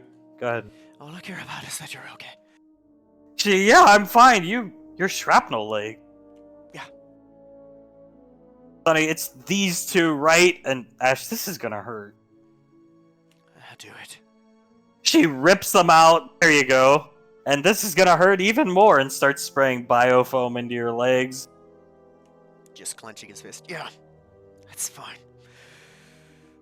You got away, ma'am. I'm sorry. Everybody's okay. That's all that matters. I knew we had to come up with something. And Saris, it tasted suave, debonair. You see she's blushing. Oh my god, that was the best blood I ever tasted. It kind of like that alcohol you guys got from me years ago. She's stroking her chin. It had almost like a morphine effect from what I've read from morphine. Dashing, handsome. Whose blood was that? I have no idea. Icy Towns shot her with it? Yes. Huh. It could be his. Saris, I didn't get enough of it to read any memories. Can Ash walk? And Sunny, yeah, just give the biofoam like 3 minutes. Anyway, what's going on down here or out here or whatever? Davine is leaning against the wall that Towns is. You're a wonderful fighter. Much better than when you were cursed. He grabs the back of his neck. Thanks! Yeah. They give me a lot of toys to play with. Gotta figure out something to stop these guys from getting away. That we do. Any leads on how they're doing it? No, but I think given all the void freaky guys with dead bodies we have down there, that should be all the material we need to figure out a countermeasure. So next time, why does that green guy hate you guys so much? He really hates that! Well, it is partially because he is a part of the cult and we somehow, prevented them from doing their job the past 2 years, and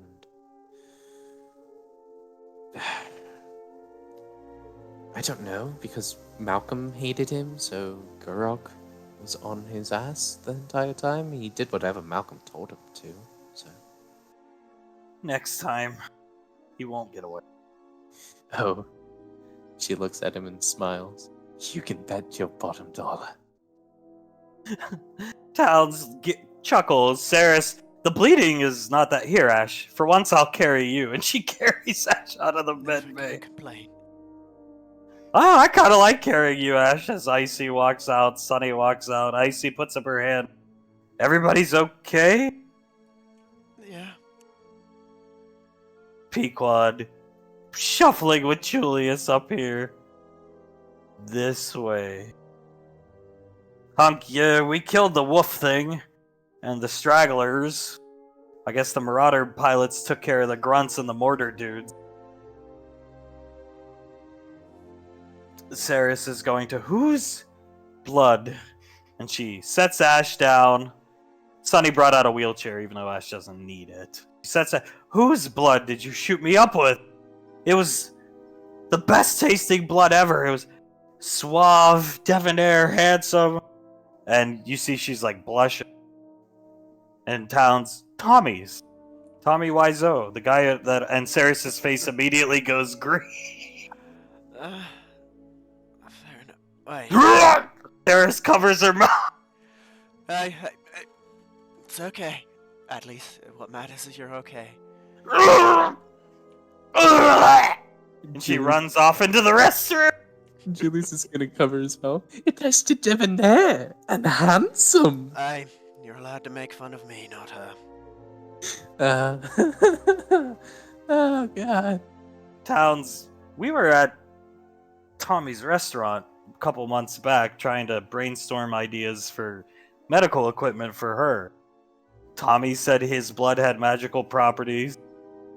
Lanaya didn't believe him, but we collected some blood samples and then we ran tests and it's true, so we made these healing syringes. He pulls out another one for her. Maybe I won't use it on her next time given that reaction, and he puts it away. Ash. You hear her vomiting in the bath. Even if she doesn't like it, Ash is going to make himself stand and walk over and grab him. Thank you. Thank you. No problem. We're lucky we got out of there in one piece. That Globnok guy has it out for you. Yeah, he does. And quickly stumble back into the chair. Yeah. Fucking idiot. Well, I know we got ambushed, Icy speaks up, but I'd call this a victory. We rebuked them, we won. Not only that, but now we have what I need. Really? And Pequod, why do you need void bodies? And Icy, I need void material to study, so we can figure out a way to prevent them from... She looks right at Davine, getting away. And she shrugs. Good. Good. Useful. Helpful. Are you okay, Davy? Quite. And she looks over at Julius, and he sort of steps back and steps more in front of Pequod, and looks over at Icy, with a smile on her face. Perfectly fine. Icy nods. Well, better than the last mission, that's for sure. Yes, I'm not dead, or close to it. Well, we knew it was an ambush. Icy kind of puts her hands on her hips and shuffles around. And we came through. That we did with help from the Thunders. Globnok. You see Icy clench her fist. He was calling the mortar straight. He singled you out, Ash. Yeah, he did. It just shows he's an idiot. Why? Ceres comes out with soap, a bar of soap, running it across her tongue. Oh, don't do that. It's no good for you. It gave me like a morphine high, but God, Tommy Wiseau's in me now. Well, it might have. If you get hurt like that again, it'll have to happen again. We made like 80 of these needles. Towns pulls it back out and she winces and steps back. You see how his blood sparkles? Towns hands one to you, Ash. There you go. And steps back here. Thank you. I'm holding on to this. Oh, yeah, sure. He fixated on me like an idiot. That mortar strike would have been better served going after Davine. She was doing far more to him than I was. He's a fool. Pequod, I saw him run. The Nova landed in time. I think Davine had him on the ropes. Maybe if the Marauder didn't show up. Maybe. If the Marauder didn't show up, we would all be dead. It was the correct and strategical move. It was. Marauders pack a punch, Sasha shrugged. Ceres, oh god. I wish I could drink water. You need, something to cleanse your palate? Maybe some more blood pudding. Tommy Wiseau.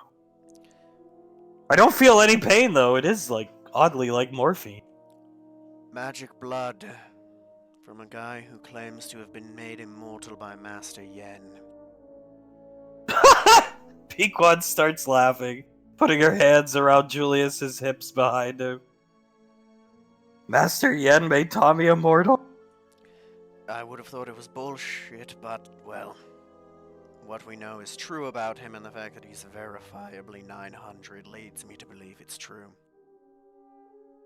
You see Icy put her hand on the side of her mask. She nods her head. Hear her say something, and you can't really hear. She lowers her hand. The Marauders just cleaned up the stragglers. So, I think they used that void energy to pop in and out, since apparently SIS scanned the planet and there was no abnormal life sign. So we should expect more ambushes like that. Sounds about right. Hunk looks over at Davine. Was he on the ropes? Yes, very much so. Just 6 more seconds and his head would have been mine. Icy clenches her fist. Well, next time I'll be there to bloodlust you. Good. Globnar. Thanks for the rifle. Yep, he's gonna go to hand it back to Towns. I can't hit shit with that. You see him shrug? You can keep it. Tavars are hard to come by. Only SIS have them. They pack a mean punch. Does. I prefer my shotgun. Well, an addition to the armory. Probably not to be traded if I can avoid it. Hunk, we have the tools and the talent. Come on, Davine, come sit down. And he pats the cow. She starts walking to him and stops by Icy, and she puts a hand on her shoulder. From what little I have seen of your combative skills, you're very, very good. I'm proud of you. And she walks over and sits down. Icy stands there stunned. Thanks. Gives her a thumbs up. Toolkit wizard. And she just kind of shrugs. Yes, toolkit indeed. Oh, that felt nice to have. Saris picks Ash up and sets him down on the couch, sits next to him. Imagine if Malcolm was there. He would have died to the wolf. Pequod sits down next to Hunk. What was that thing? And Hunk, I have no idea.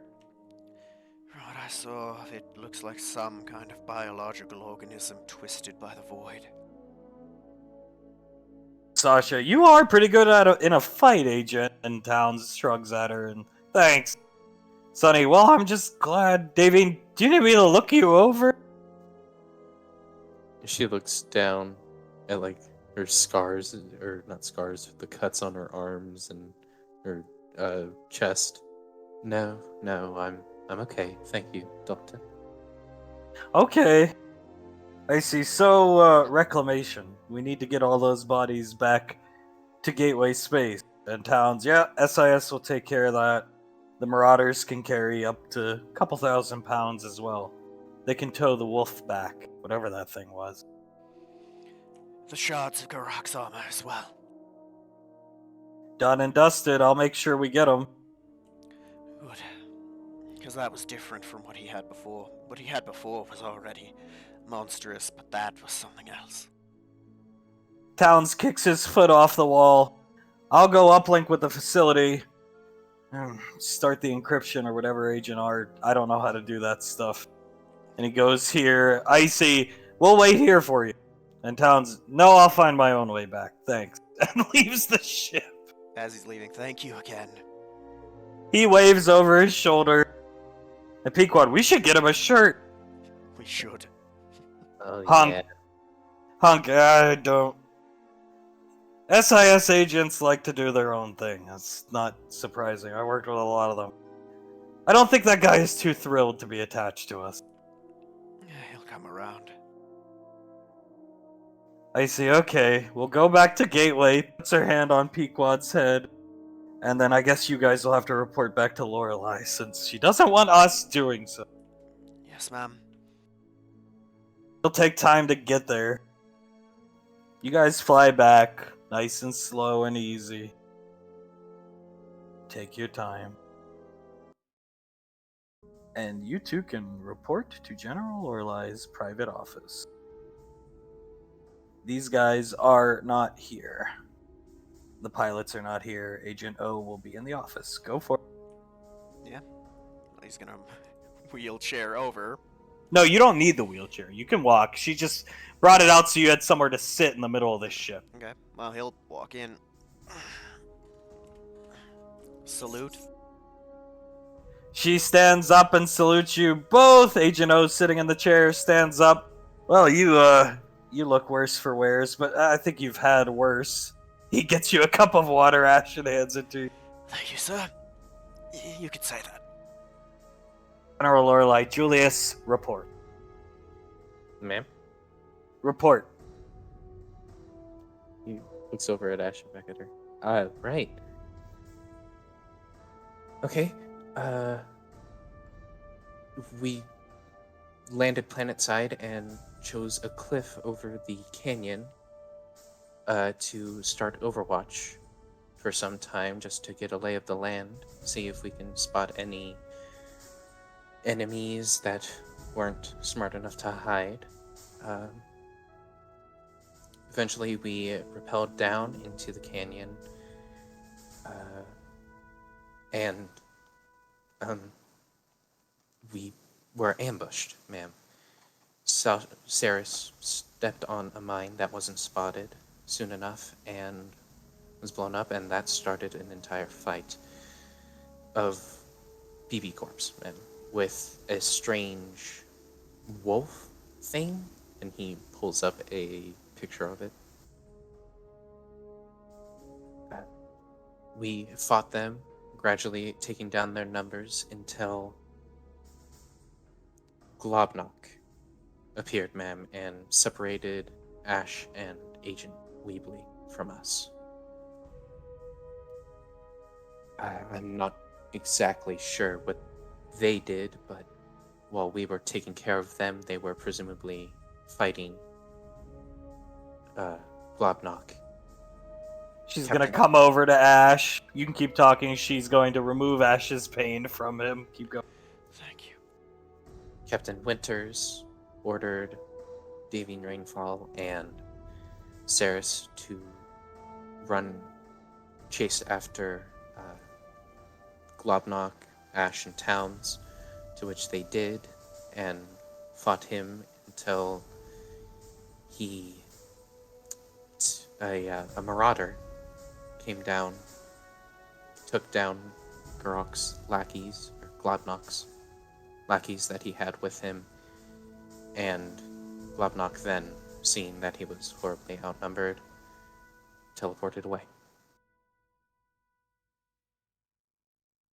She finishes taking away Ash's pain, looks at the picture. You see Agent O looking at it with great interest. Crying wolf. You know this? Yeah. That's one of the BB Corps lieutenants. 4 women, he shrugs, started the BB Corps. 4 or 5, I think it's 4. We don't have a lot of intel on them, but that thing is, at least, he pulls up a picture of her in her unvoided suit. They look familiar. They look similar. This is a picture of presumably Crying Wolf in her exo-frame kind of suit before whatever they did to her. That was one of the BB Corps lieutenants. And Globnock was there? Yes, sir. Yeah, so they're definitely working together. Yes, sir.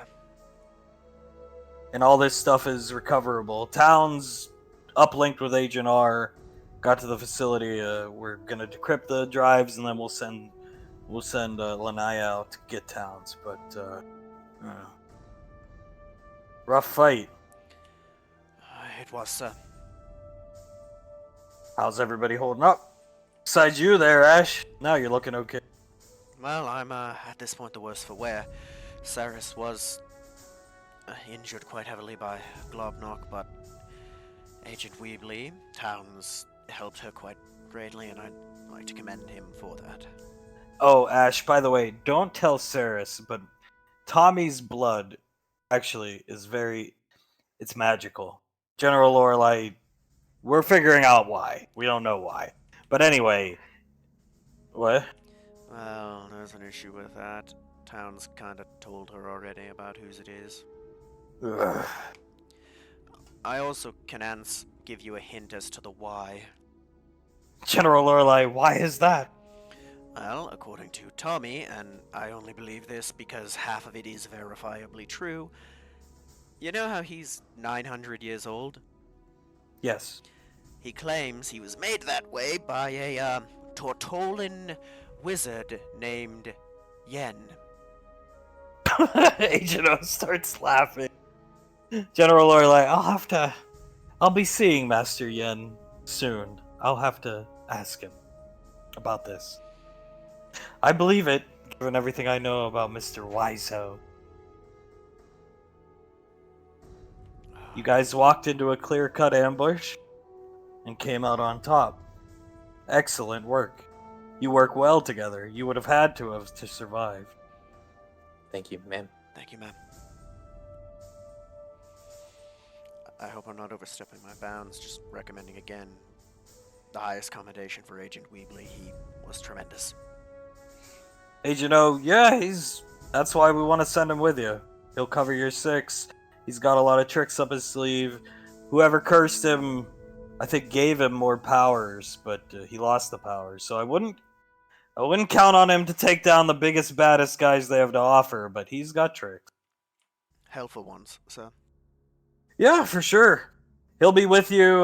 We're never going to have one of those incidents where Highcom needs him and you walk into getting beat up by some ridiculous overpowered robot. He'll be there. It's been taken care of, and General Lorelei clears her throat. Thank you, ma'am, sir. We're going to get all that stuff back here to Gateway, and then we'll start investigating. And your captain's already reached out. We need to come up with something to stop them from getting away, as he's playing combat footage from Sasha of Globnock teleporting away. You know more about magic than I am, but I'm assuming that anti-magic spells or zones or runes won't do much to something like that. Not sure. If anybody can figure it out, it's your captain. Yes, ma'am. And now she'll have the toys she needs to figure it out. Yes, Most you will. definitely. Most definitely. Well, I'm glad everybody's safe and sound. That's the most important thing. She puts up her finger. Report back to the apartment. Rest. Decompress. You see her making this gesture with her hands, putting them closer and farther together. Decompress.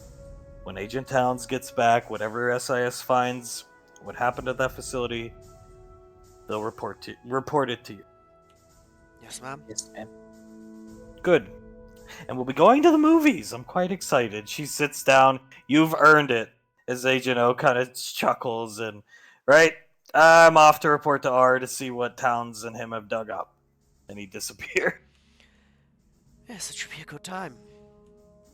I'm looking forward to it. I hear we're going to have quite a spread of food prepared by Julius. Yes, you will. Yes. Yes, ma'am, by order of Pequod. Well, your wife has good taste in men and food. And she smirks at you, Julius.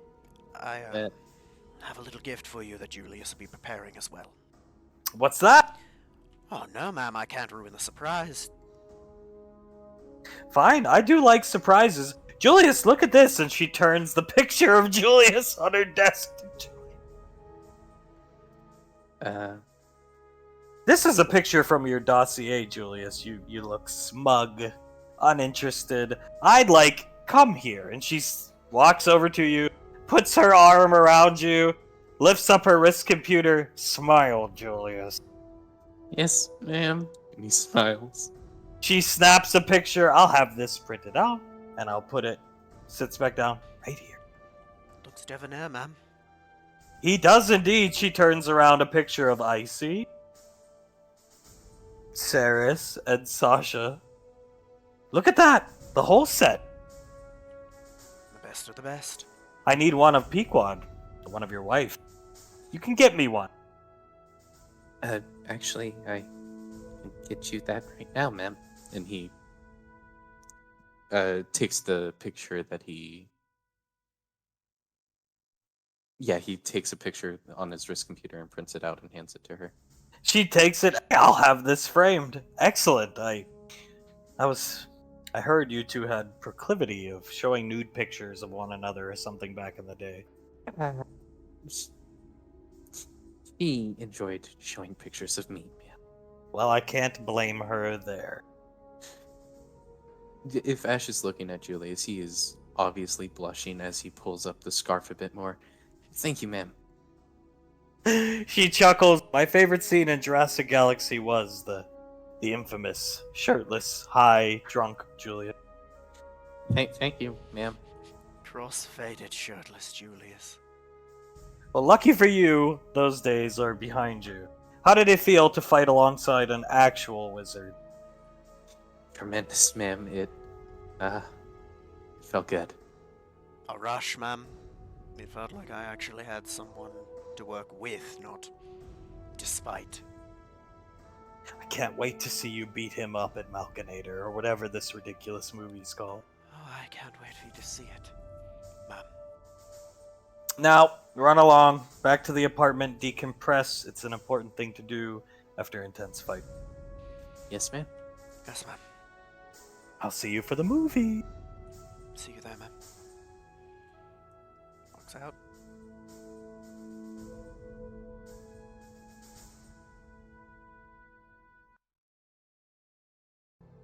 Everybody can be where they need or want to be. The kitchen is filled to the brim. You two are here. The kitchen's packed. Well, I'm going to go hang out with them. You hear the country music coming from the armory and just Zap laughing. Pequod going through a bunch of food. She hands Davine some nachos.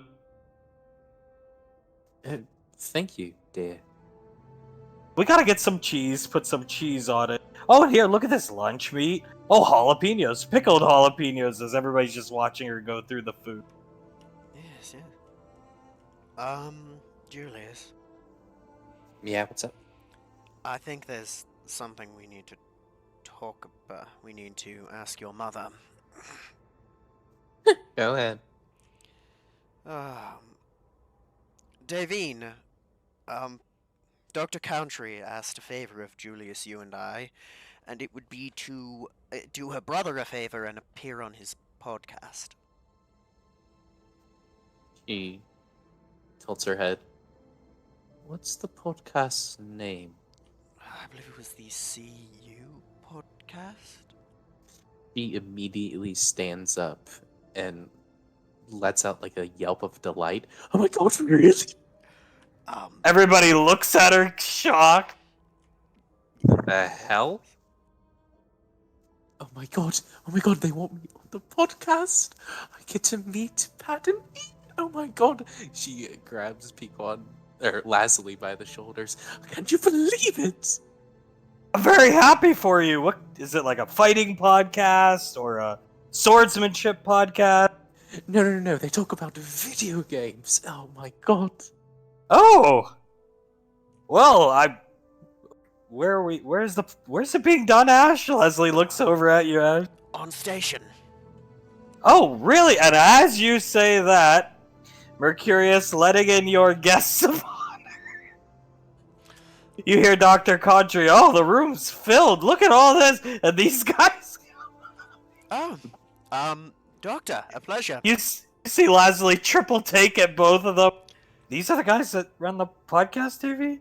Davine turns around and starts fixing her hair and wiping down the front of her shirt and turns back around. How do I look? Oh, you look great. Leslie looks at her. You always look good, but now you look like $1 million. Pardon me, Sosha. Pequod Julius, we are going on this podcast. Even if I say no, you're gonna make me do it. And Oh, come on, Julius, look how excited your mom is. He pinches Pequod's chin. Only for you, dear. Only for you. Leslie chuckles, we'll watch from here. Dr. Country, a pleasure as always. I'm afraid that Sonny here beat you to the punch on putting me back together this time. Well, that's okay, Ash. I'm on my lunch break either way. But anyway, I'd like to introduce you to my brother, Pat Contry, and his friend Ian Ferguson as she sees Davine, intently excited. Why don't we move out here where there's more space? Of course. Pequod, we're gonna be on a podcast. This is amazing. was Pat and Ian, correct? Pat shakes your hand, Ian shakes your hand, and as they're shaking your hand, they're very respectful, but they're both just staring at Davey. And Pequod, oh god, more people that have the hots for your mom, Julius. And Pat, so, I know the answer to this, Miss Davine. He bows respectfully. You never had any interest in Malcolm, did you? Oh God, no. And she gently takes his hand and starts shaking it. Oh, it's a very odd question, but can I give you a hug? Of course, wait a minute. Have you watched the podcast? He points at her. Yes, I did. Thank you so much. And she gives him a hug, and Julius in the background mouths, "What the hell again?" Ian's gonna come in for his hug as Pat presents her CU podcast enamel pin and backpack. We brought these for you.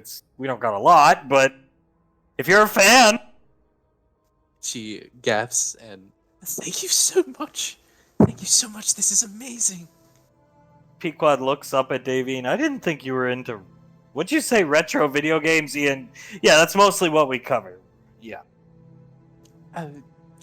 Well, I enjoy retro video games more than the modern ones that Ash sometimes had me play, and on top of that, they were just about the only ones who actually was smart enough to say that I wasn't married to Malcolm. Country laughs. Pat, yeah, so we didn't know anything about Malcolm or the frontier business, the movies, all this crap, until the Amalco came onto the field, and he was stealing people's money. And we've been digging in and investigating Malcolm ever since. And, well, I know he's dead now, we heard, and we see his movies everywhere, but, and Ian cuts him off. We were basically the vanguard for the anti-Malcolm movement for the past 2.5 years. Well, any enemy of Malcolm is a friend of ours. Thank you. Yeah, there's just one thing before we go on the podcast. Who put the hit out on us? Malcolm. Pequod, he put a hit out on you guys? And used my name to do it. Ian, yeah, he put two bounties out on us, and he would always show up in our chats, leave comments on our YouTube videos. He made it. You know what? If you guys are down, we have the broadcast room. General Rico set us up. Apparently, this is a nice way to ease the public into more truth about Malcolm. If you guys are down, we would love all 4 of you to appear on the podcast. Today, right now. And in the future, we don't do guests, we don't do interviews, but for you, especially Miss Davine here, we'll make an exception. Because the truth needs to be out. And Pequod, I agree. Agreed. Julius is happy to go. She grabs Julius's arm. He does a little smile. Yeah, really happy I get to talk to all the Earth Cub again. Pequod, we do have to leave to see a movie soon, but Mercurius comes up to you and you see him. He sends a message on your wrist computer. How do you want the food prepared? He can prepare it for you, Julius. Grill the hot dogs and hamburgers. Put these ingredients together to make the chili, and he's gonna send him what he needs. And these to make the wings. I'd prefer it if you made the calamari, Julius. Oh, right. Pequod, there's no real time. Oh, damn. Alright, Mercurius, you follow this to the letter, okay? And he's gonna send him the exact recipe for both the sauce and the calamari. You follow this to the letter, okay? He nods his head, comes over to Ash, presents a syringe to you. What's this? He types back blood pudding ? Very well. Give me one moment, boys. He's gonna sit down. Go ahead. He sticks you. Dr. Contry watches it. He is very good at that. The assistant Mercurius models are excellent. I wish I had one. They are very nice, although I do miss Sigma's Mercurius. He was the combat model? Combat medic, yes. Mercurius begins preparing the food as everybody's decompressing, relaxing. Children are very helpful and good at that. Pat shrugs. All right, so you ready to go? Yes, yes, I am. Yes. Should we We'll get follow? you. We'll get you a CU podcast leather jacket, Davine. We have those coming. This is gonna be great, just great. And they start walking off. This is the victory lap as they both fist pump in the air. Yes, it is. Let's go. Before they leave, Davine turns around and hugs Julius. Thank you for coming on with this with me. And she almost like skips over to follow Pat and Ian. All right. You guys know we're in possession of an actual Amalco, right? Oh, for real? 100% truth. We got to get you guys on the podcast and play that shit and show people how horrible it is. And Pequod, yeah, it's the worst console. I've had basically every console. It's the worst ever. As she's walking next to Davey. You should tell them how much you love cornhole. Oh, the controller doesn't even work. Did you guys know Ash built them? And they, yeah, we didn't know his name was Ash. Apparently, he was calling Ash like John Alvarado in a lot of these videos. Anyway, we'll get to it. Follow up. You make your way into a. This is the same room where they broadcast the EarthGov news. You recognize it. They sit down. They're looking around. We broadcast from Earth in my house. This is a big time setup. We're not quite used to it yet, but listen, Pat's talking to you. We're gonna open the podcast with an intro song, an intro, and then we're just gonna ask you guys to introduce yourself, say a little bit about yourselves beyond just your name and your age. Just be personal, talk candidly. That's why we do this. That's why we have a following. We talk candidly and just say what we want. General Rico's told us there are some things we can't say, and we will not ask questions to probe that type of information out of you. But when it comes to slandering Malcolm, please and thank you. Are you ready? Ready when you are. Yes, yes, I am. Any questions for us before we start? It's just going to be us just talking about Malcolm, correct? Just talk candidly. Say what you want. As long as it doesn't breach whatever General Rico's talked to you guys more than us. Limits on cursing, or... No. Say whatever the F you want. The only reason I'll try to limit my cursing is I'm in the presence of Miss Davine and most likely the second most powerful woman in EarthGov. And they both chuckle and point at Pico. Alright. Pat flips the switch. We're not going to play the theme song. The theme song ends. You see all the cameras on the wall lighting up. They go through their intro. I'm not going to do the intro they usually do. I won't mock them or try to mimic their professionalism. They get through their intro. And Pat, today is a different day, as you can see. For those of you watching live, for those of you only listening, we have 4 very special guests here. This is the first time ever on the CU podcast we've actually had guests on. We usually don't do interviews. It's not our thing. But we could not pass up this opportunity. Thank you, General Rico, EarthGov. I'm going to introduce the guests. For those of you only listening, we'll just go straight down the line. I'm going to ask them to introduce themselves, I should say. Let's start with the guests to my left and then just go down the line. Tell us a little bit about yourself.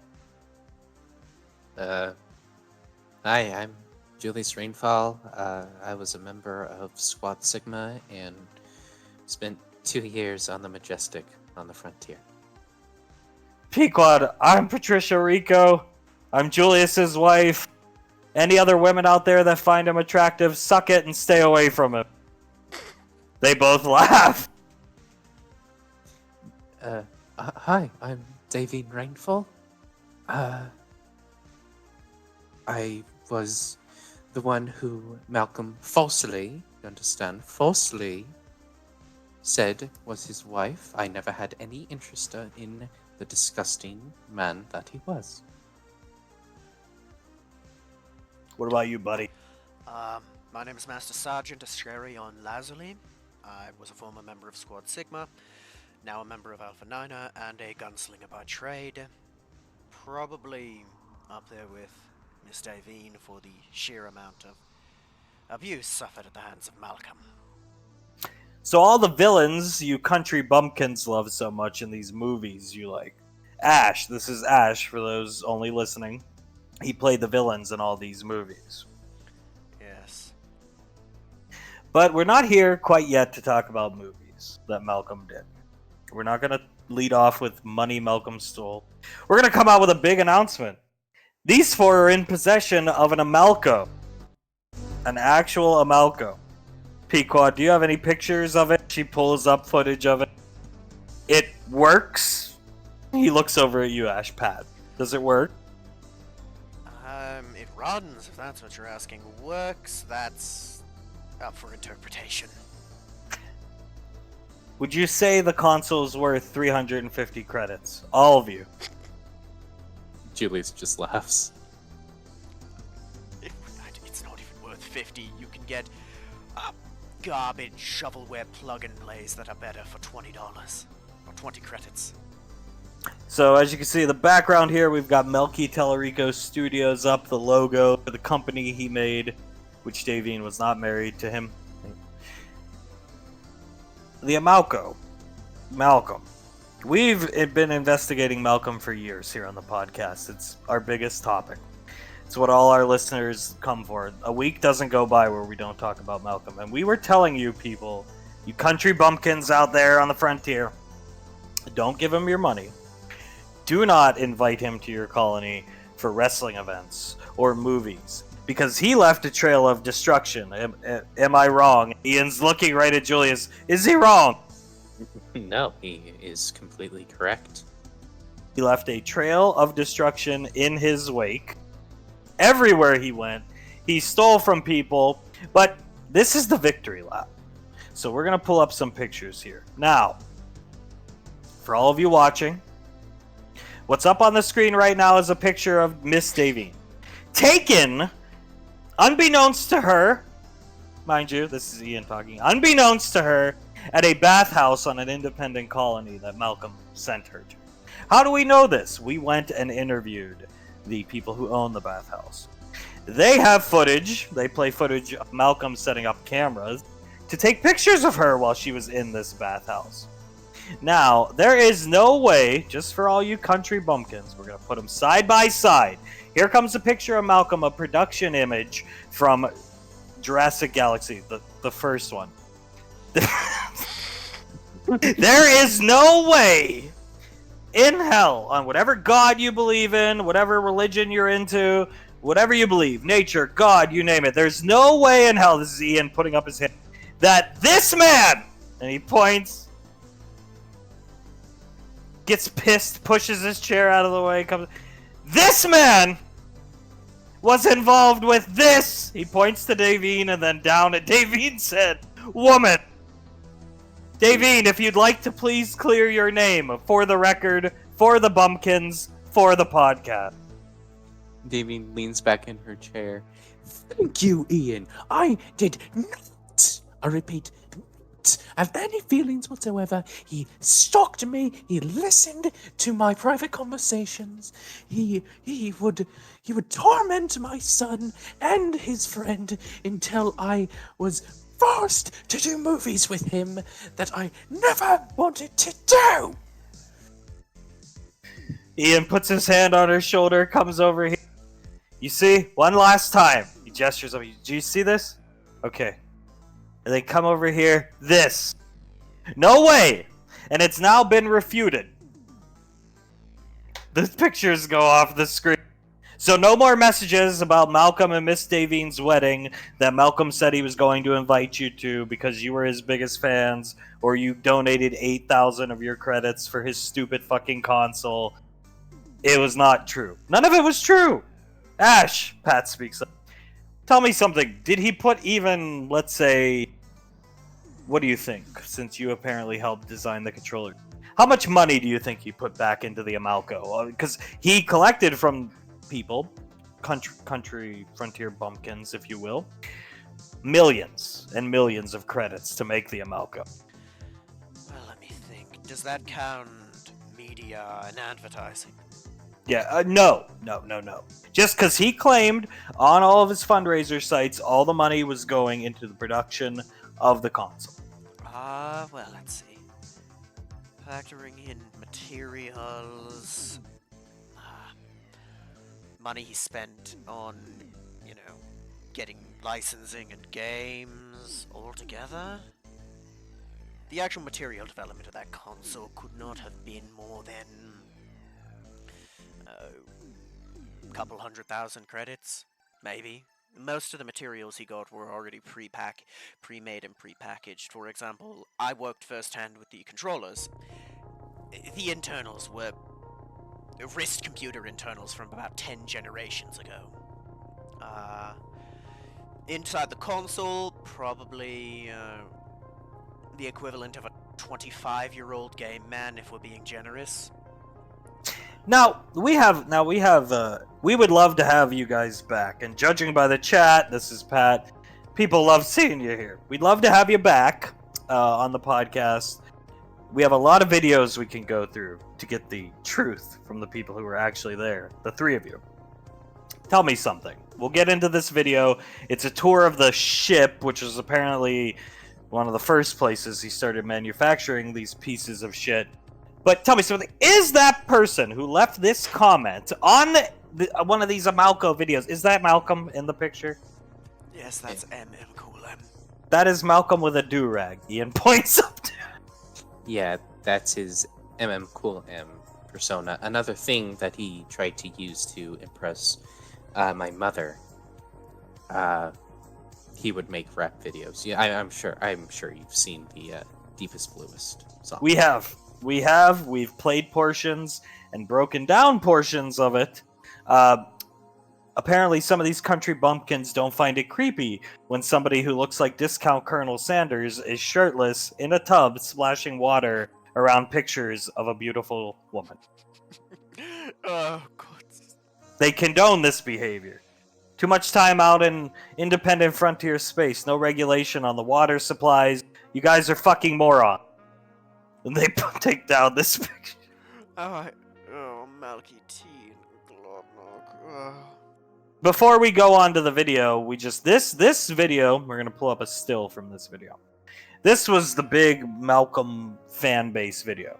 Malcolm is claiming he is interviewing 4 people who are big fans of the Amalco. Oh, God. Tell me something. I don't like this is Pat. I don't like speaking ill about the dead. I don't know if these people are actually dead for sure or not. But tell me something. Is that not Denaria? Denaria. You see, the name he put her under was not Denaria. But was that not your ranger on your squad? Yes, it is. That is Globnock in a Doctor Doom mask, is it not? Yes, that is. Some robot that looks like an exoframe, an EarthGov military combat exoframe. A member of the squad? And the lizard, we don't know who that is. Is that an actual fan? Who is Stupid Lizard? That is Snarf, our engineer on the squad. You'd recognize him from him having a seizure when working on the Amalco in its announcement trailer. Oh, was that him? Was that the Cobalt? That's the same Cobalt. Yes. Yes. That's when he discovered all the time on the frontier had given him epilepsy. He's okay now. It's, modern medicine and all, but that time on the frontier. And here is another clear image of a member of the squad being interviewed by Malcolm. Yes. So not only did this guy take your money, but he posed fake interviews with people on his squad to make himself look better, look more important. And on the last picture, not the last one, the second to last one with Stupid Lizard, not Denaria, this comment was left. So stoked for this. Bring on the wood grain by natural. That's Denaria. Pequod starts cackling. Yeah, that's Denaria, alright. She claimed herself to be a natural preserver of the natural world. Yeah, poor thing. Now, if you can't tell, Pat pulls up this one. I'm sorry, we'll get to the video, but This is a victory lap for us, you have to understand. This is clearly Photoshop. Davine's skin tone does not match whatever woman. This was taken at some independent cantina colony. And Malcolm clearly just took a picture of Davine, put her face on it. Is that not correct, Davine? Davine leans into the mic just a tiny bit. He didn't even have shirts made. They start laughing. That we didn't know. That is a fake shirt over a woman. He didn't even bother to use a picture of me over some random woman behind the counter of a cantina with my face poorly photoshopped on. That was the bartender during the Mafioso mission that he attempted and failed to flirt with. Davine, Ian looks at her. Can you tell us your best estimations? How many times did you have to rebuke Malcolm's advances? Countless. It would be an understatement to say thousands or tens of thousands. If you wouldn't mind, hold up your hand to show there's no wedding ring. Davine holds up both of her hands. Oh, look at that! The 20 billion credit diamond ring he claimed to buy her, made from the rarest gems on Anova, is not real. The man ran away from literally everything when we went to Anova. They start laughing. The thought of him being on that planet and gathering stones for a ring. It is hilarious to even think about. No. Let's be fair. He wouldn't have been the one gathering them, it would have been me and Julius. Oh, yeah. Go Omega, Tristan. Gather these things for us. Yeah, Let's get into, I keep saying, Pat, we're going to get into this video, but we need to have you guys on way more. We're going to be allowed to broadcast from here from now on. We're going to have you guys on as much as possible, as much as you want to be. We'd never force you, but we have a backlog of stuff we want to run by you. This is another example of him using one of his military squad members to talk up the Amalco. That's not This is Denaria, the same right. No, look at the name, Ash. Denaria, that's your ranger. We just saw her in the other video. That's not what Denaria looked like. Pequod, what? And she's staring up at. Davine breathes in sharply. That's her, Ash. That's her. Oh, no. Denaria's the same age as Julius. A nice young girl. That's not Denaria. But, sweetie, Ash. She puts a hand on your shoulder. That's her. No. I saw her not long before everything went down. She looked the same. That's not possible. There's no way she could look older than everyone in this room put together over the course of about 3 weeks. Look at what happened to Malcolm.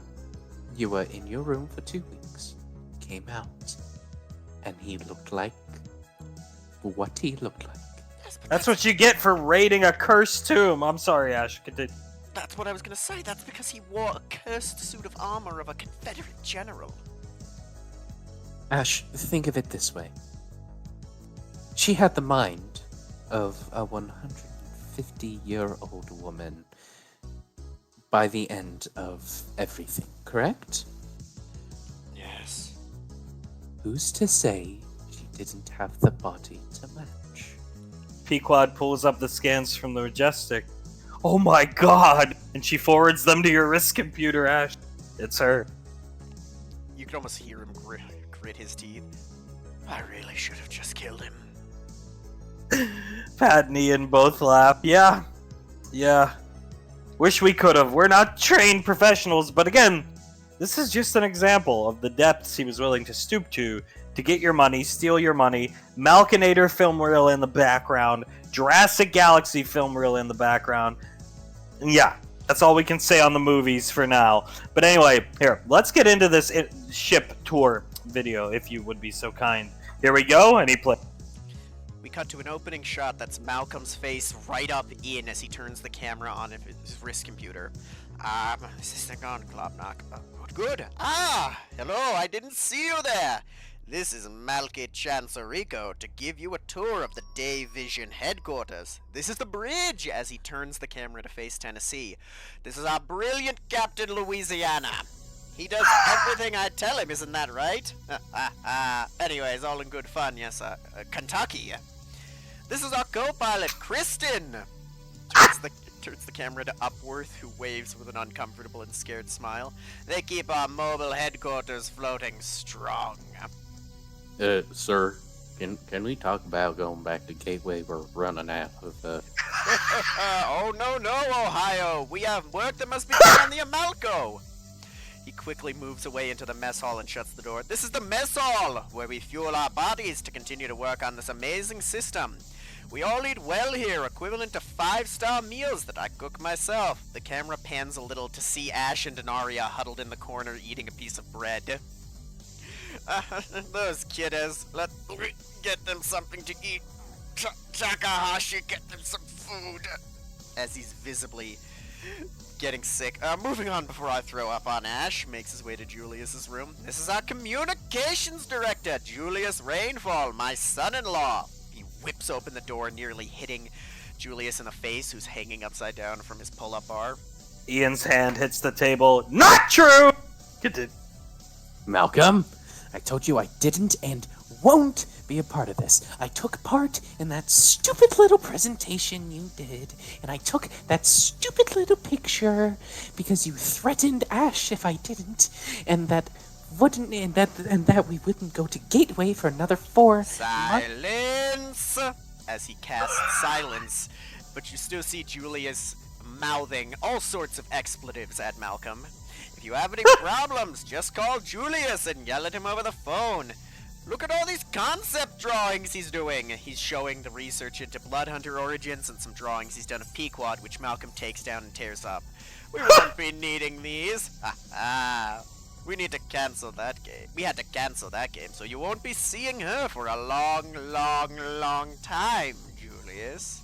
Pequod grabs Julius's wrist. As he shuts the door, at which point it concaves right next to his face from Julius punching it.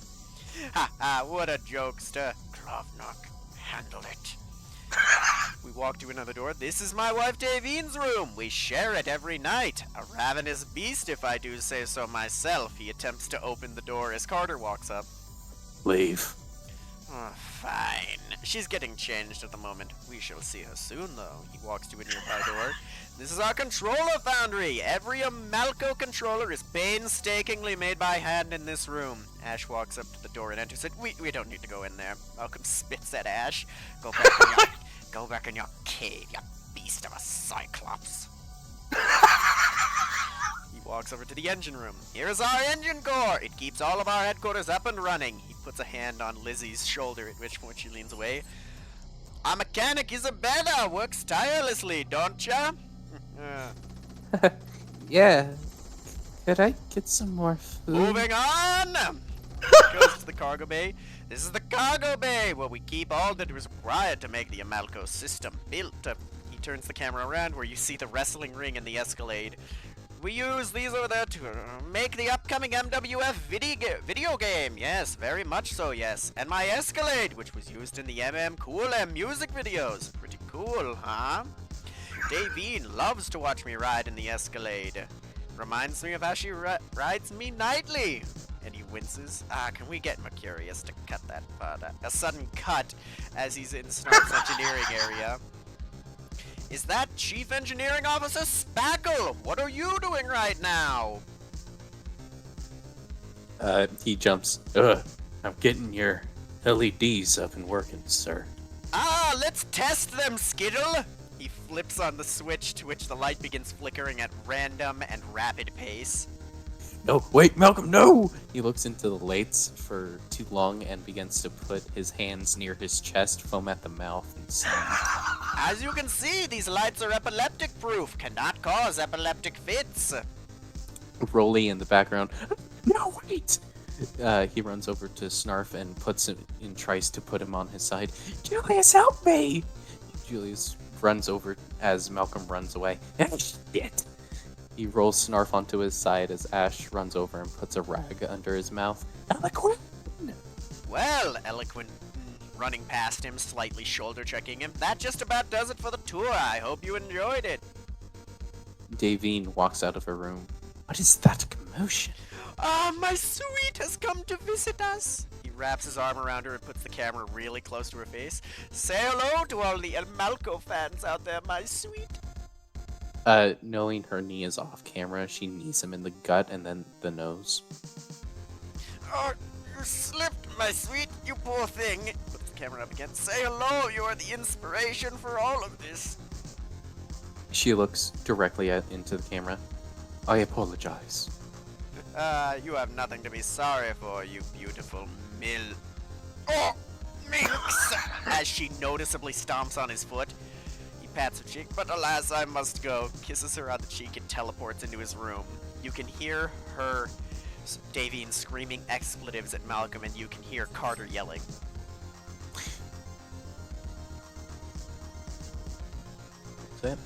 Ah, shit! Nick, you handled the code Snarf, I got the code Davine.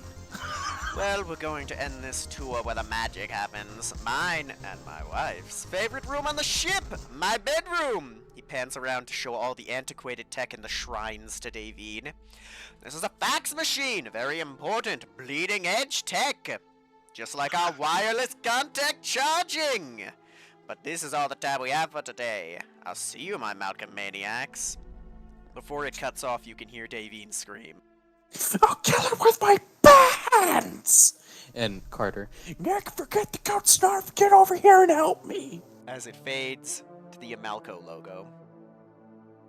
Ian looks up at the video, looks at you guys. So not only did he lie about, clearly, as you can see, lie about Davine, he couldn't remember his subordinates' names, caused one of them to go into epileptic shock. Need we say any more? Ash, would you say this video basically sums up Malcolm as a individual? Add in a little more evil and yeah. I mean, evil. How could you ever say that somebody like this was evil, Ash? Promoting his pay-per-view. No chance in hell. Oh, gods. He's playing the character, the chairman of the MWF, the chairman of the board of the MWF. Yes. And he was evil. I think evil might be an understatement. Oh, it is. So is it true that he basically essentially neglected duties by keeping you out of radio range? Because they were part of a military squad, country bumpkins. They weren't a flying circus like Malcolm made it out to be. He kept you out of relay range so he could do all these stupid deeds, wrestling federations, consoles, movies, and not do his military duties. Yes. Yeah, pretty much. Is it true that most people thought Squad Sigma had gone rogue? Yes, very true. Yes. Not only that, he kept us out of range, and with help from his grandfather covering it up, he broke regulations on how long we're allowed to stay on the frontier. We stayed on the frontier for 20 out of the 24 months we were on the squad, which I believe breaks the allotted time by about 8 months. And he didn't feed you. He neglected you. Anything else you'd like to put out there to the country bumpkins who worship this guy? Oh, you go? He both mentally and physically abused us almost on the daily. That little scene you saw there of him telling Globnock to, he puts up quotation marks, handle it. Yeah, that was him going into my room to beat me while I was currently malnourished and unable to fight back. There's also the fact that if he was still alive, Davine here would have a slam dunk sexual harassment and assault case, given the amount of times he either harassed or groped her. You see, we know we have a lot of fans out on the frontier, in EarthGov space, and in Earth. An actual Arcane Council Strike Squad, when there's a problem, they respond, they get it done. Couple weeks back, you guys took care of the domestic menace. Yes, we did. plaguing Garden City. We actually know. We see them at conventions. We have quite a few viewers in Garden City. Garden City was under attack from the domestic menace. Squad Sigma went down, handled it, took care of it. The domestic menace is over. I don't know what the hell that guy's problem in the hat with the teeth. Anyway, did you guys end up dealing with him too, or just the guy on the left who was the menace on the news? That is his father, who referred to himself as Saint Guillotine. Right. We don't know what kind of curse was on the menace, but we assume it's some magical curse because he had actually been killed once before. But apparently he needed to be killed at the hands of his father using his holy implements. They went down there. Would you solve it in under 10 minutes? Even less than that, honestly. 1 minute. See, not dereliction of duty. Not putting up a facade of being married to a beautiful woman you have no chance with. And while you guys were neglecting, not you guys I should say, but Malcolm was having you neglect your duties, your responsibilities, you were doing things like this! Whatever the hell this is! These pictures just started surfacing on the E-net! And Pequod, I have never seen that! And I'd prefer that stays buried. Pat, well then, what is that from? That's from a little film he made called Chance's Platoon. Ash is ghost white right now. If you could be kind, please take that image down. It's gone. Thank you. I got shot for real in that picture 67 times. Malcolm shot you 67 times. Pat points at you and then to the camera. No, Malcolm, he instigated basically a war on an independent colony, and me not knowing what was happening, I got ambushed and shot dozens of times after Malcolm shot me in the leg to keep me from catching up with everyone. Well, there you go. He was Pat with air quotes, a hero, right, people? Somebody to aspire to be. Yeah, literally killed me right there, but yeah, to aspire to be, joy. You have to understand, Ash, these country bumpkins, they worship this guy. I'm sure you know to some extent, but, you know, the MWF ticket prices on these independent colonies, he was gouging these people for what they were. Independent colonies, generally speaking, aren't wealthy. You'll find low-income people there. And that's fine, that's okay, but he would gouge them, take money from them. A ticket for some of the worst seats at these MWF shows, 800 credits. These people scrape their credits together to go. This guy was a villain. Ian slams his hand on the table. A villain! 800? I wasn't into wrestling until after I found out about the MWF because I was unaware of it until, well, not long before you people found out. He dropped a goddamn Tyrannosaurus on a colony! Yes, he did. That is for a movie that's probably going to be released soon. Well, you know, here's the depths. This is the final thing we're covering today with you guys, then we'll let you go. We know you have a lot to get to. An actual Arcane Council squad, they have important things to do, so we won't keep them long. But these are the depths this man was willing to go. I don't know if you guys have ever seen this, but this is a video of him doing an interview with a very small YouTuber. This kid had maybe 13 subscribers, and he's interviewing him about the Amalco. His name was Lucas. This child, Pat Turns, can't be more than 10 years old. Wait a minute. I'll play the clip. I'm sorry, Ash. What? Isn't that the kid who was in Malkinator? Or Chancinator, or whatever the bloody hell it was called? Davine's just staring at the screen, and Julius leans back in his chair and holds Pequod's hand under the table. She grips your hand tight. He's a cute kid. Yeah. Apologies, please play the video. Sure. And they play the... Lucas, thank you for having me on today. You're a delightful young man. Your knowledge of retro gaming is immense, rivaling even mine. Thank you, Mr. Chance. Oh man, I was really hoping to see Mrs. Davine on here. Oh, I'm sorry, boy. She's not feeling well. I think it's that time of the month. Oh! But she told me to tell you hello, my boy. She's a big fan of yours. Really? Yes, I believe she said she was one of your first subscribers, but on to what I came to talk about. So I hear you're a fan of the Amalco. Yeah, I'm a really big fan. I really like all the old games that you're putting on it. Ah, yes, old and new. Well, it's going to be incredible.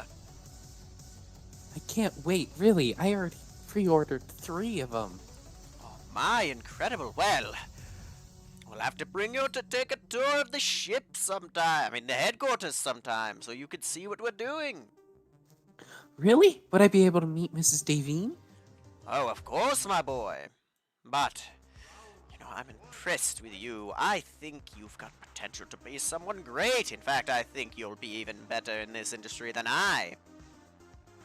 He doesn't say anything and just looks down and smiles. Incredible. Are there any questions you have to ask me, my boy? Yes, actually. So, for the Amalco, you said the controller has a gyroscopic capabilities. Can you go into what that means more in depth? It's very simple. There's a little mechanism inside the controller. He's going to pick up one off his desk. That tells when it's tilted, so when I tilt it like this, there are things in the game that can show it. And if I tilt it the other way, the game will recognize that as well. Can you give me some examples? Oh, well. If you're playing Flying Kernels, you can enable motion controls, and by tilting it to the left or the right, your plane will fly to the left or the right. Wow, that's awesome. Or even better, if you're playing Farkle, and you turn the controller upside down, the dice will pour out, like this. And he demonstrates, and again, 5-second delay. Boom! Right out of the cup! That's really cool. I really can't wait to play Farkle and Cornhole. Ah, cornhole! Do you know that's Davine's favorite sport? Wow, I wouldn't have guessed. Yes, fastest growing in the galaxy. That's really cool. I can get why. It looks really fun. Of course it is, my boy, and it's even more fun on the Amalco. Are there any other questions, my son?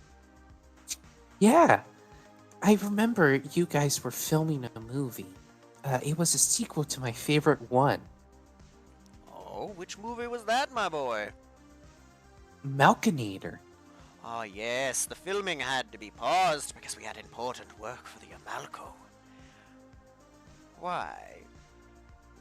I was just wondering what happened to it. I was really looking forward to it. Well, we were planning to... Where are you from, my dear boy? I'm from the Colony CV. CV. I'm aware... Isn't that in the Ripper system? Yeah, it is. Well, by God, my boy, we're in the Ripper system now, orbiting a nova. Really? Yes, yes, what a coincidence. I think I've made a decision, and I'm going to announce it now.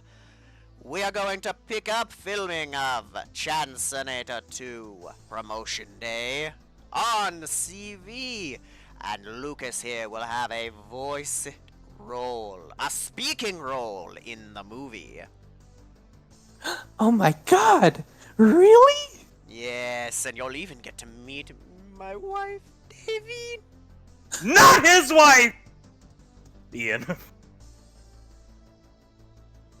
Oh my god! I can't wait! I really can't wait! Oh, I'm sure my wife cannot wait to meet you either, my boy. Oh my god! Oh wow! I'm gonna meet Malcolm and Miss Davine and... Can he even punch John Alvarado in the face? My boy, you don't even have to ask. Wow! Now, one more question. About how big is the city? For a frontier colony, it's, in my opinion, pretty big. Good. Yes. Well, it's going to be a pleasure, Lucas, and I'm sorry I need to let you go, but Worry not. We're going to be seeing each other very soon. I can't wait. What is your address? Oh, we'll end this stream for now, and then we will discuss where to meet up. To discuss the movie with your parents. And then it cuts to black. Pat pointing at the picture, he left it paused here. So, he manipulated a 10-year-old child into finding out where he lived. If that's not bad enough, this kid ordered 3 Amalcos. That's 100 credit down payment on each Amalco. Supposedly refundable, which nobody's ever gotten a refund. So it's $300 of this child's money, most likely his parents' money, spent on Malcolm. And then Malcolm found out where he lived and apparently filmed this movie here. Did the child end up at least getting a speaking role in the movie? Yes, he did. Oh, well, at least Malcolm was good for something. Good on his word for something. A broken clock and whatnot. Pequod, he is a cute kid. Davine is staring at the screen with such life in his eyes. He almost looks like Julius. A younger Julius. Pequod, maybe that's what our son will look like. Yeah, maybe. Pat looks at her. Perhaps that is. He is a cute child. We've tried to reach out to this kid's parents, and we're not in EarthGov. We're not in the military, but we tried to reach out to this kid's parents. The second this video came up online, it took us time to find it. Our fans send these videos to us. It took us time to get through to it, to tell this kid's parents, this guy. What Malcolm is doing here is basically coercing this young child, right? Would you not agree? Oh, 100%. He's manipulating a young boy. We tried to reach out to his parents, and we get no. It's like you call and you just get a dial tone, no line, nothing. So, I hope they didn't pre-order any more Amalcos. At the very least, I guess we'll see them in the movies. I know Chancinator 2 Promotion Day is premiering today, live across the galaxy, and through our website, if you want to make donations to the Chance Reparation Act, please do. We'll be putting on our 24-hour retro game NES marathon stream, raising money for the charity. If there's anything you guys would like to say, well, first off, would you guys like to come back as guests on the podcast? Of course. It seems like fun. Pequod, big grin on her face. Miss Davine, would you like to come back? We would love to have you, and we'll have your leather jacket for you next time. She was staring at the picture on the screen for just a second more, and then looks back at him. Oh yes, I would love to come back. Well, good. It's a pleasure to have you. We're happy to have you back. If you guys want to, throw in your 2 cents, anything else you want to say to the audience before we let you go, we'll carry on the podcast. We know apparently you guys are going to the premiere of Chancinator. Yes, we are taking our whole family. A little bit of advice. Think a bit critically when somebody's pitching a product to you, because the Amalco sounded too good to be true. And if something sounds too good to be true, it probably is. Miss Davine, anything you'd like to say? Screw you, everyone who is associated with the Chances. Pequod leans into the mic. Screw you, any girl who tries to talk to my husband. And I love my wife very much. Please don't try to talk to me. Ian claps. Well, that's a good husband. Thank you guys for coming. You head back to the apartment. Have a great day. Have a good one. Pat nods his head. And again, thank you for coming. Heath, they both thank you separately. And we'll have them back again soon. Definitely, as soon as we can, we'll have them back on. We'll go over more of this Amalco drama for you country bumpkins. Thank you for having us. A pleasure. They clap as you guys walk off, and you go back to the apartment. However, when you get to the apartment, Leslie is directing you upstairs. No time to sit downstairs. Okay. Alright. There you go. Everybody's here. So Towns is here. You guys come up the stairs together. Pequod, what's all this about? And Towns, interesting information, looking at his wrist computer. I see. All right, Agent. Shoot. Towns, as you wish. This this is a video file that was encrypted on the computers of that research outpost, heavily encrypted. The woman that took this video hid this file deep in, Agent R said, the server farm of this facility. He clicks it, and you see Dr. Gonzalez. It's fuzzy, it's hard to see her, but you can see her. And she's clearly recording it from her wrist computer. Okay? And she looks disheveled. She's at the facility. Towns confirms that. This video was taken at the facility. She looks over her shoulder. She says a few words. You can't hear what she's saying because they're static. But you hear her say, Ash, Julius, I know you survived the crash. I don't know if anybody else survived the crash. Please, I don't know even what they have me researching on. We found nothing here. They're holding me at a place. Static goes off. You can't hear what she's saying. You see her looking over her shoulder. Please, Ash, Julius, you must rescue me. And then the video cuts off. Was there any sign of her there at the facility? Towns, yeah, she was there. And he plays security camera footage of her there. And it just looks like and Globnock, and she's gesturing to him, and Towns plays the audio. It's hard to hear, but she's saying, like, there's nothing here that can help us. These tablets don't correspond with what you want.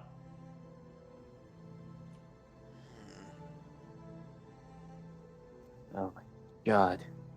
Oh, Davine is here. Sorry. Any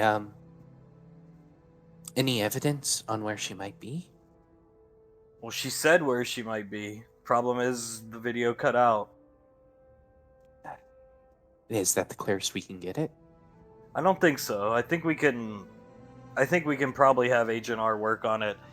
But I do think she encrypted this, and he sends to Icy's wrist computer and everybody coordinates, but they're broken up, jumbled coordinates. I think those are star chart coordinates. They're embedded in the video file itself. Okay. Is there any way But to fix it? I don't know. Town shrug. I have no idea. Okay. I forwarded it to Agent R. He's stumped. I really don't know. I mean, they're random numbers. They're sequenced for a star chart, but they're randomized. When we put them in the computer, they point back to dead space, essentially. And I'm talking dead space. No stars, no life. So she's not out there. I guess she did this to cover her tracks, and Town shrugs. I don't know.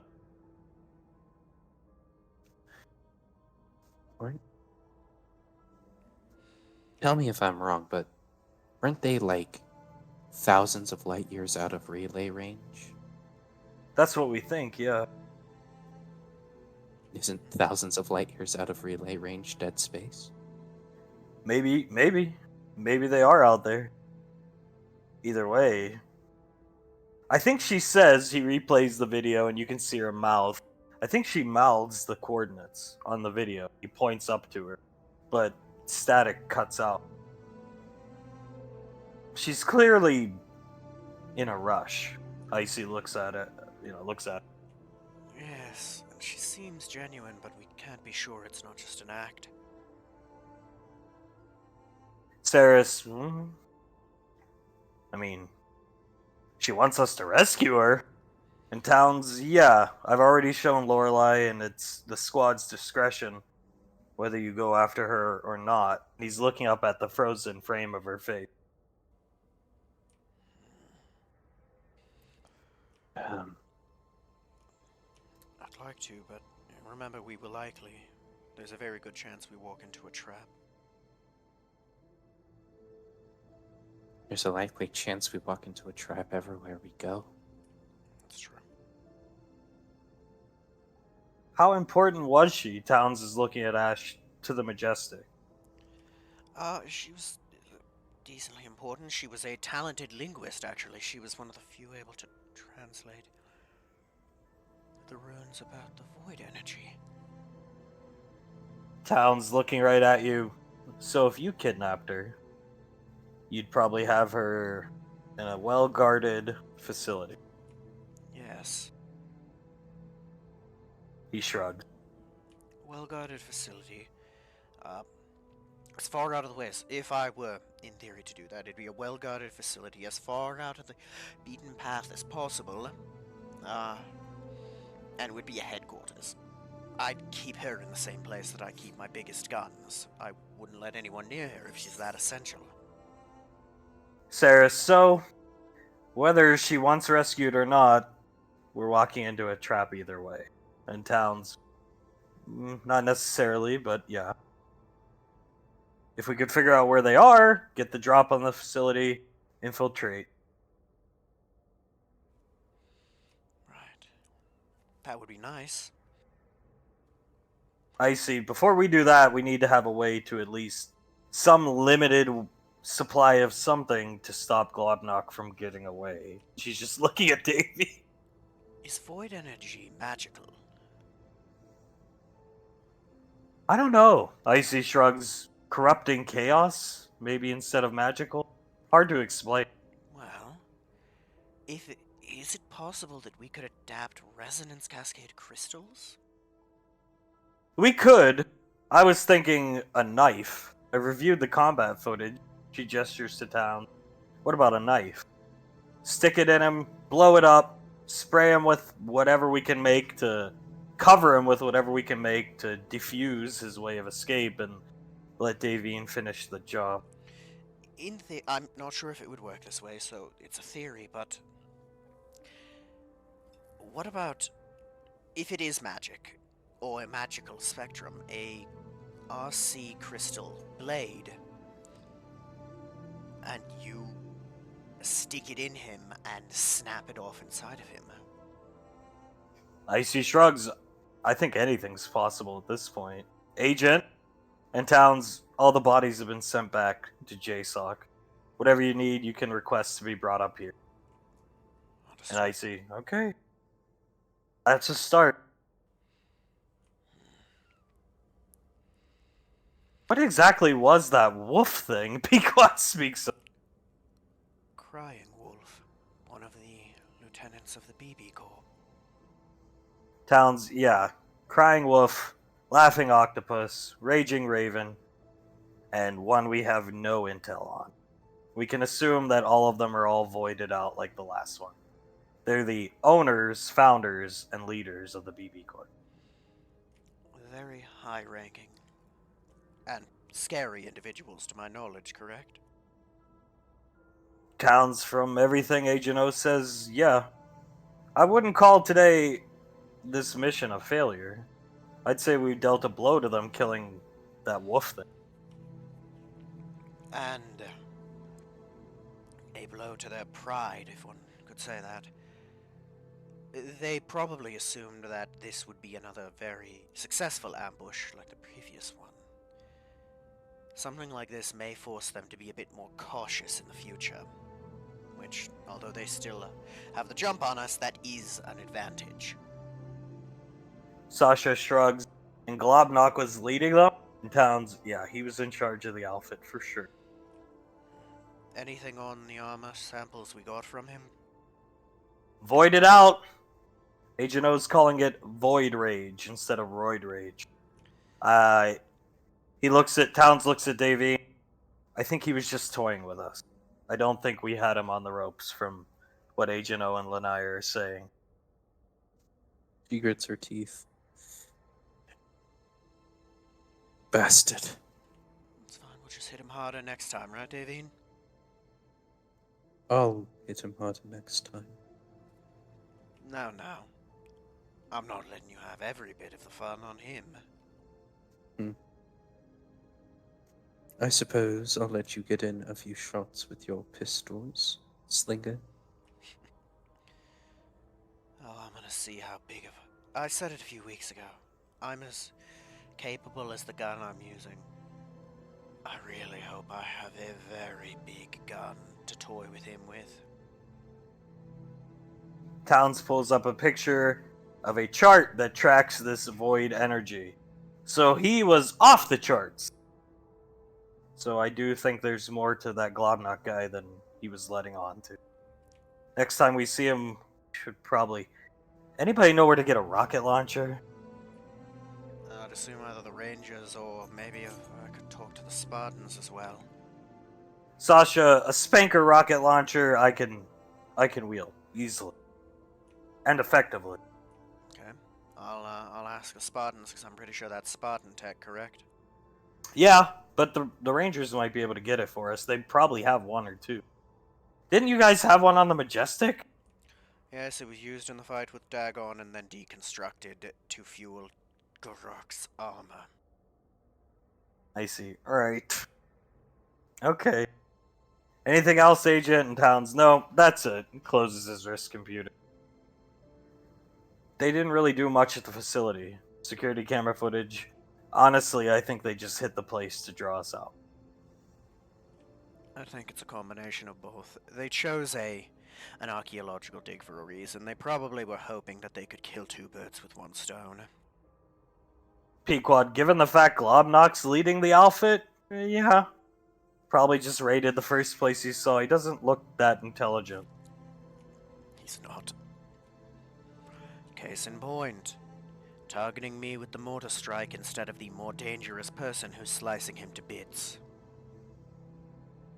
Hunk, well, next time we jump him, next time we get him, we'll all be there. We took down the wolf. We took down the squad together until we got segregated. Together we could take him, easily. And he gives Davine a thumbs up. I love your optimism, Hunk. I really do. We worked well together, Hunk shrugs. It's gotta feel nice to actually have a team behind your back. He kind of punches Julius in the shoulder. Oh, trust me, it does. It didn't feel like just me and Ash helping No. children. No, it didn't. Towns, do we have any intel on... I know it'll be vastly outdated because of the voiding, but any intel on the capabilities of, I believe it was Laughing Octopus and Raging Raven? Raging Raven, we know can fly. And she uses what is probably a void grenade launcher. Laughing Octopus, we have very little on. Their leader, which we don't quite have a name for, apparently has psychokinetic powers. And if she's been void raged up, I'd say we're in for a fight against that one. Oh yeah, telekinesis and telepathy, my favorite. I just love people rumbling around in my head.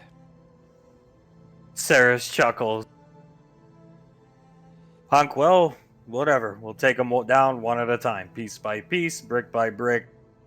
We got one today.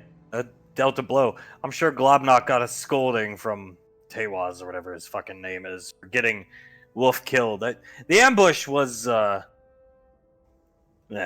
Hunk shrugs and never mind. No, what? It was an ambush, but not a good ambush. And it was hectic, chaotic, but whoever set it up was an idiot. No, you're right, it was sloppy. It was sloppy, and he left the majority of his forces behind to chase after you and the agent. You're right, it would have... separate us and then chase us. It would have been far more effective to use those forces to encircle us while we were fighting Wolf. And the mines. He chose very simplistic trip mines. If I were in charge of it, I would have chosen claymores. More effective and push outwards. Sarah shrugs. I agree. They got the jump on us at the beginning, but we stabilized quickly.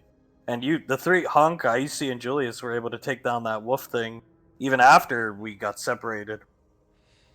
But even then, the mortar volley was fine, but when it came down to him, all of his little grunts chasing us, they just were shooting like a musket line. There wasn't any tactics to what they were doing. It was just suppressing fire. Hunk, that's what I mean. It was uncoordinated, sloppy.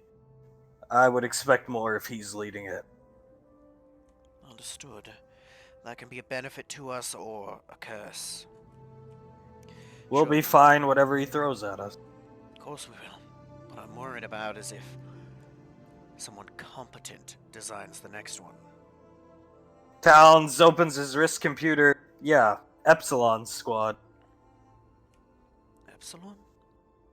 Apparently, they were the elite of the Max Tech Commandos. He pulls up a picture of jet black power armored troopers. EarthGov had been watching them long before I was in their service, so these pictures aren't from me. And he forwards them to your wrist computer. They were the elite of the elite, and look who's right in the middle leading them. This is the most recent picture we have of them. It's from the fall of Creasy, when they're getting the hell out of Dodge after, I guess you guys took down the leadership. Tewaz. Yes. That armor's completely different from what standard power armor fighters wear. Well, it's a world of difference. Town shrugs. I don't know a lot about armor, or tech that goes into armor, but Agent O says if there's anybody to watch out for, it's those guys. Yes, power armor cultists are tough on their own. But these guys... You know, somebody said a little bit ago that you could tell Denaria didn't belong because of her cut. I can tell just from the way these people are posing for their photo. Any one of them would be a high-ranking soldier in EarthGov. Very high-ranking. These are all dangerous men. They're armed to the teeth, too. Those plasma weapons are 3rd gen. That means better than anything we have here in this apartment. Joy. Yeah. We have our work cut out for us. Towns closes his wrist computer again. Just more people to add to the bingo book. Pequod laughs. We could play bingo on the Amalco. She points at. Oh, yeah, that sounds like fun. Oh, fuck, old Julius! Sarah speaks in her Malcolm voice. Ah, yes, Farkle. Boom. Or what about Cloudy Julius, where you play and try to find a way not to be a deadbeat? Oh, by the way, Towns pulls up his wrist computer again. Here, Davine. In case you had questions about Monkey Boy. And he sends Davine the video of Monkey Boy's death. Monkey boy. She watches it. No, that. She covers her mouth. Oh, come on, that's terrible. I didn't like him at first. Then I started to grow a bit attached to him, and then just disappeared one day. Pequod, he got airlocked. Stupid fucking orc. Yes. Hunk, just another thing to add to the list of payback we'll give to Globnock next time. That's for sure. Something tells me wherever that Gonzalez is, Globnock's gonna be. Agreed. Hunk's gonna look at Towns. Do you think they know she left this video? And Towns, hard to say. No idea. Assume they do. Hunk, if they do, they probably don't care, because they probably have her in a fortress. Yeah, that would just be our luck. I see. Well, at least this time we'll be going in as a team, and it won't be you guys with Malcolm outside of the gate with a newspaper up in front of his fucking face. Julius starts laughing. Pequod, what? Yeah, and Hunk, apparently they infiltrated when Julius killed the lightning count. Malcolm walked up to the front gate in his EarthGov gear and just put a newspaper up in front of his face. I don't know, ask him. Yes. The newspaper. In his EarthGov gear? Because UIR facility? Yeah. In full EarthGov gear with the Colonel badge on his hat. How did you guys get shot? We were sneaking in separately, and he managed to polymorph himself in time. Oh! You see her grab her stomach and start to laugh.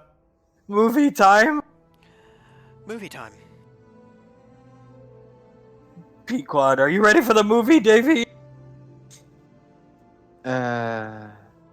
Yes, I am. Can't wait. Saris looks down at the Amalco, comes up, turns it off. So it's turned off, not leaving it on. Pequod, alright, we're gonna leave. Everybody get to the Nova. Mercurius is apparently done with all the food. Hunk will help him carry it. Hunk goes downstairs. I see, yeah, I'll help. Thank you, Agent. And Tal, yeah, no problem. And leaves. Oh boy. Well, nothing to do but to go have a good time. Icy, do you want to come to the movie? And Towns, no. That Malcolm guy reminds me of Dale. Yeah, he does.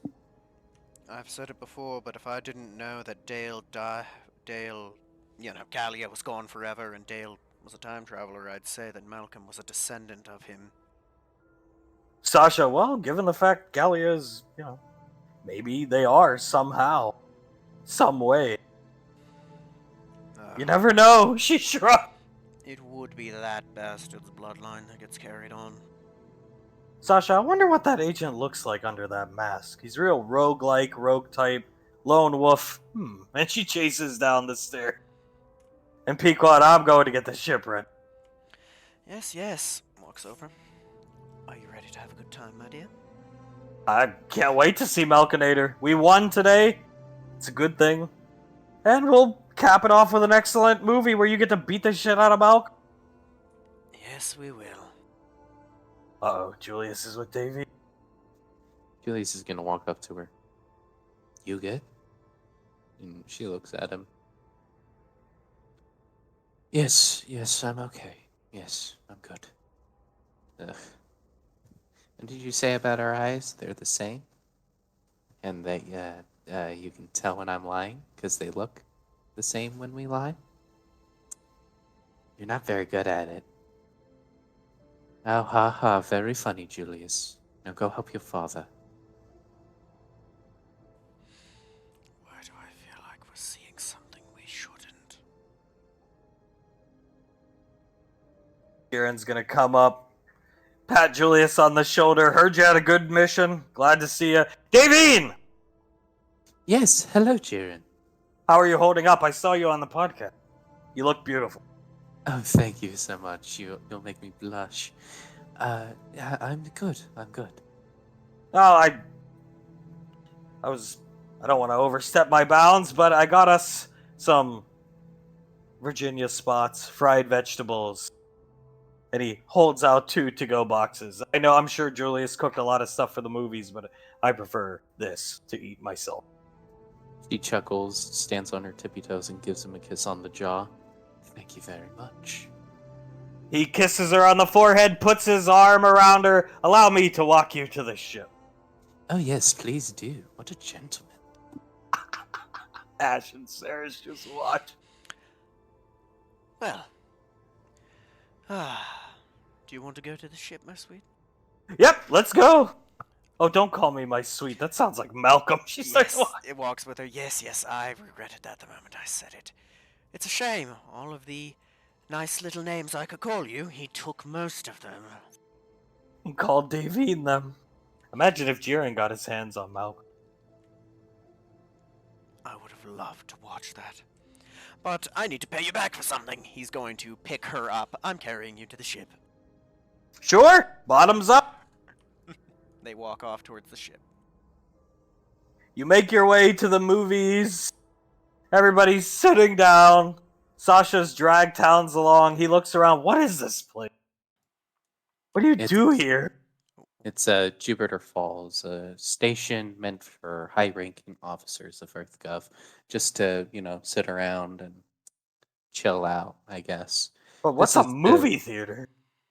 Oh, you watch movies here in silent. It's supposed to give you a better experience, I guess. It's the same as going to watch a play, Towns. Oh, oh.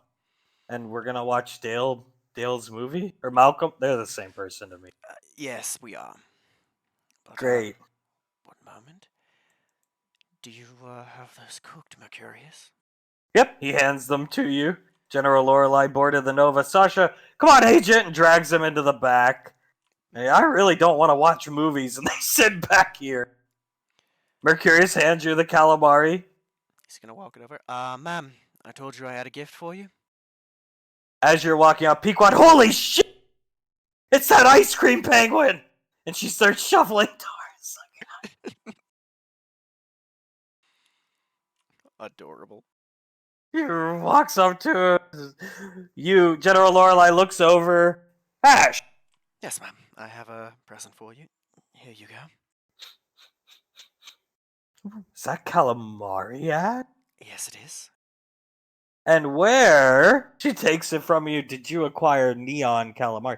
Don't tell me you went to Anova to get this yourself. Sadly, no, I did not. In exchange for doing a little help for Tommy, I got it through him. Oh! Well, he did owe you one for helping defeat the king of the Eiffel Tower, or whatever that man fancied himself. Yes, I suppose he did. Sit down! She points here. You can Yes. have some. This is the best calamari in the galaxy, Ash. I hope Julius prepared this. It was his recipe, but sadly it was prepared by Mercurius, using Julius's instructions. Oh, that's fine. As long as the robot followed Julius's orders. It smells heavenly. You see Snarf over here. Dear God. There he is! For fuck's sake! Pequod, oh, quiet down, Cobalt. Do you want some ice cream? And Snarf, yeah, just give me whatever you're getting. Pequod turns to Julius. Julius, I guess that means 3 scoops of everything. The penguin, oh, this isn't for free. You have to pay. And Pequod, oh, that's no problem. We can use the squad's money. And General Lorelei, you don't use the squad's money on recreation time. And Pequod, fine, Julius makes good money now, he'll pay. And the penguin, it's gonna be like $600 for ice cream, sir. Julius pinches the bridge of his nose.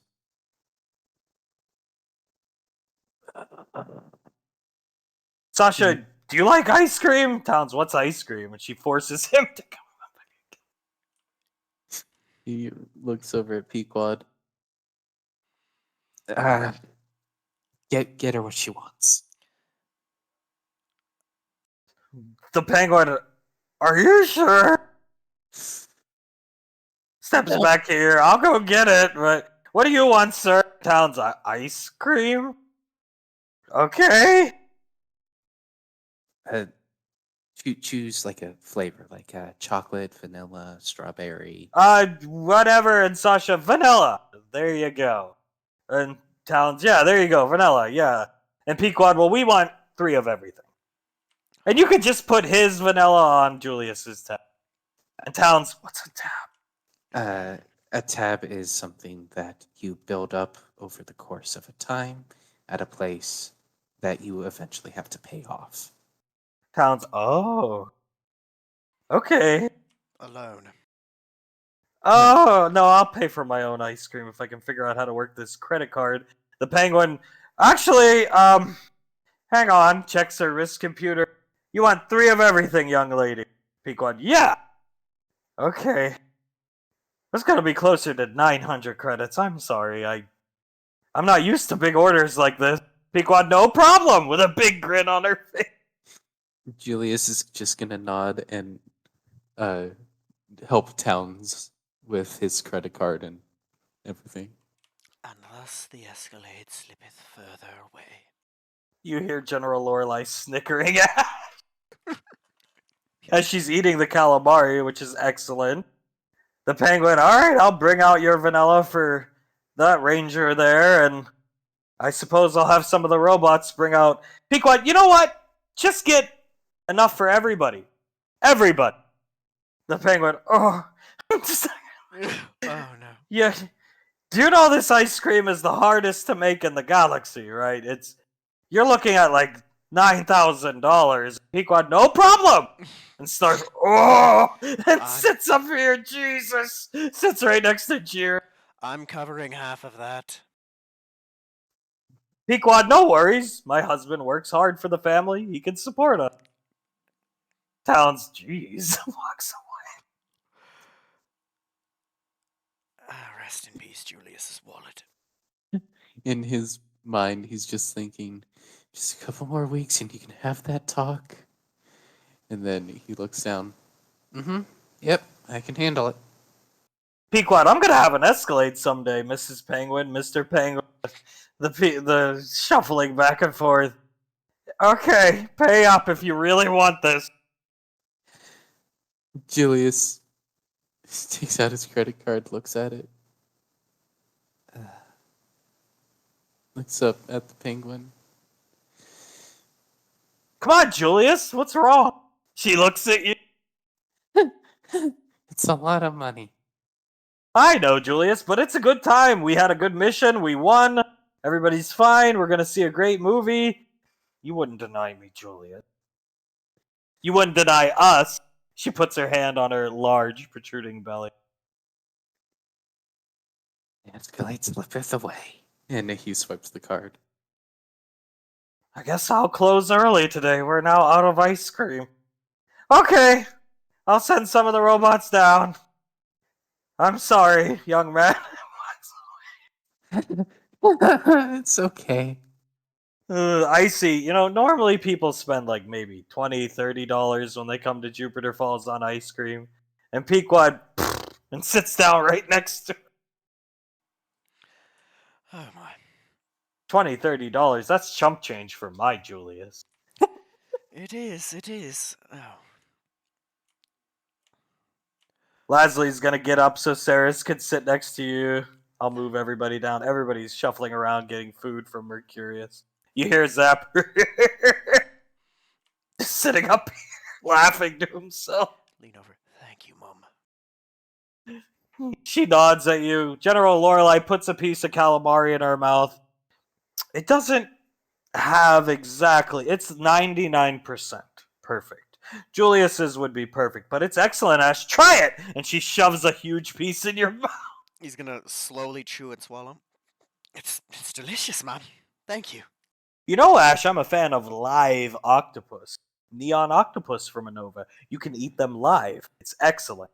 Excellent. Really? Well, I'll have to be on the lookout for that for you, Mum. I'm sure Tommy can find you some, given Tommy's proclivity for... She looks over her shoulder. What is that about? I think Sasha has a crush, Mum. She shrugs and smiles and goes back to eating.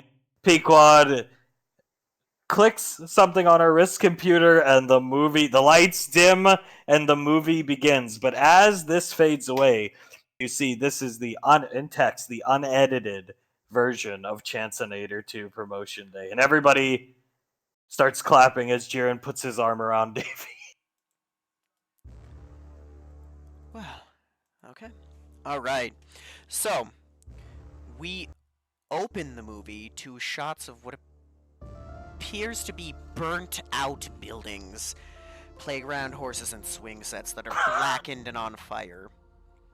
Skeletal arms poking up into frame, and it continues to pan across until it hits a wall of flame where the opening credits are playing as the camera pans closer and closer, showing a figure of Malcolm, and as it reaches his eyes, it hits a climax and the screen goes black with silver text over it, Malkinator 2, Promotion Day, in the papyrus font. We then cut to a dark alleyway at night. We see runes begin to appear on the ground. An obvious teleportation spell was cast, and a sudden flash of light. And nude Malcolm appears, crouching in the middle of the alley. He looks up at the camera and slowly says, Ash. We see from his point of view, which is stated as Colonel Vision, as he looks around, eventually spotting a motorcycle bar. We cut to the interior shot of the bar as Malcolm enters and everyone looks shocked at him. The colonist behind the bar points at the camera and states in a hushed tone, When I said you can use my place for this, I wasn't expecting full nudity. It cuts to a close-up of Malcolm, who is now wearing a crown as he walks up next to the pool table. Your bike and your clothes. Now. Oh, God, sure, man. You need something to cover yourself up with. Here, take at least my coat. As he begins to take off his coat. Incorrect. Grabs the man's arms and throws him through the wall. All of your clothing and your bike. Hey, man, what the hell was that about? He was trying to be nice to you. He is cut off by Malcolm grabbing his throat and choke slamming him through the pool table. Shush, shush. My purpose is far greater than you can understand. He goes into the kitchen and picks up a ladle, going back out to the man he first spoke to. A man runs up to Malcolm trying to stop him, and Malcolm throws the ladle into the guy's face, knocking him out. Pathetic. Walk groans and grunts as he walks over to the man he threw through the wall. Give me clothes. Jesus, man, fine. Just take him. He throws the clothes at Malcolm and the keys and the bike. I don't even care, man. Just leave. Good. It then cuts to an exterior shot of the bar as Malcolm walks out with a pair of skin-tight jeans, a skin-tight t-shirt, and a baggy jacket 3 sizes too big for him. You can hear him murmur to himself as he walks to the motorcycle. Looking good isn't as easy as I make it look. You can hear a shotgun cock in the background. Hey, stop right there, punk. We pan over to an old man looking to be in his 70s holding a lever-action shotgun. Malcolm misty steps in front of him and takes the gun. You're lucky I'm in a good mood, idiot. I don't take kindly to people interrupting filming like this, but for now. He takes a pair of sunglasses out of the man's pocket. These will do. He turns around, stops. I changed my mind. He viciously stock strikes the guy, knocking him out and making him bleed badly from the head, before he turns and gets on the bike, starts it, and begins to take off, and immediately and noticeably skids out with the bike falling on him before it quickly cuts to a completely different area of the city in broad daylight where he's shakily riding the bike no faster than 20 miles an hour. We then cut to another dark alleyway, as you see runes appear in midair this time, as the camera pans away and you hear a wet slap against the ground and a groan. We then cut to a cop car driving through the area before it stops and Snarf, dressed as a cop, steps out. He goes around the corner as a nude Ash. You hear Sarah's, oh god, she facepalmed. General Lorelei, cover the children's eyes again, please. As everybody starts coming, zap. As a nude Ash rushes out and, quote-unquote, punches Snarf in the stomach. Then cuts to Ash walking towards the cop car wearing Snarf's uniform that can suddenly fit a half-elf. Ash opens the car door, gets in, and begins to type into the database computer, Julius Connor, which is when the screen shows up. Cuts to a shot of him looking confused. Deadbeat dad? He doesn't even have a kid! He'd tell me that, right? I'll talk to him about it later. He's interrupted by, shut up, Ash, and stop whining about your deadbeat friend. It cuts to someone working on a mini bike, with Rolly in a red mullet wig and a sleeveless denim jacket in the background. Are you done fixing it yet? It is revealed that the person fixing the mini bike is Julius as he looks up at Rolly. With an emo haircut, a flannel, a mesh shirt, and noticeable eyeliner. He does not look happy. Oh my god, why do I have to wear this stupid goddamn... Yeah, Rolly. Almost ready. Good, I hope we can get out of here soon. He has to blow the hair out of his eyes as he bends back down towards the bike. Why is that, bud? I don't know, man. I got a bad feeling. Something bad's coming, man. Julius looks back up and tries to start the bike, and as it does, thank you, hunk. He looks down at Rolly and up at an approaching figure. Oh god, that's the bad feeling you got? We cut to Denaria in mom jeans and a crop top. Julius, you need to come inside for dinner right now. Malcolm said so. He sighs and rolls his eyes as he rolls the bike out near the street with Rolly on his shoulders. And take that makeup off. You look like your name should be Julianne. Julius stops rolling the bike out, turns around, walks up to her and whispers, Danny, Malcolm put the makeup on me. for the movie? No, no, Julianne, you can't trick me.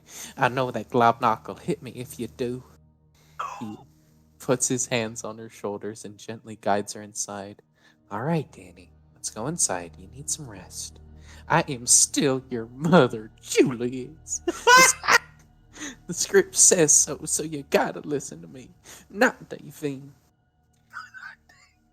Julius sighs and pats her shoulders. You're not my mom.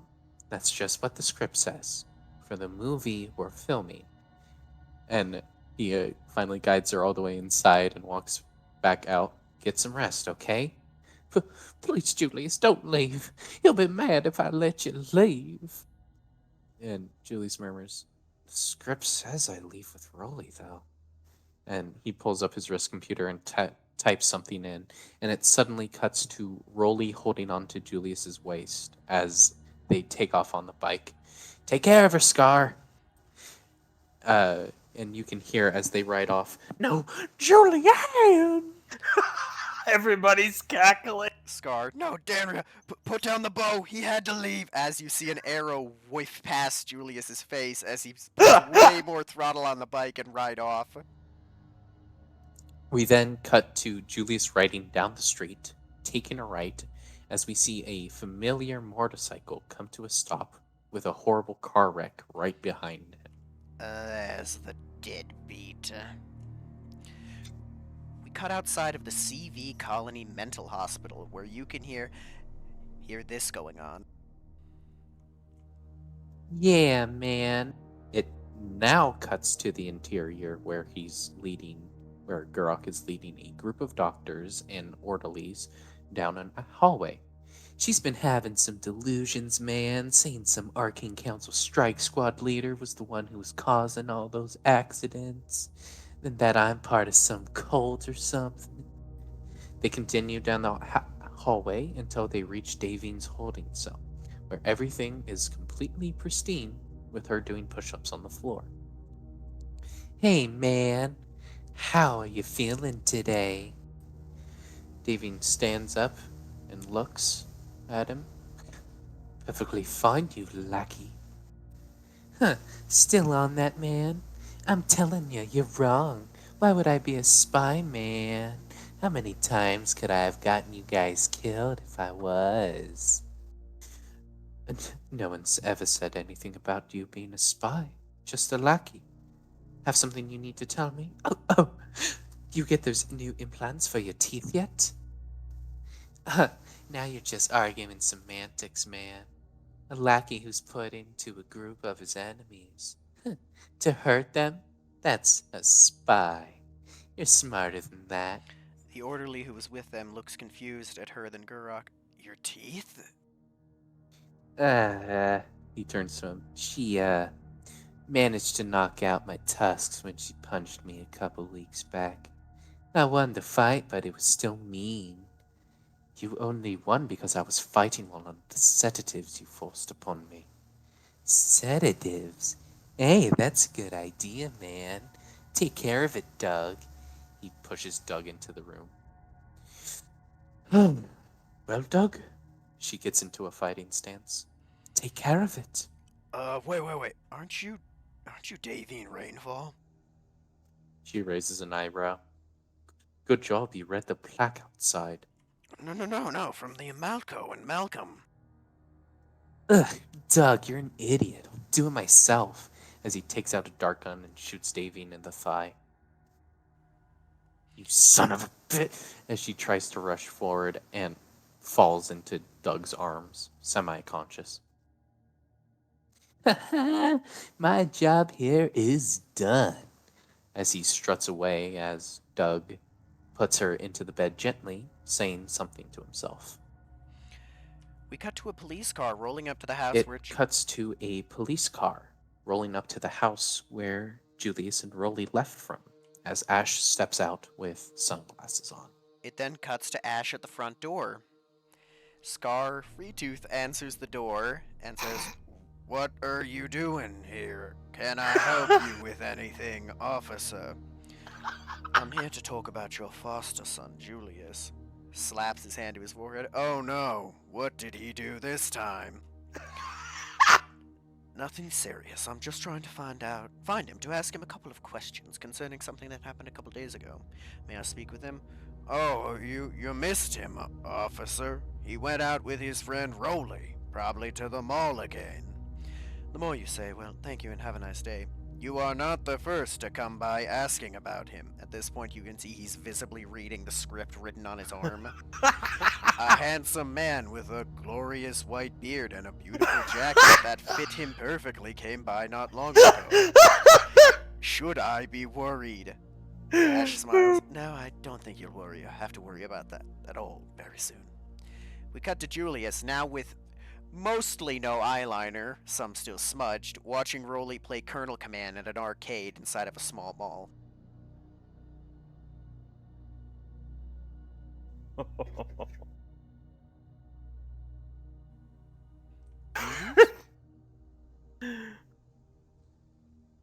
General Lorelei Pequod pauses it. General Lorelei chewing some calamari. So what is the plot of this absurdity? Well, from what I remember of reading the original script, in the original Malkinator, there are cyborgs in the future that are killing off humanity. Julius's character grows up to be the leader of a resistance against them, so in the first movie, the cyborgs sent an assassin back to kill her before she can give birth to Julius, changing the future. The resistance sent somebody back, he manages to help her fight it off, and also becomes Julius's father. The sequel is supposed to be they sent another one back, my character, to kill Julius now. And Malcolm is another assassin reprogrammed by the Resistance to stop that. Oh, General Lorelei, I honestly just thought there was no plot. It was just Malcolm toting around as if he thinks himself Arnold Schwarzenegger or something like that. You probably wouldn't know him, Ash. He was a big actor a long time ago when I was young. I believe I've heard the name, although I have to watch his movies. The ice cream penguin is going to return, start handing out ice cream, looks at Julius. I am sorry, dear. That's okay. Handing out ice cream to everybody. Rolly looks back at Pequod. Pequod, we need to get you another mullet wig. And Rolly, please, no. It was so degrading. As Pequod begins playing the movie. Alright, what's the last thing you heard me say? We didn't hear any of what you said after the cut to Julius. Oh. We're at the close-up of them in the arcade. Okay.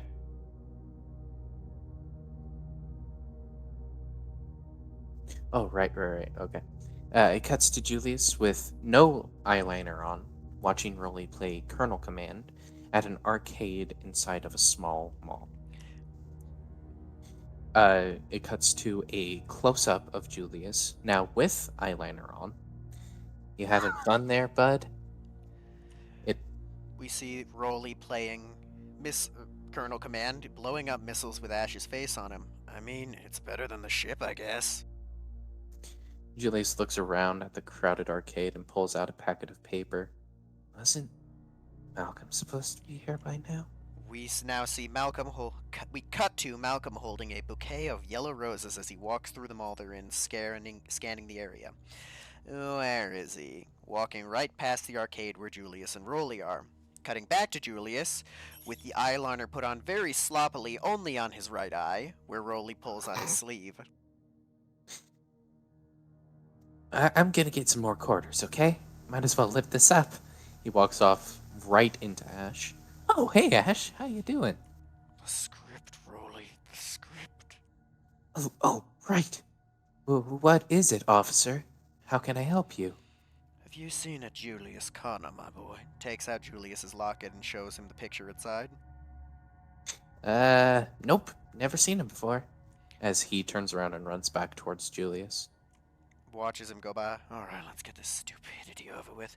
Where's Malcolm? He's supposed to be in this room. Whatever. Just starts walking towards Julius, who is holding the packet of paper looking confused. Julius!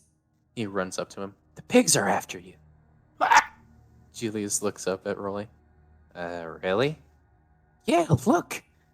Julius looks over to see Ash walking towards them. He's not supposed to be in the building yet. Rolly whispers to him, just run, I guess? Julius puts the packet away. Whatever. He runs off to a back room as Ash follows. It cuts to now malnourished Julius in the same getup, running down the hallway, bumping past a civilian and opening a set of doors, and in slow motion he sees Malcolm holding a bouquet of flowers, and we see Julius mouthing "the hell" as he slips and falls to the ground, trying to scramble to his feet. Malcolm goes to throw the roses to the side, ends up grabbing a handful of the not dethorned roses with his bare hand. Malcolm lets out a scream, and then it immediately cuts to the same shot of him doing the same thing, now with a glove on. Now tortured Ash rounds the corner as Malcolm sends a shotgun blast right at his face. Fucking hell, there's no way he'd risk me shooting him, right? Must be blanks. He raises a pistol and shoots multiple times toward Malcolm. The first few bullets Malcolm blocks with a shield spell, but before Ash can realize that, the last one strike and kill the civilian who ran out that Julius had bumped past. Everybody gasps. The look of realization hits Ash's face. No. He actually fucking loaded it. You see a look of just anger. Chance, I'm going to kill you. It cuts to Julius running into a parked garage and getting on the mini bike. Oh my god, that was real. He tries to start it, but it fails as he looks up to see Malcolm walking towards him. Oh, come on, start! He tries and fails again, to which he looks up and sees a closer Malcolm getting grabbed by tortured Ash. You motherfucker!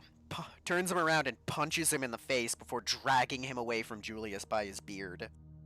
Julius starts to breathe heavily as he finally gets the bike to start and shoots off out of the garage. Stand down, you bastard! As it cuts back to Ash, punching and kicking Malcolm repeatedly before picking him up and using his beard as leverage to whip him through a nearby window. Laying on the ground now, Malcolm. You'll pay for that, you bastard! We cut to Ash running out, past the window and Malcolm to where he saw Julius heading. He jumps into a large truck that, luckily, had the keys in the ignition and drives off. We cut to Julius riding on the bike looking behind him, seeing a large truck start to gain on him. Damn it! Oh, that's probably Malcolm, as he continues down the road. Why the fuck is he running from me? The script says I catch him and Malcolm saves him. We cut to Malcolm riding on a motorcycle, nearly falling over, but catching himself and causing a massive 20-car pileup behind him. Ash! Julius veers off the road into an empty reservoir. No way he can catch up to me here. He looks behind himself. What the hell? Ash drives the truck off the bridge and into the reservoir. Julius, it's me, goddammit! We cut to Malcolm following behind them from above, firing the shotgun. As he jumps down into the reservoir, the bike immediately leans forward as it lands, throwing Malcolm forward. It cuts just as Malcolm's face is about to hit the ground to now show him gracefully landing with a rather large bandage across his face. You cockroach! He pulls out the shotgun, again shooting it at the truck with it dinging off. He attempts to flip cock it, drops it, and then it cuts to him doing it correctly. Malcolm speeds up to Ash, past Ash, right next to Julius, where he picks him up by the collar of his flannel and places him on the back of the motorcycle. Oh, what the hell? Malcolm, who's in the truck? Who else but the cockroach? Oh crap, I was running from Ash! God damn it! No matter, my boy, it will all be over soon. The script says he's supposed to follow me under this bridge. What he doesn't know is what I'm about to do. But the script doesn't say that he follows you under the bridge. Shut up and watch, boy! Malcolm then fires off the shotgun, miraculously shooting out the tire of the truck, causing it to lean in and crash into a piece of the reservoir, blowing up, with Ash jumping out just before it does. Oh my god! Ash! Oh, stop your crying, you deadbeat. He's too much of a roach to die like that. Just wait. This time is coming. They shakily ride off into the distance, with Julius looking terrified. We then cut to the mental hospital, with multiple pictures of Malcolm being flung onto a desk in front of Davine. One features him on the motorcycle in front of a truck that truck actively swerving. Another shows him holding a shotgun while pointing it straight at the camera, flipping it off, and another of him stealing multiple pairs of sunglasses. A paper clip is set down near Davine's hands. All right, Davine, was it? No response, but staring into his eyes. Right. Well, I'm not sure. I'm sure I don't need to explain why we're questioning you, but seeing as we've been doing this for a bit, but we have reason to believe you know this man. Taps on the picture. Now, all of this can be over. You'll be able to leave and go to the lower security levels, where you can visit this son you keep talking about. You just need to tell us who he is. He's caused millions of property damage and car accidents for Miss Rainfall. Please tell us the truth this time. Davine looks down at the picture for a second and looks back at the colonist. That is Colonel Malcolm Chance of the Arcane Council Strike Squad, Squad Sigma. Ugh, sticking to that story, eh? God, you understand what's at stake here, right? Millions in credits lost. All because you're protecting this guy. Just tell the truth. Why would an EarthGov official as high as a colonel do something like that? There is no story, only the truth. He just looks at the table and sighs. I'm sorry, man. Guess she's still not that right in the head. He looks over at Davine as the colonist is looking away and puts a finger across his throat, to which Davine does the come at me hand gesture at him. He then clears his throat. Maybe it'd be better if we talk privately, right, man? Yeah, that's a good idea, Doctor. Good. Doug, take her back to her room, why don't you? Before Doug can get Davine up to bring her to the room, she takes the paperclip and puts it in her mouth. We cut to a shot of malnourished Julius sitting on a car hood looking blankly at the ground. I just really miss him, you know. My family, my wife, my kid. We see Malcolm, a wide-angle shot of Malcolm not paying attention, just looking at his surroundings. And Davine. Where the hell is Davine? I haven't seen her in, forever. I'm worried about her. He jumps off the car hood and chuckles. Young me wouldn't believe what I just said. Funny how that works, you know. Yes, Julius. Hilarious. You know, if you miss your wife and child so much, you shouldn't have left them to join a strike squad like you did. You deadbeat father who's no better than that Cyrus. Julius is noticeably taken aback.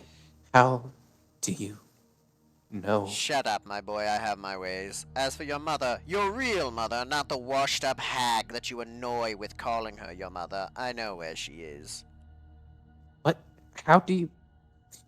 never mind, because of course you do. Where is she? We gotta get her. Negative, deadbeat. She needs to stay there longer. She is still too sick. He's about to say sane, but is cut off by Julius. Bull, she needs to stay there longer. We need to get her. You can't get her without knowing where she is, boy. And only I know that, you idiot. Well, maybe you should tell me before I get Carter to find out for both of us. And we both know he won't stop until she's found. Malcolm looks at him with a very cold look. Fine, boy, but talk to me like that again. He pulls out his Ranger Sequoia and puts it against Julius's head, and I will shoot you. Heh, you won't shoot me. Not here. Not with all these civs around. That's so. He puts the gun behind his back and calls to a civilian walking by.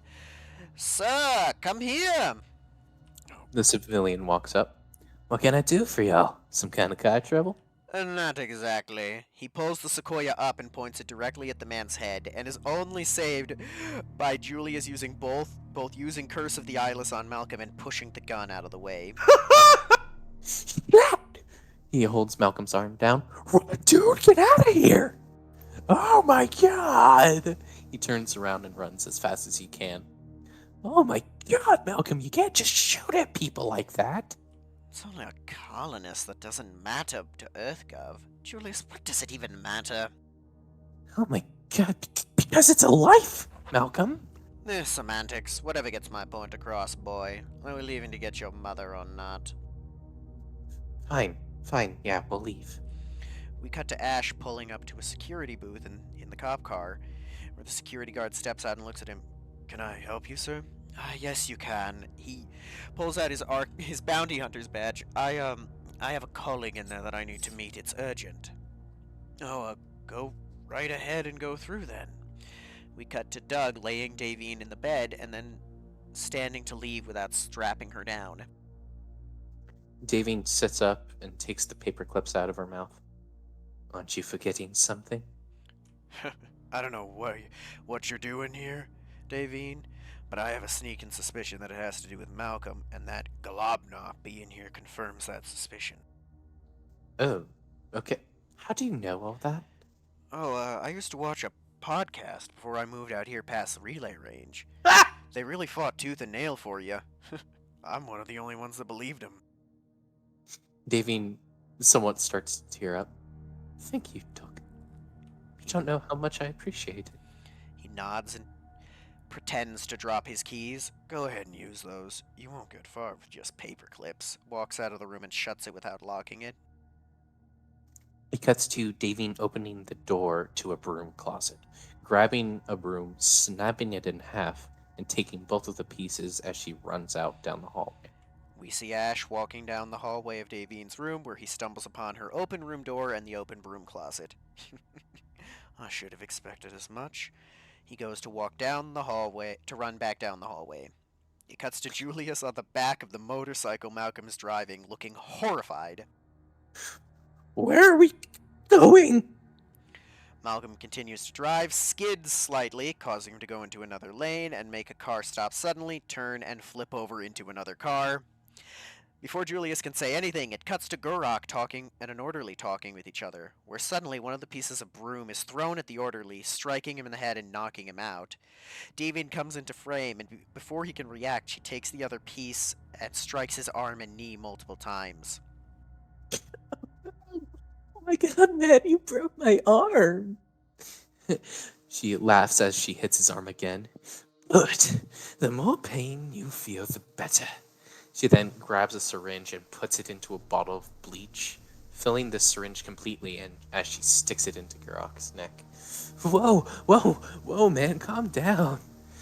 Davine maniacally laughs before it suddenly cuts to Malcolm and Julius stopped outside of the hospital on the motorcycle. Okay, Malcolm, let's try not to kill the innocent civilian, yeah? Fine, it matters not to me. He walks up to the security guard with Julius behind him. Hi, visiting hours are over. How can I help? He shoots both of the guy's knees. Yes, so much better than a quick, painless death, eh, boy? Damn it, Malcolm! Julius runs over and takes out a med pack, tending to the man. I am so sorry, sir. I am so sorry. Malcolm walks past into the security booth and lifts the gate while Julius drags the man and sets him down on the chair. He'll live, dumbass. Come on, let's get your mother. We then see Denaria looking at a camera feed with Davine walking towards them with a syringe in Gurok's neck. Oh my god. She stands up and walks over to the door. Davine, calm down. Don't do it. Oh, come on, man. She would have already done it if she had the guts. She won't kill me. As Davine pushes down on the syringe slightly. I won't kill you, Bone Crusher. I don't have the guts. Let me tell you something, boy. I was trained to be the perfect killer. I don't hesitate. I only hold hostage, you idiot. Don't fuck with me. As Gurok looks terrified. Oh my god. It's Denaria, man. Open the door. Hurry the fuck up. She ain't kidding, man. As Denaria opens the door, Davine quickly pushes past her. Down on the ground, Denaria. Do as she says, man. He begins to cry. Fine. As long as you don't Malcherto me. A look of sadness washes over her face, which is quickly replaced by the angry look again, where she unlocks the door and walks through it, turned around, where an orderly comes around the corner and takes the syringe out of Garok's neck, and she sends a sidekick into the orderly's gut and runs down the hallway. Denaria, get her, damn it! Denaria runs after her. We cut to Ash looking at the orderly who is unconscious on the ground after the broomstick. Definitely her handiwork. I'm on the right path. It cuts to Davine again, running down the hallway and taking the keys out to unlock the door in front of her, to which she quickly closes it and locks the door, breaking the key off. She then continues to run down the hallway until she reaches the elevator, where she hits the down button. Oh, come on, come on, come on! One of the door... Go ahead. One of the doors opens as a triumphant hero music begins to blare in the background, and Malcolm rounds the corner. To which Davine looks horrified, screams, falls on her ass, scrambles back to her feet, and runs down the hallway, to which she is intercepted with Denaria hitting her in the head with a baton. Julius rounds the corner. Mom, wait! Come on, Malcolm, save her! Oh, fine. Walks over, picks up Denaria, throws her headfirst into the barred windows, picks her up again, throws her headfirst through a door, picks her up again, and throws her down the hallway with her landing on her head. Julius.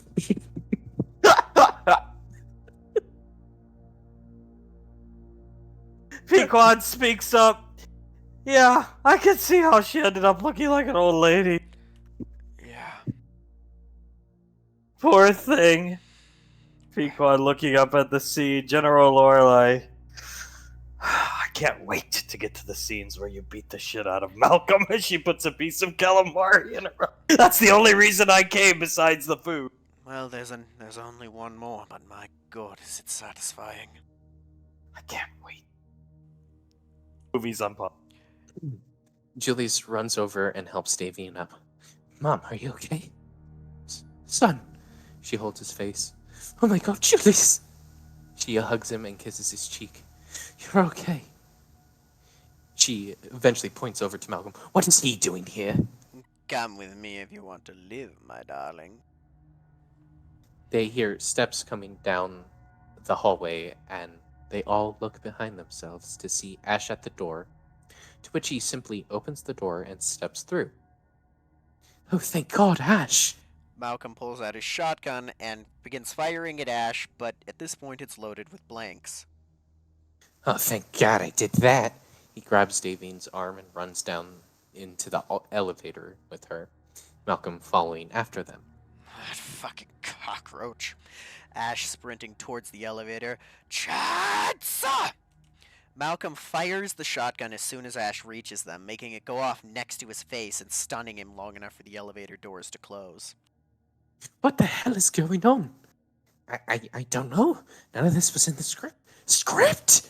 So this is a movie? Malcolm grunts and falls to the ground as they hear a thud above them and ripper blades coming down through the ceiling as Ash begins to try to cut through. Crap, Ash! He pulls Davine down so she won't get hit as the elevator doors open and she takes a pistol from Malcolm. Julius drags them both through and Malcolm fires the shotgun up at him again. He won't even die to a shotgun blast, what is he? A car stops in front of Davine and Julius as Davine points the gun at it. Get out of the car, now! A man steps out of the car and Malcolm speed waddles over to them and throws the man to the side and gets into the driver's seat before either of them can. Damn it! She gets into the passenger seat and Julius into the back seat. The car stalls for a second as it's turning around, allowing Ash to start running towards it. Oh my god, damn it, Chance, put off the gas, push in the clutch, and put it in first! First what, my dear? First period? Oh god. God damn it! She puts the gear into the correct place as the car begins to go, still at a slow pace because Ash is keeping up with it as he jumps onto the back of the car using the Ripper to stay on it. Oh my god, Ash, don't let go! I think it's obvious I'm not going to do that willingly, Julius. Malcolm grunts. I'll make him let go, boy. He turns and fires the shotgun again next to Ash's face, stunning him and making him let go, with Malcolm finally speeding off as Ash goes flying off the car. Damn it! No, Ash! They continue to speed off. I'm going to get you, Chance. I'm going to get you. We cut to Davine, Julius, and Malcolm riding in the car they took from the asylum. Oh my god. So where are we going? We're heading to meet an important contact who will help us stop the future cyborgs. What? As Davine looks over. What stupidity are you talking about now, Chance? Oh, it's the plot of the movie. At least when there was a plot. There still is a plot. Everything that has happened has been according to a plan. Yes, surely you planned for Sherian to nearly kill you. Oh, my sweet, I was never in any real danger from that cockroach. Oh, yes, quite. No, I would very much appreciate it if you explain why you let him put me in that asylum. Chance. Oh, you were saying such foolish things, my dear. I thought that the time on the frontier had gotten to you. I'm pleased to see that you've recovered from the mania that you were experiencing. Oh, I will show you many a chance, as Julius has to grab around her waist to stop her from leaping over and killing Malcolm. It is no matter. We are almost there. We cut to Ash talking with police at the asylum. That man you're claiming was a doctor, Gorok, is not a doctor. That man is a criminal, and now we can add impersonating a medical professional to his litany of crimes. Doug, the nurse, walks up. Wait a minute. I know who you are. You do? Yeah, you're one of those guys who's working on the Amalco scam. You're friends with Davine. First off, I am not helping with that foolishness, but what do you know about Davine? Oh, well, I'm the one who helped her get out last night. I knew that Globnock was up to no good. I saw on a podcast I used to watch where the guys on it were talking all about the lies that Melky dude was claiming. Like, being her being his wife. Then you might be able to actually help me. Would you happen to have access to the facilities records? Yeah, well, I'm one of the more senior nurses here. I'm probably going to be fired after tonight, but I can get you records of pretty much anyone in the place. Pull any records that you have related to Gorok and Davine. Okay, but why? It costs money to put someone in a place like this, right? Yeah, assuming they aren't put there by the colony itself, you have to pay for someone to be institutionalized here. Then their records may have a billing address or a residence or somewhere I can find him. Huh. It might work. I'll get them for you. Hurry, we may not have much time. We then cut to Malcolm and the others pulling to a small desert house lot with a trailer on it. We're here, let me do the talking, you two. Why? What are you doing? I said let me do the talking. He walks up and bangs on the door, where a rather seedy-looking Kenku answers the door. Mr. Dimitri, I presume. Yes, you must be Colonel Chance. Yes, I'm here to pick up what we agreed upon. Do you have the gold we agreed upon? Every ounce fresh from the Chance family vaults, pre-Calamity War, completely untraceable and unmarked. Good. I was under the assumption you were coming alone, though. Don't mind them. That is my wife and another member of our squad. They are of no consequence to you. Very well. I will need your help opening the storeroom. It cuts to Davine and Julius as Julius is showing Davine the script. Oh my... See? Where in this are we going into a desert, Mom? Well, son, you might have to think of it as there is no script. He's just flying by the seat of his pants. But why would he hand us the script, tell us to follow it to the letter or be killed by Gurok if he's not going to follow it? Julius! He slams the packet onto the table. What? Get over here now, I need Omega Tristan. Julius walks over. I thought we talked about this, Malcolm. I'm not using the symbiote unless there's a good reason. There is. You're too much of a weakling to move this metal covering without it. Now change! Julius angrily sighs before shifting forms and using the Hellfire chains to move the rather large piece of metal to reveal the storeroom of weapons. Good, come with me, boy. Assist me. Julius changes back to his normal self and jumps down into the weaponry room. Malcolm picks up a grenade launcher. Oh, yeah, he picks up a grenade launcher and starts looking at it. What is this, Malcolm? This can't be all for your movie. But it is, my boy. Worry not. They'll be filled with blanks, I assure you. He then Why? picks... Sorry. Why do I get the feeling that they are most certainly not? He picks up a minigun and smiles. Because you're smarter than you look, under his breath. We cut to Davine outside as she gets a message on her wrist computer. She looks down at it, and it's from Snarf. It reads, Davine, please come and help me. Globnock's got me, and he's gonna hurt me bad. He's keeping me in some house on this colony. I'm sending you the address. I can't get through to anyone else. Please help. I think he might kill me this time. Davine looks down at the message. Oh, fuck that. I'm not letting that happen. She stands up and looks over at Julius. I'm sorry, son.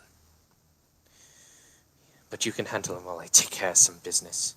She walks quickly over to a truck as she takes off a rifle, 2 mags, and a pistol. And she gets into one of Dimitri's cars and starts speeding off. As Julius runs out, Mom, where the hell are you going? Pay that no mind and continue loading the weaponry. Shh, I know where she's going. How can you possibly know that, you dipshit? Because as I said, everything is going to plan. She's currently on her way to a home to film a scene with Spanky.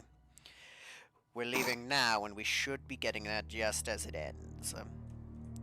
We then cut to it being night, with Globnock with a hat on at a work desk fixing something on his armor. While he's working, a red dot appears on his back and slowly moves up to his head. It cuts to Davine holding a rifle. My chance. For Snarf. We cut back to Gurok as he accidentally knocks over a piece of metal plating off the desk. Oh, damn it, a stupid mistake like that. He bends over to pick it up as a shot dings off the armor and Gurok shoots upright. What the? It cuts back to Davine as she grits her teeth. Damn it. Guns, how do I... She switches it to full auto and begins firing a barrage of bullets at Gurok. We cut back to Gurok as he runs behind the desk screaming, oh my god, and whimpering. It cuts to Davine as she slowly tries to reload the gun, and before she just throws it off to the side. Oh, screw that! She pulls out the pistol and cocks it while she walks towards Gurok. Oh my god, is that why he made me wear this stupid hat? So one of them would kill me? Or is it just Malcolm coming for me? He stands up and begins to run. Gurok! She raises the pistol and fires once missing, running into the house to get a better shot. As Gurok is running away, she fires again, this time hitting him in the shoulder and immediately dropping the illusion that was put on by the hat, turning him into his true self, Snarf. Oh god! Oh, Davy, wait, Davy, sweetie, it's me, Snarf. Please don't shoot. Davine walking up and pointing the gun right at his face. It's always a trick. How do I know this isn't one too? You're wearing a hat of disguise, yes? Trying to have me believe that you were Snarf this whole time. How do I know that you're not Gurok who changed into Snarf as soon as I turned my back on you? That you won't kill me. It's always a trick when it comes to all of them. Orion, Malcolm, Gurok, it doesn't matter. It doesn't matter, you won't fool me this time. She shoves the gun under Snarf's chin and begins to put pressure on the trigger. But please, Davine, it's me. You gotta believe me. Look in my eyes. It's Snarf. Why would Gurok be fixing his own armor? She glares into his eyes and looks back at the armor on the workbench, then back at him as a moment of clarity washes over her face, soon replaced by horror. She throws the gun to the side and starts to tear up. Snarf? Oh my god, I'm so sorry. Please forgive me, please. She starts to back away from him and starts wiping her perfectly clean hands on the carpet. But she's doing it like they're covered in something. She hits a wall and starts to cower into a ball and starts to cry. It's okay, hon. I understand, sweetie. You didn't mean to. Coughing as it cuts to Julius running through the door with Malcolm waddling behind him. Oh shit. He runs over to Snarf and pulls out another first aid kit, beginning to work on him. It's all good. It's all gonna be good. We're gonna fix you up real good, Snarf. Is it really gonna be okay, kid? Well, it might not feel like it for this part, but it will be. He quickly, with medical tweezers, pulls out the bullet and sprays biofilm into the wound, to which Snarf screams as it cuts over to Malcolm and Davine, who's still in the wall. Brilliant work, my darling. You brought much pain onto him. I'm proud. You should have finished the job, though. That was in the script. Julius runs over and pushes Malcolm back. Shut up and get away from her. Fine, boy, fine. He walks away. Julius bends down to Davine. Hey, Ma. She starts to shake her head and raises her clean hands towards Julius. It's all over them. His blood. Oh. He takes them. There's no blood there, Mom. Davine doesn't look at him. It's all over them. It's my fault. It's my fault. He's going to die because of me. She obviously starts to have some kind of breakdown as Julius tightens his grip on her hands. Mom, it's okay. He's not gonna die. He's not gonna die. I saw the hat. He looked like someone else, didn't he? Her lips starts to quiver as she nods. Okay. Who did he look like? Gurok. I thought that if I could kill Gurok, then I would end a lot of suffering. But instead I ended up causing it. It's okay. He's not gonna die. He's just gonna be in a bit of pain. I understand why you did it, though. I would have done the same. She finally looks him in the eyes. You would have? He nods. I would have. So, you got no blood on your hands. Not from this, not from anything. Not in my opinion, at least, Mom. She begins to tear up and hugs Julius, to which he reciprocates. I love you, Julius. As he pets the back of her head. I love you too, Mom. Oh, I hate to break up the beautiful moment between the lying deadbeat who probably doesn't mean a word he just said and the beautiful crying heap of a woman here, but we need to talk about something far more important. Like this, as he points to his wrist computer. We now have Davine, the still whimpering Malcolm, the still whimpering Snarf, a calmer Davine, and Julius sitting around a table with Davine smoking a cigar. All right, Chance. What is it you want us to look at so badly? Well, I have uncovered where the cyborgs are coming from, and... The cyborgs? Well, that's if this movie is still had a salvageable story. A rolled up packet of paper is thrown at the back of his head, where it cuts back to him with a pissed off look. Yeah. Where would that be? Mr. Chancinator. They're coming from here, putting down a map. They're coming from City Hall. He points at a random industrial park on the map. Davine takes the script that was thrown at Julius. No, they're not. Yes, they are, my sweet. He puts his finger over her lips and murmurs, so soft. He bites his finger and immediately gags. Oh my god, why does this taste like sardines? Oh, I'm sorry, my sweet. I forgot to wash my hands after lunch. The way he ate those sardines. It's like it's burned into my retinas. Davine starts wiping her tongue down with a paper towel. How often do you wash your hands? It's 11 p.m., Malcolm. You haven't washed them since lunch? Oh, I only wash them after the restroom, my sweet. It cuts as Davine starts loudly gagging to a shot of Malcolm having both hands on his hips and Snarf patting Davine's back while she's hunched over a trash can. Now, there was no reason to be that way. I only fell in the gutter once today. It cuts again as she gags louder to all of them around the table. So, why do we need to bother with City Hall, Mr. Chancinator? A good question, my beauty. There's a portal there with the future cyborgs are coming from. I can bet the A36 will be there as well, and I shall defeat him once and for all. A36? The script didn't mention anything about that, or City Hall. The Ash 36. It's just his name and age. Ash is 36? I thought he was like 60. More like 70 with how he looks now. You can hear Julius stifle a laugh as Malcolm continues. Yes, we shall go there and blow up the portal, and then the end will come. My master plan will come to fruition. He is conditioned enough to help at this point. I'm sorry, what was that last part? Oh, nothing. I hate Ash and all that. Shall we continue? No. I'd rather you say that last part again. It cuts. Fine, Mr. Chancinator. We'll go. Good. Now everyone get in the car as he begins to walk away. Yes, completely lost it. There is no script anymore as the packet of paper is thrown into the air and they start slowly fluttering down. He's supposed to fight Ash on the roof of a factory until a nuke goes off, taking them both out. Not this! Get in the car! We cut to them driving into City Hall as they all get out and enter the building. They walk up to the front guard at the desk. Colonel Chance, right? Do you need any more permits or something like that?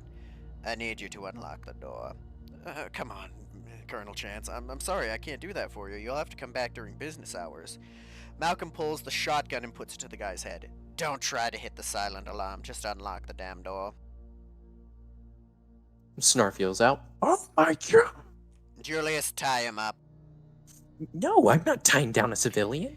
He pulls out his sequoia with his other hand and puts it to Snarf's head. Tie him up, boy. Julius looks down at Snarf and then back up at Davine as she mouths, just do it. And he walks up. Please, can we do this easily? Just give me your hands. Yeah, I'll do whatever you want, man. Just don't kill me. I got a wife and a kid at home, man. I understand, man. I really do. He ties the rope in a way so once they're in the room, the guard can easily untie himself as Julius whispers to him, just pull on the small part of the rope and you'll be home free. No fraternizing, boy, as he grabs Julius and pulls him out. Come on into the room. As they're leaving, you see the guard visually mouth, thank you. Alright, Davine, come into the server room with me. Julius, Spackle, there will be large barrels of gasoline in the garage. Bring them up here. Why? For the ending, of course. What that is at this point, I don't know. He picks up Snarf and puts him on his shoulders as they walk off. Are we really gonna blow up a building? Julius shrugs. The guard mentioned permits. Maybe this was one of them. This costs a lot of money, though. We cut to Malcolm and Davine in the server room as Malcolm is furiously typing at one of the computers. So, what are you doing exactly? Oh, all part of the script, my darling, I assure you. We're just looking for the information on how the cyborgs were created and deleting it so it doesn't come back to bite us in the ass later. She raises an eyebrow. Right. So, why are you going through official documents to do that for a movie? Because they are official documents, as the camera barely catches him deleting all of the filming permits from the system. Just the official documents on these cyborgs, crazy things you wouldn't understand, my sweet. Huh, just like you don't understand women. I heard that. Yeah, you were supposed to. I understand women better than you know, especially the likes of you. Better than you know. But, presses one more keyboard. We're done here! No trace of us, I mean the cyborgs, ever have existed. I mean, ever. Now, where are those idiots? He cuts to Snarf and Julius dragging the barrels. Do we really have to do this, man? Julius sighs. If I refused, he would either threaten one of our lives or threaten no food for one of us. So, it's either do it or, you know. Right, yeah, I still don't want to do it, though. I mean, none of this is part of the script. You know that, right? I'm very aware of that, Snarf. Malcolm hadn't been acting the same recently, Julius. He's scaring me in a new way. Julius sets down the barrel. Yeah, it's different. Not really empty threats anymore. Not just that, man. He seems a lot more, aggressive. I saw him standing outside of Davian and Carter's room one day while they were talking about something serious. And ever since, he's been more, focused, you know? I didn't say anything at first because it ain't my place, but it's really messing with me, man. Julius picks him up and lets him get on his shoulders again. No, I get it. Focus Malcolm is a scary Malcolm. Wonder what they were talking about. Promise me we ain't gonna let him hurt Ash, right, Julius? I'll try my best, bud. Thank you, man. We cut to them entering the server room. Good, open the door to where the servers are held, Spackle. Snarf walks over and tries, with nothing happening. What did you do, you idiot? He looks at the monitor that says Silent Alarm Tripped, written across it in bright red letters, and he hits Julius in the head. You were supposed to keep him contained. Now what job is that much harder? Pulls out the grenade launcher. I would step back, my dear. Everyone runs past him and hides behind a desk as Malcolm uses the grenade launcher to blow open the door to the server room.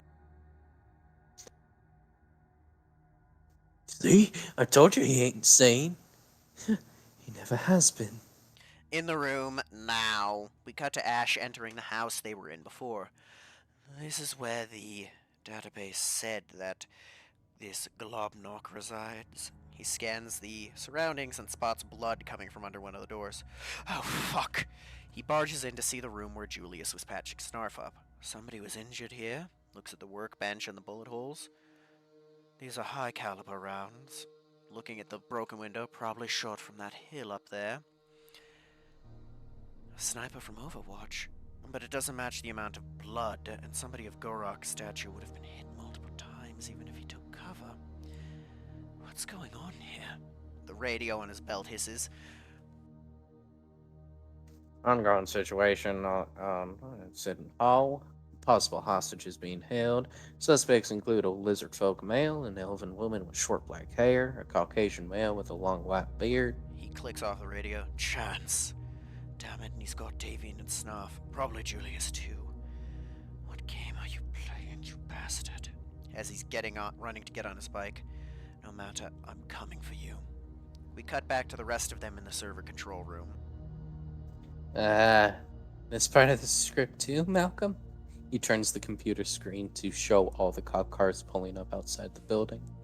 Yes, it is, my boy. He picks up the minigun. I'll handle this. He stands up and walks out of the room with Julius following close behind. As they're walking to a giant window, what are you gonna do, Malcolm? I'm just going to talk to them. Now go help your mother.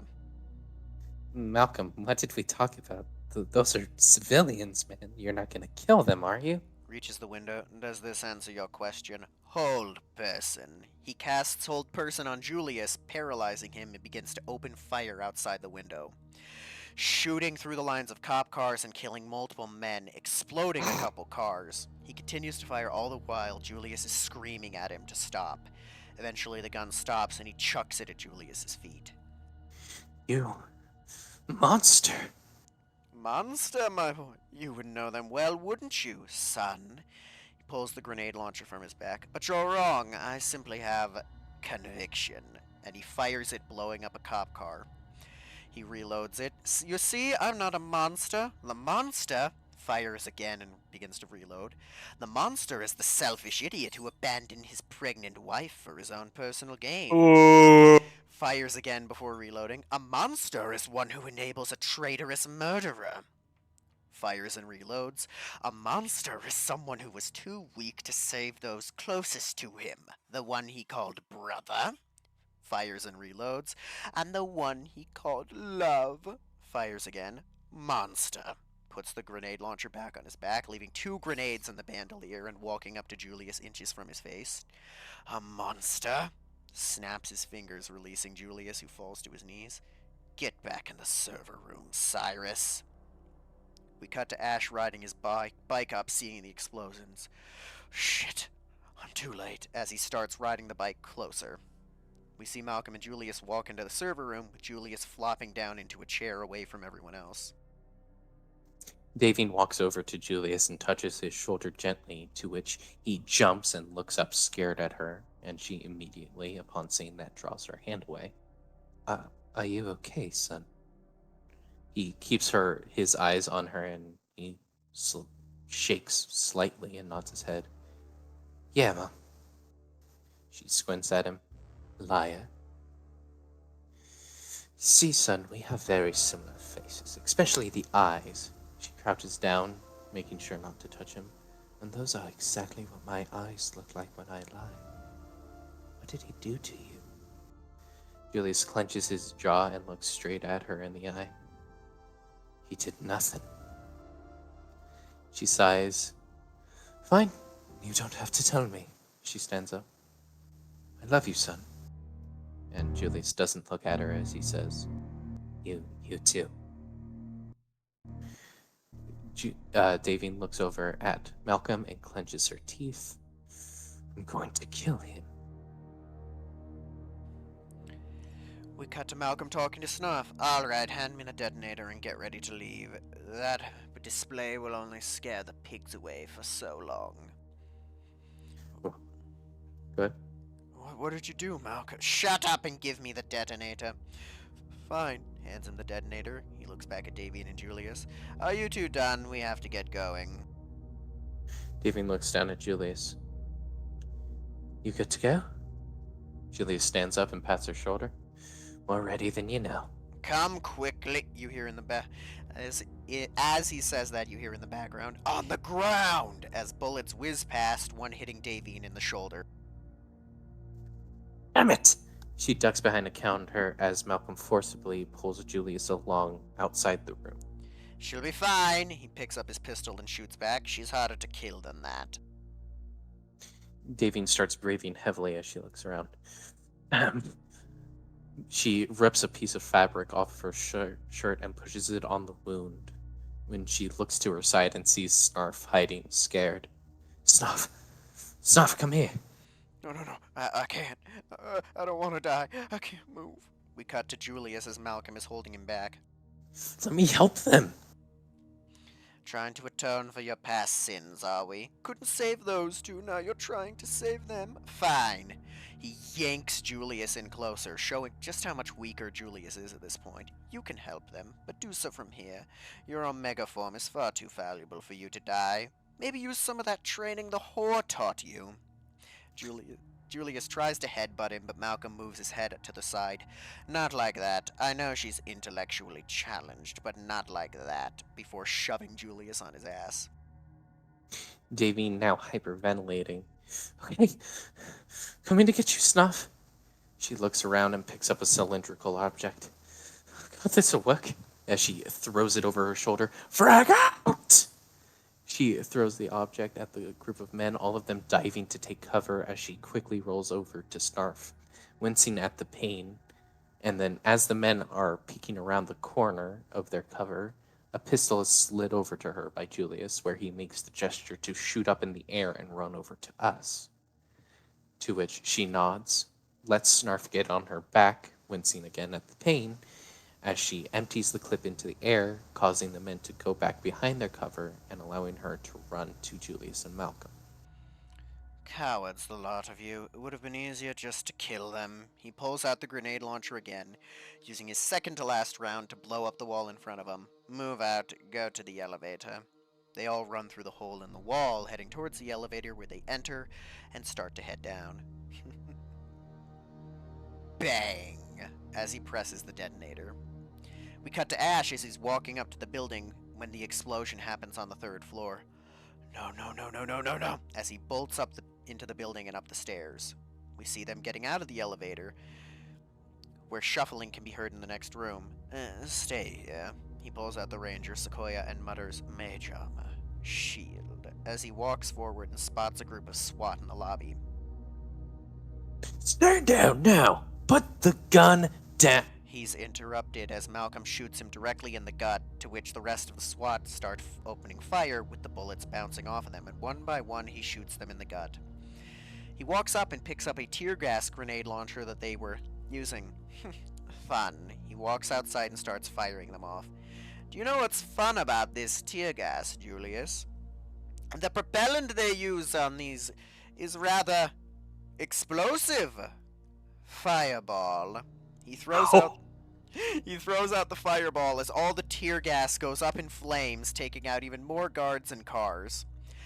Malcolm calmly walks out, gets in a SWAT van, drives it into the entrance of the building, running over most of the men who were gut shot, and stopping in front of the elevator. Get in. Now.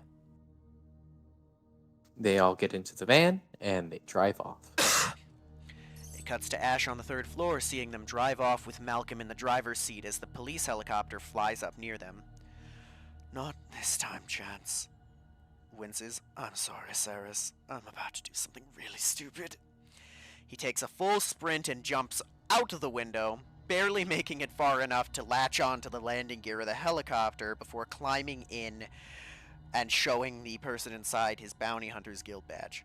Listen, I know this isn't normal, but there is a terrorist in that truck. He just blew up this building and I'm hunting him. Please help me and follow him. Sure. You sure you want to do that? He has a grenade launcher that took out a ton of my buddies. All the more reason to take him down. Now please, go. Fine. You better get him, though. Oh, I intend to, as they quickly begin to follow. It cuts to them in the car as Malcolm looks in the rearview mirror to see the helicopter following them.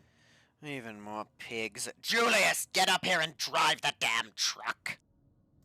It cuts to Davine covering Snarf with bulletproof vests. Vests already being on the window in the back, and Julius wrapping her shoulder before putting one on her. I don't need it. You wear it. Just wear the damn vest. He walks into the front of the van and takes the wheel from Malcolm, who was only going about 30 miles per hour. Good, let's hope someone actually taught you how to drive, you idiot. Julius grits his teeth. Best damn teacher out there. Shut up and do your job. He walks to the back and picks up a rifle that was hanging on a rack in the van. This will do. My dear, move out of the way as he brushes past Davine to start shooting at the helicopter, missing pretty much all of their shots. In the helicopter, Ash notices him. Chance! Sorry about your window, my friend. He pulls out an SMG that he had picked up and begins firing at Malcolm through the window. We cut back to the car, most of the bullets either whizzing past Malcolm or being stopped by the bulletproof vests. A little bastard. Wait a minute. He squints. The cockroach himself has arrived. Get me another magazine, my sweet. No, I'm not going to help you shoot Ash. One moment. I think just jump back to the top of the script.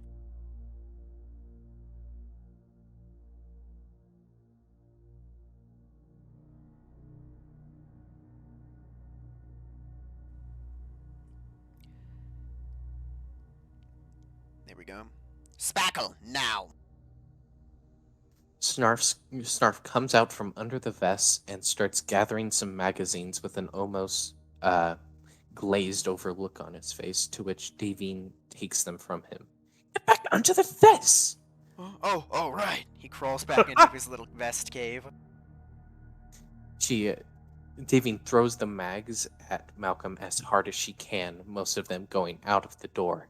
If you can catch them, then take them. Malcolm tries to grab them, but only ends up getting one. Better than nothing, eh, sweet? He reloads and begins shooting again. The shooting goes on for some time, with the chopper trailing close behind, but having to back off as they go under overpasses and things like that. Until, by sheer luck, Malcolm manages to get a bunch of bullets into the rotary mechanism of the chopper, causing it to go down. Ah, shit.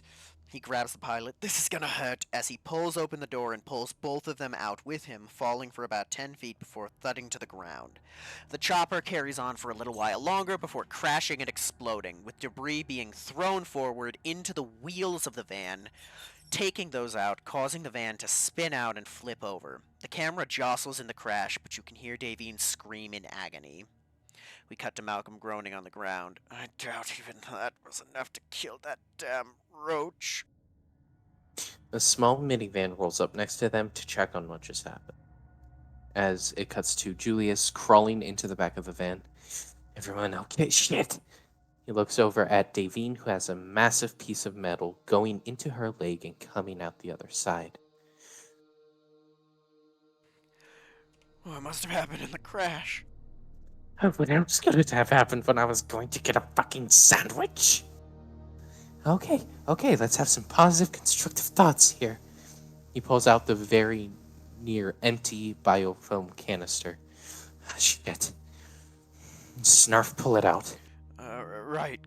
On the count of 3, Davine. 1. As he goes to say 2, Malcolm walks over and just rips it out in a jagged motion, causing Davine to scream again. As he sprays the small amount of biofilm left, only enough to stop the bleeding and allow her to walk with the assistance of something, Julius looks up at Malcolm. What the hell, man? Had to be quick, I'm sorry, but we need to move quickly. Get everyone in the minivan. They manage to all load in before they hear Chads! As Ash is now coming after them again. Step on it now! The minivan shoots off as Ash flags down a large semi-truck. You could see him speak with the driver for a moment before the driver gets out and Ash climbs in, engaging in another hot pursuit. Take the next off-ramp! He seems giddy as Malcolm is loading the last grenade into the launcher. The time is rapidly approaching. You hear Ash yelling chants again as the semi begins to rapidly gain on them. That's right, little fool. Stumble into the spider's web.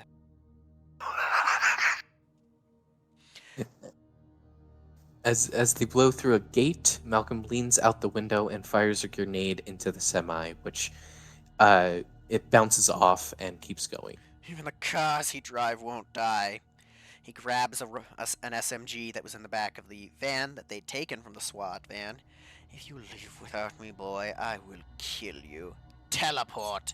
He vanishes from inside the van onto the hood of the truck. Valorious! He begins firing into the windshield as Ash ducks down and has to fight against the barrel of the gun being pointed at his face. Finally, Ash slams on the brakes, which causes Malcolm to fly backwards and barely hang on to the front of the truck. He teleport now! And he teleports into the truck with Ash. Got you now, idiot. They begin to struggle as Ash, realizing he has his seatbelt on, hits the brakes and jerks the wheel as far to the left as he can, causing the semi to turn, fall on its side, and spill the water it was carrying into the slag works, causing steam to billow up around them as Malcolm is thrown through the open windshield a ways away from them. Julius is forced into the slagworks by all that happening, not being able to brake until he runs into a forklift, the forks barely not impaling Snarf, Julius, and Davine. Julius looks around and breathes heavily. Y'all okay? Davine ducked out of the way of one of the forks. Oh yeah, just fine. Almost impaled for the second time today. She clutches her leg that has reopened slightly. Okay, Snarf? We cut to Snarf upside down, in between the back seats, with his head on the ground and his tail up in the air. Alive? Well, hope Malcolm didn't make it. as Malcolm walks up to the car door, and opens it. Oh, I made it all right, my son. Now get out of the car and run. We only have a few moments before chance.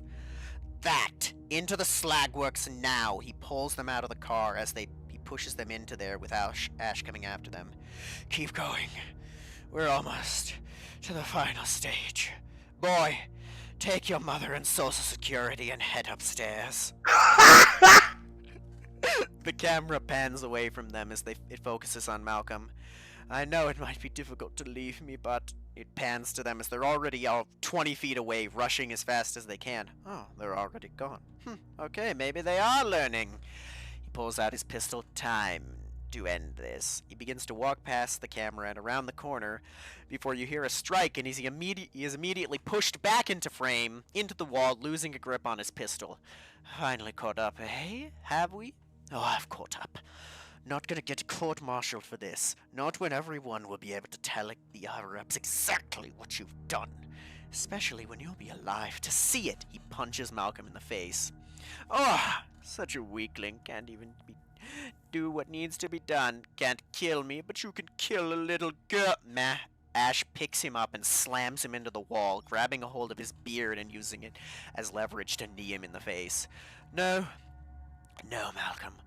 I have more strength than you ever will. All words, boy. Where's your conviction, then? He picks a pipe off the ground and hits Ash in the chest with it.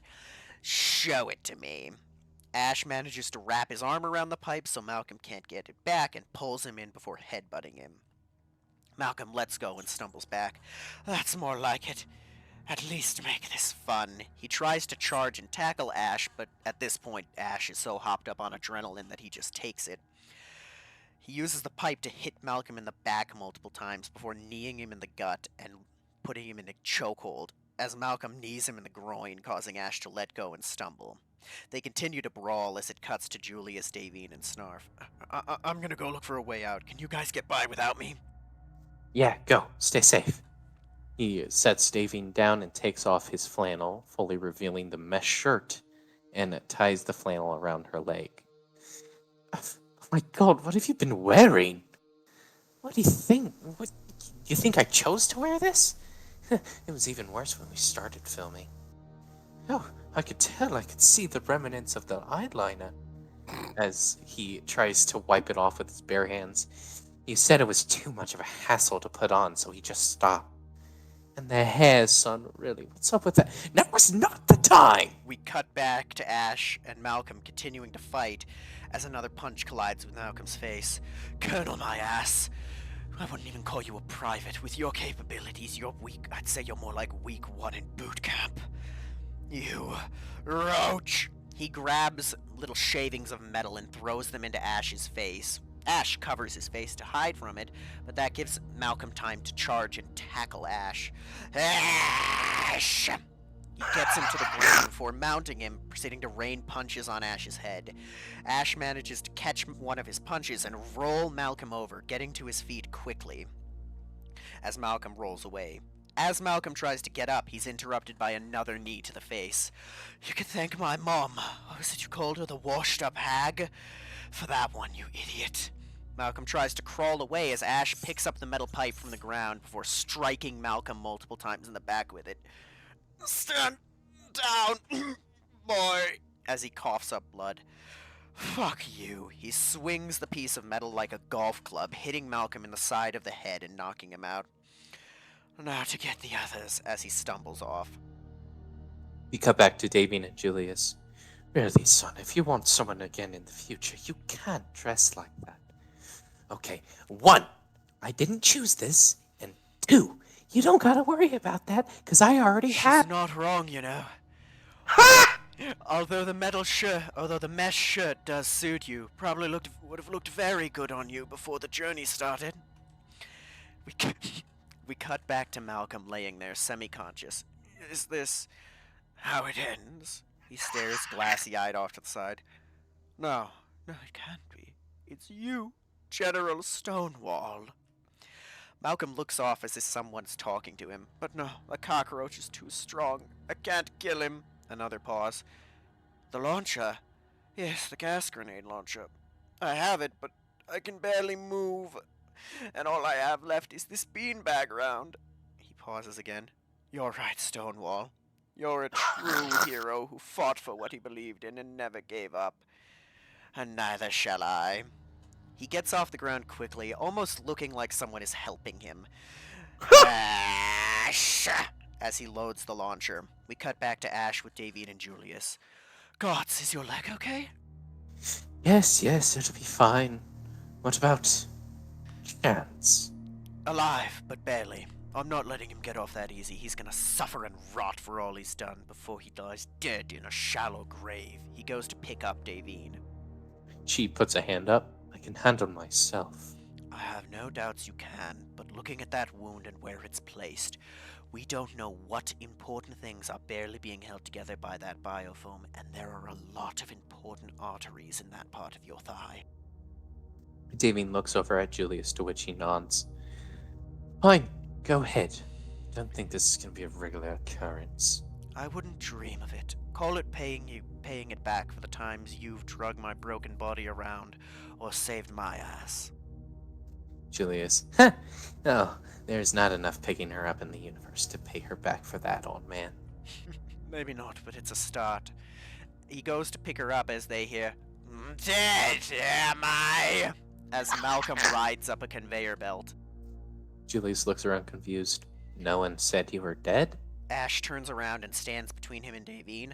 How many times do I have to teach you this lesson? Oh! As he's interrupted by the beanbag being launched directly into his face, causing him to fall backwards over a ledge, barely missing a pool of magma and falling out of view directly at Snarf's feet.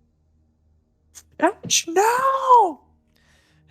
Hits Julius in the back of the head with the grenade launcher, knocking him out. That's a wrap. Oh my god, no! Ash! Just shut up. He got what he deserved. Get back to the ship and find Spackle. We then cut to Malcolm, sitting and talking with Lucas. Lucas, my boy, we need to leave now. I'm sorry, but we will be back, I promise you. But I have a gift for you, as he hands it to him. Oh no! Wow, thank you, Mr. Chance. Can I open it now? As he begins to open it. No, my boy. No, you need to open it with your parents. You wouldn't want them to miss the surprise. I'd be oh so disappointed if they didn't get to be surprised too. Oh, okay. Yeah, I'll open it with them. Good, my boy. Now run along. Get to your parents as quickly as you can. Goodbye, my son. General Lorelei, what is the significance of that child in this movie? I'll explain after, Mum. Good. Goodbye! Get to the ship now, into the atmosphere now. As they take off, and it fades to black and credits roll for a moment, before it suddenly cuts to all of the Squad Sigma members going into their respective rooms on the Majestic, where Malcolm stops Davine. Now, my dear, I have something to show you. Look out the window. She rolls her eyes as she hobbles over and looks out the window. What is it this time, Chance? Just wait. Just a few more moments, and as you see a nuclear explosion go off on the surface where the city was. Well done, Lucas. Well done. You see a clarity that once evaded Malcolm wash over his face. Oh no. What have you done, Chance? She turns to face him and grabs the collar of his coat. He grabs her hand with one hand and pulls it off while squeezing her shoulder where she's hurt. I've done nothing. I just gave Lucas a little gift. He chose to open it. She looks sick as she covers her mouth. You bastard to Lucas! He never did anything. He was but a child. Ah, yes, a brilliant young man. He served his purpose well. I'm quite proud. Is that all anyone is to you, Chance? Why would you do it to him when you could have done it to any of those colonists, but specifically the boy? I needed help taking out Ash. I didn't want to hurt the boy, but I had no one else to turn to. You turned against me, you hit me and berated me with oh so many insults. You protected Ash against my wishes, and you chose Carter's side over mine. Lucas was there, though. He wanted to help me, and he did. So instead of just shooting Ash, you decided to prove a point by destroying another colony, but by killing an innocent and kind child, Chance? I did not kill him. I did give him purpose, though. He's the one who opened a box given to him. All could have been prevented if somebody had helped me, though. So full of life as he smiles looking out the window. Davine grabs his face so it faces her. You bastard! You're a monster! A freak! He reaches down and heavily squeezes her leg where it had been pierced, causing her to scream in pain and falls to the ground. Don't act like you're any better than me, sweet. She looks up with tears in her eyes. I am better than you. He bends over and stares into her eyes for 3 seconds. You truly do believe that? But tell me, sweet, how are you any better than I? You experimented on your own flesh and blood, your son, who you claim to love and care about. You tortured and rended his body with these disgusting runes, permanently scarring the lad. His mind, Davine, his mind is a jumbled and broken mess. The boy lives in agony, both mentally and physically, and for what reason? Because dear old Mom experimented on him. There's a lull in the conversation. Obviously, Malcolm is letting her either think on what he said or try to come back with a remark. No signature rainfall wit, no snappy comeback. Well, let's go a little deeper then, shall we? You got into a cult and conceived a boy just to throw him into experimentation and torture. A soldier of the moon? You actually believed that? I know everything you told Carter. I heard it. He's an idiot, too. He can't see that you haven't changed. You're no different from all those years ago. What was it that the cult called you? That oh-so-important position they gave you that amounted to truly nothing? The Mother of Light, was it? You just run away and pretended it never happened while your precious boy suffers. His brother is an equally damaged, traitorous murderer who gunned down innocent civilians in his youth and gets on a high horse now. You've bred and raised, if you could call it that, a damaged fool who trained with a washed-up hag that beat him and berated him, yet was still a better mother than you, Mother of Light. Another lull in the conversation as the shot pushes into Davine's eyes as they begin to glass over and tear up. You know, I gave Lucas's life a meaning and purpose. He was going to go nowhere and amount to nothing on that backwater colony. His life was worthless. But I gave it meaning. I gave it value. He killed Ash, a traitor to EarthGov. He is a hero and will be remembered. Can you say the same for... She tries to look away from him, and he grabs her by the face and makes her look into his eyes. Can you say the same for Cillian or Izzy? Another lull as an angry look washes over Malcolm's face and he grips her face tighter. Can you shakes her head back and forth, answer me? Or did the cult condition you not to respond when the going gets tough? You weak-minded fool, answer the question.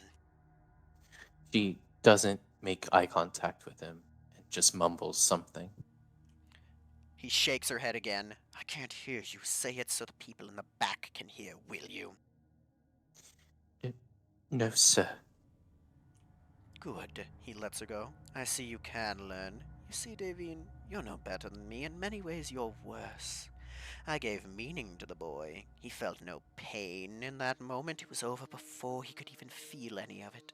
It was a quick death, a merciful death. You, on the other hand, sweet, tortured those poor children for days, weeks, months, years. Face it, you're no better than that alcoholic abuser, Cyrus. So I shall ask you once more, and I do expect an answer. How are you better than I? Davine looks up at him. I'm not. She stares at her hands as she begins to wipe them on the ground again. I'm not better. Was that so hard? Look at me. He gently cups her chin to make her look at him. We both did what we thought was right and what needed to be done. Isn't that right, my sweet? You would never hurt Julius for no reason. It was the only way for you to escape, after all. He just stares into her eyes. Isn't that right? She doesn't say anything and begins to cry as she nods. He pulls her head in and holds it to her chest. Yes, it's okay, my dear. I never meant to make you cry. You made me say those mean things, as he kisses her on the top of her head. I'm so sorry. Could you ever forgive me? And he pulls her to look into her eyes again. She looks into his eyes, pauses for a second, and looks over to Julius, who's tending to Snarf's wounds, and looks back at Malcolm and slightly nods. Come now. We can help him. Looking where she just was looking. Together, and we can... Picking up her hands. Wash all that blood off. Sparkling and clean. Right, my sweet? She looks at her hands. They can't be. Never truly. Never fully. You'll never be able to fully forgive me. Never truly call me mother. Why do you say that, Mother of Light? If I can know everything you've done, even more so than him, and I can still call you my beloved, then why can't your son, who does love you, call you Mom? Yes. Why would he? Instead of being there for him, I listened to a quote and I couldn't see the writing on the wall of that what I was doing was wrong. I forced him to be with Cyrus. No, that's what you did then. What you do now is what matters, my darling. What he sees from you now is what will change the way he looks at you, from the Mother of Light to just Mom. He does love you almost as much as I do, and he whispers in her ear, you just have to show him how you feel and see what he does. Now, my sweet, as he kisses her on the cheek, let's get you to the infirmary. Your leg is in such a bad way, we can't have that, as he helps her up. Davine looks up at him with an almost conflicted look on her face. For once, it's not Davine Rainfall, the strong, independent woman who can handle herself against anything and doesn't need anybody to help her. Instead, she looks like the scared little girl who doesn't know anything and needs someone to lean on, someone to tell her what to do, someone who does as she is told. She looks like Daywin Soligan, and all she does is nod at him. Yes, you see, walking her to the med bay, it was a good day. Everything's gonna work out, my dear. We shall make sure for the first time that you and your son are truly together again. We can be a family like you wanted, right? Now please put on a strong face for your little one. That smile of yours could wipe away the clouds from a hurricane like the light of a moon breaking through the canopy of a dark forest. She looks down at her feet, then timidly looks up at Malcolm and cracks a slight smile that doesn't reach the eyes. And if Pequod is looking at Julius, she sees his eyes widen because he knows something was very wrong. Because it's the same smile that she would give to Orion when he would lead her by the hand and whisper sweet nothings in her ear all of those years ago. See, my dear, doesn't that feel better? You're well on your way to earning back his love, well on your way to having a family, and with that bastard who tried to stop us gone forever. They round the corner to see Ash in a tank with Carter standing next to him. Why is he here? It fades to black as you barely see Davine push off Malcolm into the arms of Carter, her face returning somewhat to normal as the movie ends. So the penguin lady comes in the room. The lights go on. So did you guys enjoy the movie? You see Pequod, mouth agape, staring at the screen. Rolly with his head in his hands, shaking it. Icy covering baby Leslie's eyes, teeth grit. Hunk covering baby Julius's eyes, shaking his fist. We'll get to Lorelai. Snarf looking down at the ground, sobbing quietly. Saris, mouth agape. Leslie charging a Kai blast at the screen. Suletta forming an icicle in her hand. Commander Integra and Jennifer covering the Zap Walren children. And Sunny covering Memory Ann's eyes and ears. Jiren pulled Davine very close during the end and held her tightly. And General Lorelai standing, death gripping the back of Snarf's seat, staring at the screen with her mouth agape, and Ash, the few pieces of calamari that are left are all over the floor in front of her. Oh gods. He actually did it. General Lorelai's knee, right knee buckles. She catches herself, still staring at the screen. The penguin guy, lady, was the movie not good?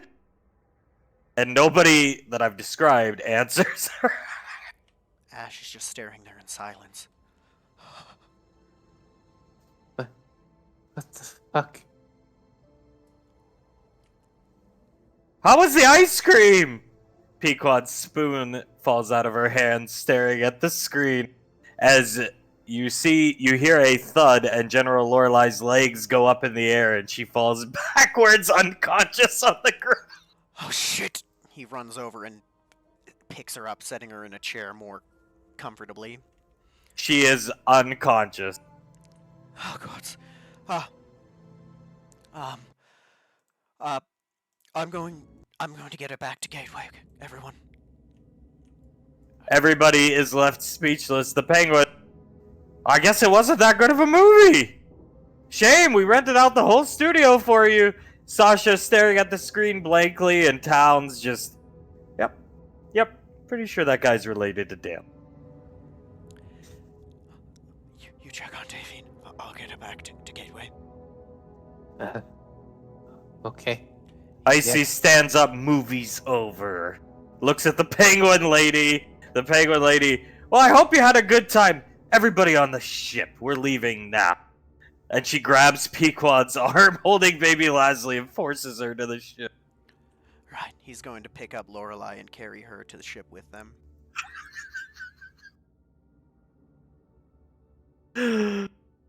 Oh, God. Oh, God. You make your way back to Gateway Station. Snarf goes to the armory. Jennifer goes to the armory. Davine can be where... You guys can be wherever you want.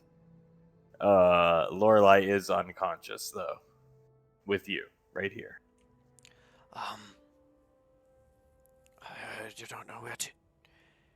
He's going to take her and gently set her laying down on the couch. I don't think it'd be a good idea to carry her to her office like that. Icy comes out with a glass of water, opens her med kit, kneels down, breaks a small capsule, Pequod smelling salt, and Icy, yeah, she's gonna wake up. Okay. Whether we like it or not. General Lorelai, ding, sits up like the Undertaker. No. She picks herself up, dusts herself. No. It was a dream. A lucid dream. Right? I think... No.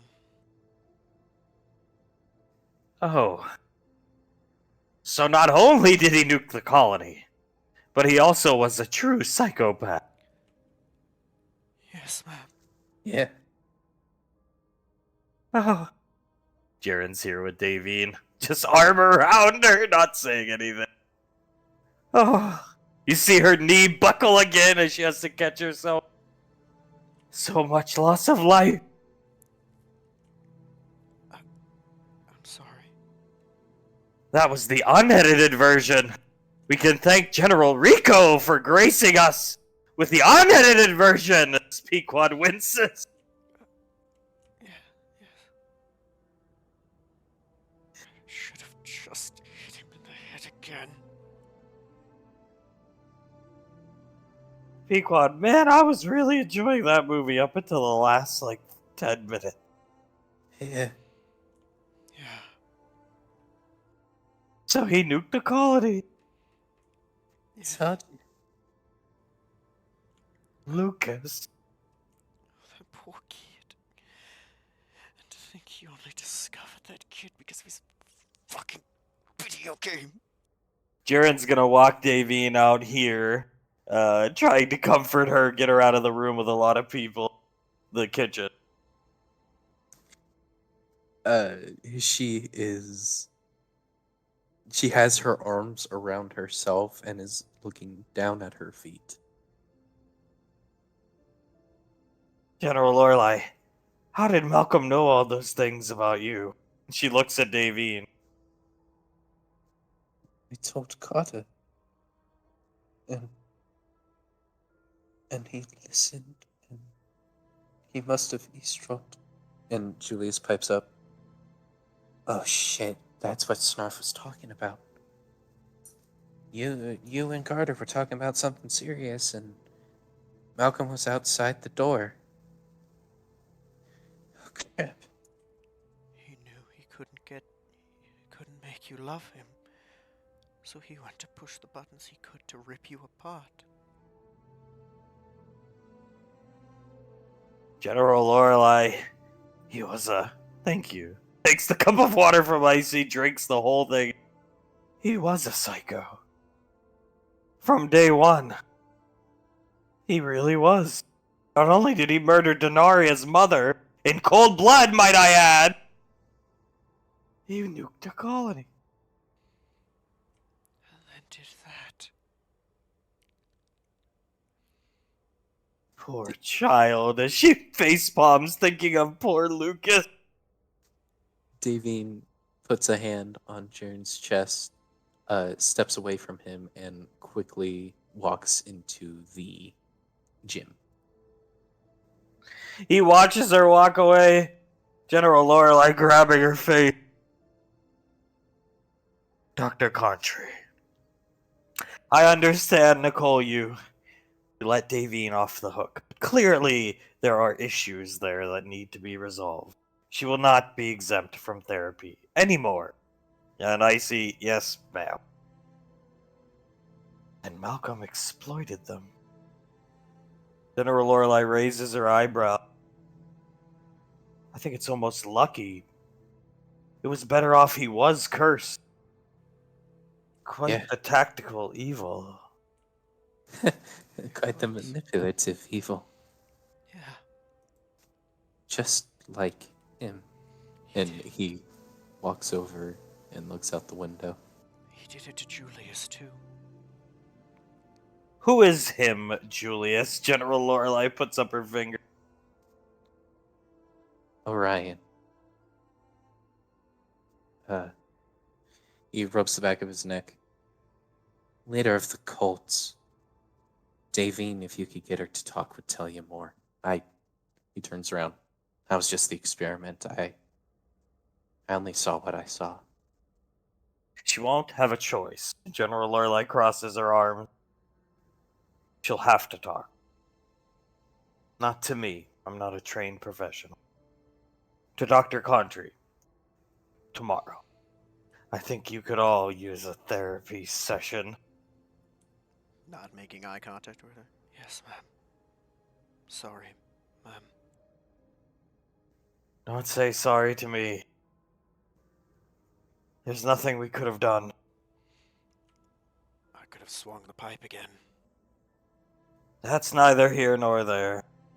If only I never let Lizzie leave with you.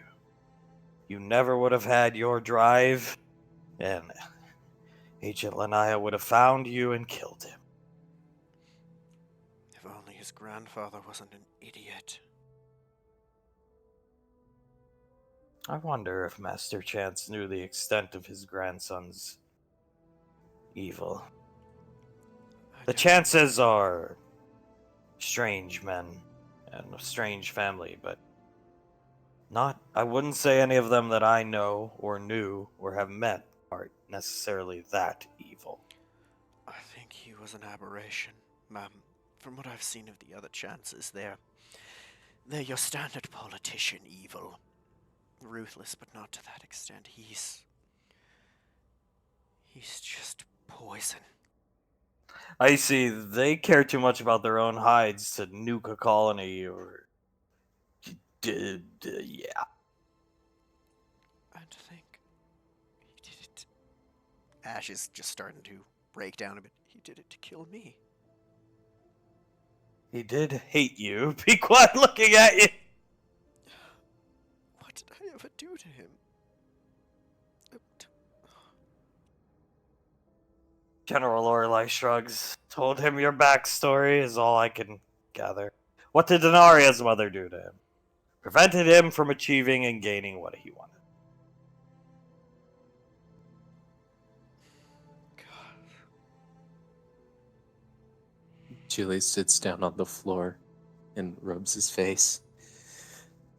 Oh my god. Pequod's gonna shuffle over and slide down the wall with you. Puts his hand on his shoulder. It's alright, man. He's gone.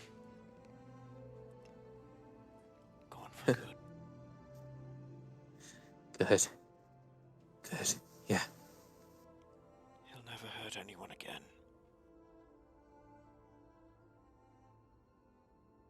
General Lorelai's gonna shrug. No, he won't. And his demented movie will make a lot of money to pay back what he did. There's not enough money in the universe to pay back what he did. She sharply glares at you. Well, Ash, it's that or you can sit and cry about it. Never said I planned to cry about it, ma'am. At least we can pay some through grit teeth reparations. Right. And I'm gonna kill the bastard who enabled him. General Lorelei, who? The only reason he survived as long as he did to do what he did was because of that bastard Globnock. I'm going to kill him. I swear that on my life, ma'am. Icy looks up at her, tugging on her shirt sleeve. I need help with this void stuff. Some people threw out ideas like knives and stuff like that, or a blade. I'm thinking chaff grenade. Something to diffuse their ability to escape. And General Lorelei, come see me in JSOC anytime if you have questions. We can have SIS whip up chaff grenades in no time. I'd love to see Globnock's head mounted on the wall here in this lovely... She looks down at this, points her finger at it, and like a gun, and disintegrates the Malkiana Jones cosplay. Pequod doesn't make any fuss about it. In this lovely apartment, it would look great right there. On a pole! Jiren just eyes wide, looking at her. I think that can be arranged, ma'am. A lovely gift. General Lorelei looks at Towns, and Towns at all the bodies and tech recovered or down in JSOC. Bay 12. General Lorelei, come, Nicole. Let's get a soda and go do some work. And they disappear. As Pequod just sitting on the floor. Oh, God. You alright, man? Julius is just staring at his hands. Aye, you can stare at him all you like. You ain't a poem reader. You're not gonna get anything out of it. As he puts his hand on Julius's.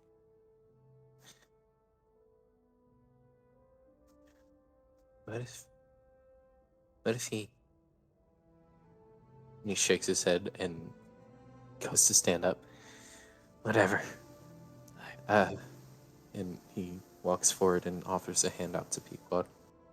She takes it, gets up, and as she gets up, Suletta, live in the present, and plops baby Leslie in your arms, not the past.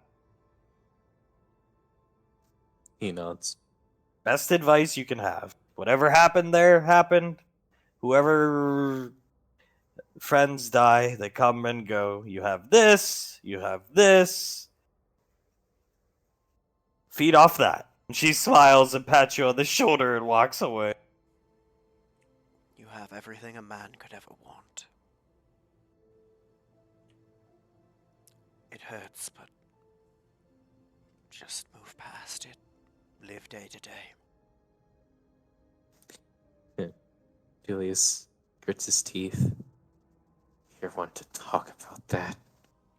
No, it's something I've struggled with for a while. But I finally get it. I'm not gonna let him control me anymore. It looks like he goes to say something but stops himself. Good, good, yeah. And he looks down at baby Leslie and starts playing with her. Commander Jiren, Dr. Contry, and unravel all this. And get to the bottom of it, and find ways to work through it. Besides this beautiful little thing, and he pats Leslie on the head. She's a miracle worker. She is. She is. Your mother, do you think she'd prefer to be left alone, or... Hey, go ahead, go talk to her. You hear Sasha talking to Towns, and Towns, do all movies make people react this way? And Sasha, no. Most of the time, people really much enjoy movies. This is the special case. Saris is gonna come out, look around, look at baby Leslie. Well, I did say I couldn't wait to see the movie. It was fun until the after credits scene. It was. Gonna walk up and just grab her and hold her. You see her looking off into the distance. Poor Lucas. She starts sobbing. He's holding her. Poor kid. Jared's going to knock on the door of the gym. She opens the door, and when it opens, her back is turned, and she goes over and starts punching a punching bag. He's gonna come in, watch her. Excellent strike. I know. That was a heavy ending to the movie. She lets one more punch fly, and it sends the bag back a bit, and she catches it. Some would say. He's gonna grab a chair. Rough day. Globnock got away. And then that. Disaster of a film. She shakes her head. It was nothing. It was a good day. Good day. And she starts punching the bag again. He raises an eyebrow watching her. I don't know you well, but I think you're a poor liar. It was a good day. And she kicks the bag and it goes flying again and she catches it. He watches the bag go flying. Comes up, catches the bag with her. There are other ways to work through these things. She doesn't look at him. Enlighten me. We could go for a walk. A simple walk. Down on Earth. I know a wonderful botanical garden. She looks up at him. Thank you for the offer. And she starts punching the bag again. He watches her. They have excellent lemonade. Green tea. Black tea. Some of the best. Sounds wonderful. Go right ahead. I could help you hit the bag. He stands over here. I'm okay, thank you. Saris up here looks at you, Ash. Poor Lucas. And just shakes her head again. I know. That poor kid.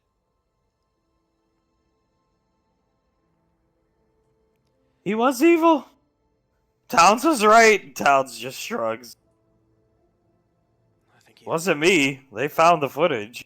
I think even Towns had an understatement there. That thing was not human. Towns puts out his hand. It's not to make light, but if you. I can remember Dale. Trust me, the guy was in my head 24/7. They're a lot alike, those two. And I know a lot about Malcolm because I have to cover your 6 and chase down leads covering up what Malcolm did. It's freaky how much alike they are. Dale was cold and calculated. Maybe you didn't see that side of him because you were a pawn like me. The exception was he taps his helmet. Dale was in my head. He wasn't in your head. Dale was cold and calculated. It's almost like when Dale went through here, he fragmented into another monster. Sasha just shrugs. Globnock will get his. You're damn right he will. Back in the gym! Well, before we go back to the gym, Pequod's gonna look at Julia. We should... You know what we should do, Julia? What's that? We should go get the Amalco and smash it into a million pieces! He raises his eyebrows. Are you sure? I think it would make you feel better. You're not gonna give it to Pat and Ian? Well, can't we find them another one? Good luck. Towns... We have 10 down in SIS. Really? Really, Malcolm held a lot of events. He walks over here, a lot of events. And he would just leave the prototypes there. Because most of the time, somebody would be like, because he ran most of the events in the Milky Way. And I guess people on the ship would say, since we're in the Milky Way, we should go for Gateway. And then he'd take off. Because I guess he was allergic to Gateway Station. Makes sense. You two can have fun with that. Saris, when we have a kid, we'll name it Lucas Ash. She's choking up. If That's a boy. if that's what you want. As I think so. Alright. Anything for you. He's just gonna hold her. Anything for you. You see Towns moving and Sasha following him. He doesn't realize it. And Saris, too bad there's not a way to undo what Malcolm did. At least on that colony. We can only time travel, and I don't think we'll be getting that done anytime soon. Pequod, what about a magical, ancient, old dragon? Maybe that thing could do something. Yeah. You know what? If we could find another time flute, I'll ask him. No, the one in the cave. The one you guys say you talked to in a cave. She looks up at you. There's no footage. Towns, the silver dragon. Well, it's a ancient great worm now, I guess, by Gallia standard. I don't know. On the wood planet. He seemed to have a distaste for us. I don't think he'd help. Sasha, we should take Lorelei and Lazuli and Suletta and go back and ask. And just it won't be Malcolm talking this time. And Pequod, you let Malcolm talk to an ancient drake? Nah, I'm not even gonna respond. No wonder why it hated you guys. Doesn't even matter. None of it does. He was a cute kid. Sarah's looking at Julius. He did look like a young Julius, probably. Yeah. It's probably why it hit my mom. It's probably why he made the plan in the first place. It was probably equally about killing me, but he found a weapon he could use against your mother. A very effective one. And he used it. Guaranteed premeditated if he was listening in on our private conversations. Pequod holding Julius's hand and kisses. Very much premeditated. Oh, poor Davine. I know what it's like to have somebody get in your head. can't imagine what she's going through right now. Jaren watches her hit the punching bag. It goes flying back. He lets it fly back. She catches it, hits it again. He looks at her. You know, I am not great socially. That's why I like to stay on Gateway. It's awkward being basically the only one of my species around here. You could probably relate coming from a different time period. Strange transition. Say that. Well, two negatives make a positive, two awkward losers. Why don't we get out of the apartment and stop hitting the bag? 'Cause that's not going to solve anything. She stops hitting the bag and she looks at him. While you were training with Julius, did he ever go crazy? Did he ever just stare at you and start smiling and laughing maniacally? I believe once, maybe twice in the heat of combat, but I think he centered himself rather quickly. Imagine him like that, but not in combat. I'm the only one to have ever made my son feel like that.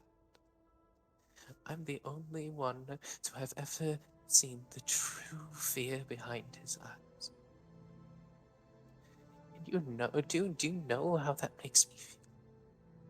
To know that I'm the one who made my son feel like that, not Garak or Malcolm or Dale or fucking Radon, like me. Not the goddamn dragon, me. I'm the one who made my son look at me with those eyes that are burned into my mind. I saw it. I caused it. She looks back at the bag and starts punching it. He watches her hit the bag. I'd say he came out okay. He's got a wife, children on the way, beautiful child, a supportive family that you're a big part of. I don't deserve to be part of it, though. She stops the bag again.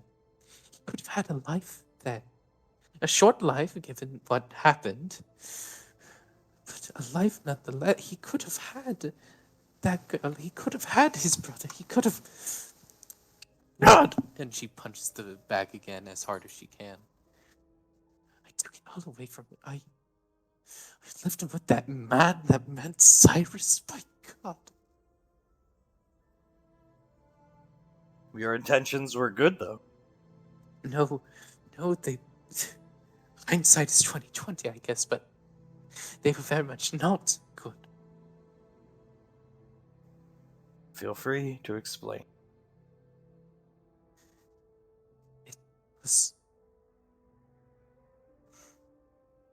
I was the Mother of Light. I was chosen by the cult, one of only 3, because of. And she gestures to herself. To conceive a child. And she closes her eyes. To be a leader of men in the coming battle against the unrighteous, when the moon finally calls upon its angels in what they called the blinding, to which I now can realize it is the darkening.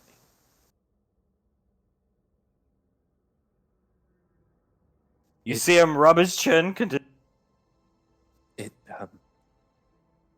She rubs the back of her neck.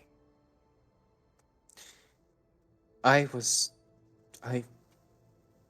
found the man. It was easy. He was desperate. I didn't even think about what kind of man he was.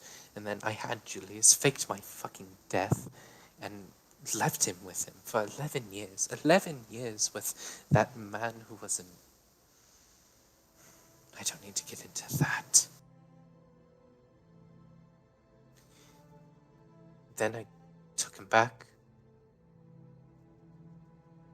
And I put him in that cell with those other two, and he was the sort of leader, you know. He was more like a pillar. He was the one who made the plans. He was the one who kept morale high. But when I looked into his eyes, I saw a very familiar looking thing. The same thing I looked at when I looked in the mirror. I came to realize it was fear. I don't... And she just goes back to punching the bag. He watches her hit the bag, looks at her. Leslie's gonna come out and just put her arm around you, Julian.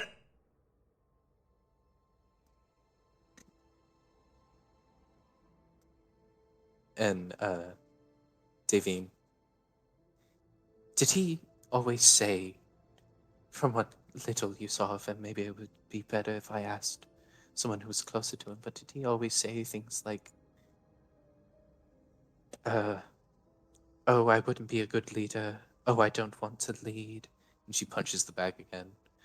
Did he put off the leadership job a lot? Onto Ash, perhaps, Pequod, Dicey, whoever? Jiren shrugs. I would venture a guess, given his lack of discipline. She shrugs. That explains a lot. He lost one team that he led. Why would he be a good leader for another? She punches the bag. When I see him look at Icy, I see worry. He's probably scared because she lost a squad, and she acts just fine. But he probably knows she's hurting on the inside, and he's too scared to ask her because he probably doesn't think that she cares about him at all, because why would she? He was a disrespectful little shit, and she punches the bag.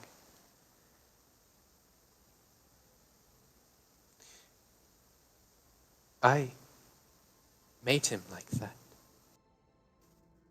When he said, or would say, she raised me to be that way, that's what he meant. Well, he's a different man now, as he's gonna punch the bag once. He's a ranger now. My son, the ranger. She walks over to him and places her head on his bicep. He's a strong man.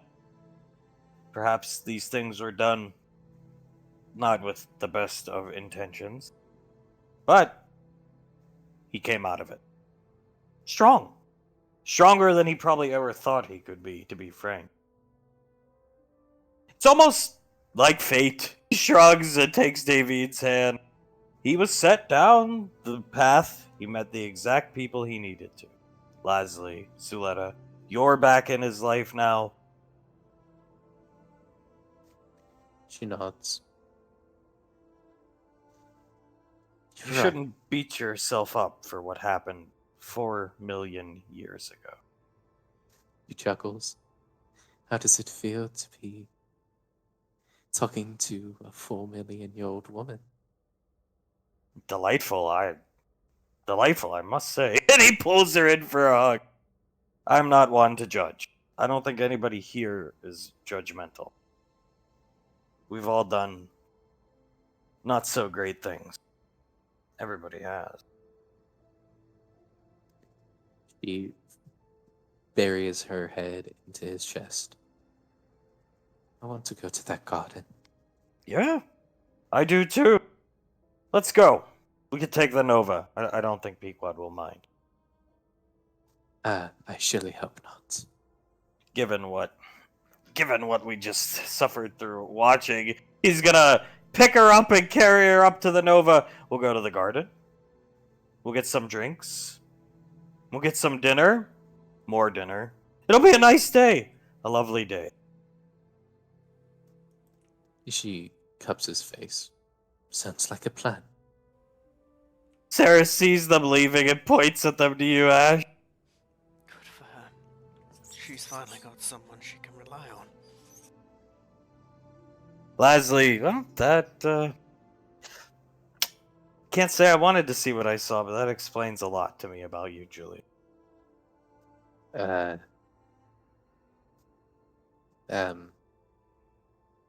I guess. What? What are you talking about? The Malcolm move.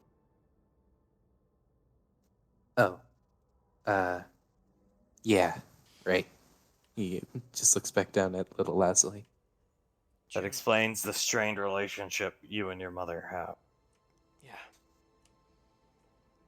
Julius, Yeah, what's up, bud?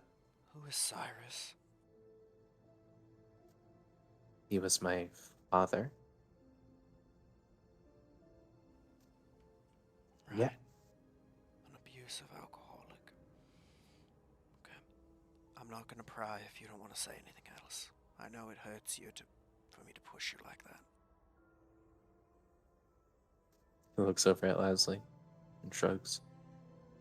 Give it a shot and find out, Ash. Yeah, give it a shot! Hunk comes out, puts his hand on Julius's shoulder. Alright. What was the cult actually about? He sighs. It was called the Cult of the Eyeless Moon. They believed the moon was this, like, great big eldritch abomination. Well, they didn't call it an abomination, or a deity, I guess. Yeah, then they just served it. They believed that one day the moon or something alike would bring down a blinding.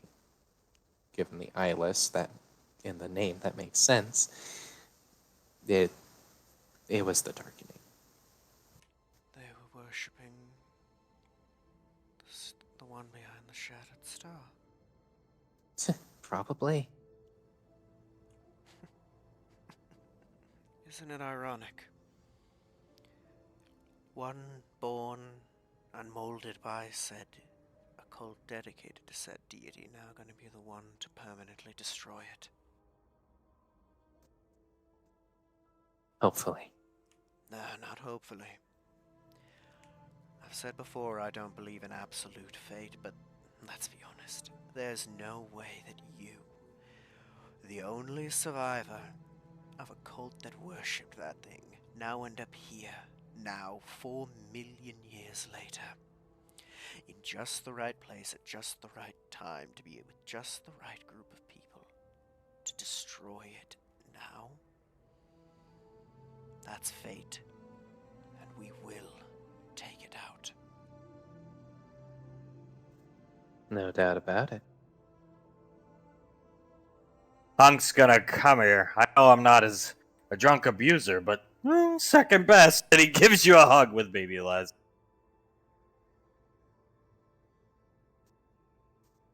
Julius hugs him back. We did good today. Malcolm thing. To be honest, I was quite worried how we'd all work together as a team. We did good.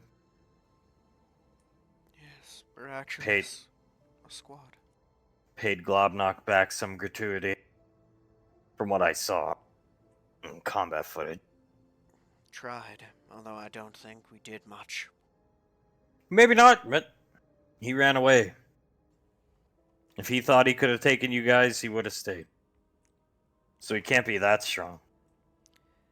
No, his limit seems to be marauders. Well, besides, at the end of the day, he's cannon fodder to Tewas, I'm sure. So Maybe we'll get the mobile suit working and I could just rip him in half. that's not personal enough. Besides, I think Davine wants a hand at that. That's fair. Leslie's gonna kiss Julius on the cheek. You can't be that bad. I mean, you are Lorelai's favorite ranger. Well, it's better than being you. Yeah, what's Better that? than making her faint. Ash didn't make her faint. Leslie speaks up. Pequod chuckles. Yeah, she's probably never gonna come to a movie again. That's a shame. It is a pleasure having her around, even if she hates me. I was down in her office before we went off to the movies while you guys are at the podcast. She has a picture of Julius and Pequod on her desk now. Yes. One day there'll be a picture of Ash next to Sarah's. Leslie tries to crack a smile. Even if there isn't, I have nothing to be upset about. What more could a man ask for? A family. The most beautiful woman in the world. And maybe kids in the future. So, Saris, we shouldn't smash the Malco. And she looks right at you, Ash. That could be worth money for the E word. Pequod, what? Doesn't hear what she said. elementary school for your daughter. Oh, that's a long way off. And she's hugging Julius from behind. A long way off. No, but a good preschool isn't. Why? Then homeschool. Fair enough. I could be a good teacher. Pequod speaks up. I could do homeschooling. I want to keep the kids close. And in an Escalade, ideally, Julius. Right on, babe. Escalade. 20-some odd million credit. Pequod gas. Yeah. Yeah. Huh. I'll get it. Apparently, the stock prices on the Cadillac company are all over the place. Whoever runs the company fired all the executives, and now the company's in chaos. Tommy Wiseau. Leslie starts laughing. And baby Leslie. Just at the name of Tommy Wiseau.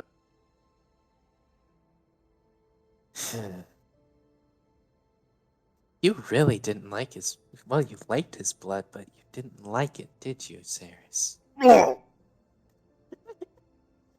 She looks at you. It was the best blood I ever tasted, and it had basically the akin to effect of morphine that you guys would use. It no pain, nothing at all, and it tasted amazing. I thought it was his. She points it down, but it. Tommy. You see her face go green. Tommy Wiseau is a part of me now. He just keeps laughing. I'm stuck with him forever. Unless I don't know, take blood thinners, but that would kill me. Oh my god. Tommy Wiseau. I don't understand why we just couldn't have put Ash's blood in the vial. And Tommy's blood is magical. Ash's would take too long to work. Sarah's just grabs her stuff. Oh god. He puts a hand on her back. Oh my god. It's okay. Pequod looking at her. It's not so bad. Tommy saved your life, and well, I don't want you to get hurt anymore, but odds are you're going to get hurt more in the future. We have to see combat, so you'll have more of Tommy. Maybe you'll get enough blood to unlock memories from him, and then we could know. She staggers over here. Oh god, stop torturing the poor girl, babe. Bends over, hands on her knees. I'm so glad I have a supportive husband. Oh god. Julius walks over and pats her back. It's okay, you probably won't get any of the memories. I hope I don't. I really don't want to see memories of that guy naked in the shower. It's bad enough with Ash. He starts laughing again. Oh yeah, just don't get hurt a whole lot. Well, I'll try not to, but Globnock never really gave me a choice today. Yeah. Oh, God, Tommy Wiseau. Just knowing he's a part of me sends shivers up my spine. The lazy-eyed wonder himself. Huh. I wish he would have came to the movies. Pequod looks over at you, Julius. Why didn't he come? Oh, he had a date. Oh, Tommy had a date. Yeah. he said it was someone he met at the restaurant. I sort of expected to be well, I'll just come out and say it. Someone who's after his money, maybe. Saris. Yeah, probably a gold digger. Yeah, probably. Somebody wants one of his companies. Do you need a trash can or something? No. You sure? He's gonna walk. Oh, now here he is, the supportive husband. Thanks, Ash. Tommy Wiseau. Oh, great. Grabs the trash can and brings it over. It's okay. I know it's gross, but better you had that in you and are alive than what he did to you. Leslie's going to take her hand, flick her middle finger into Saris's back, and you see Saris all the blood pudding she ate during the movie into the garbage can. A little better? Oh, just thinking about Tommy being a part of me. It's weird. That's fair. Well, look on the bright side about it. It's not Malcolm. Saris, oh god. Oh, I'd kill myself if I had to. I'd rather die than drink Malcolm, especially now, especially after what we saw today. Pequod, we're gonna screen the movies more carefully next time, right? Hunk and Hunk. Yeah, I'll watch them before we go camping. Thank you, Dad. Oh, no problem. Now we got all this extra ice cream that we brought. There's not a lot here. Should keep Pequod happy for a day or two. And she smiles at Julie. He smiles at her. Yeah, should keep her happy. Ash is gonna use the corner of his shirt to wipe the side of Saris's mouth. You're okay. I'm just happy you're here. She shrugs, yeah. Just. You get hit with a warhammer, then you wake up to finding out Tommy Wiseau's blood is now circulating forever in your system. It's just a shocking thing, Ash. No, that's fair. I mean, I got shot in the back and woke up and found that I'd never walk straight again, so I get it. Oh, Icy fixed you. There's nothing she could do for me. On one hand, it's Tommy. On the other, it's magical blood imbued with the power of Master Yen. I guess. She wrenches again. You see her face go green. I don't think of it as Tommy. Think of it as, I don't know, some of Master Yen? It's better, right? Oof. He smells, Ash. Master Yen. He does, but at least he's a nice old man who cares deeply about others and is one of the most powerful magic users ever. Pequod's gonna come right up to Julius.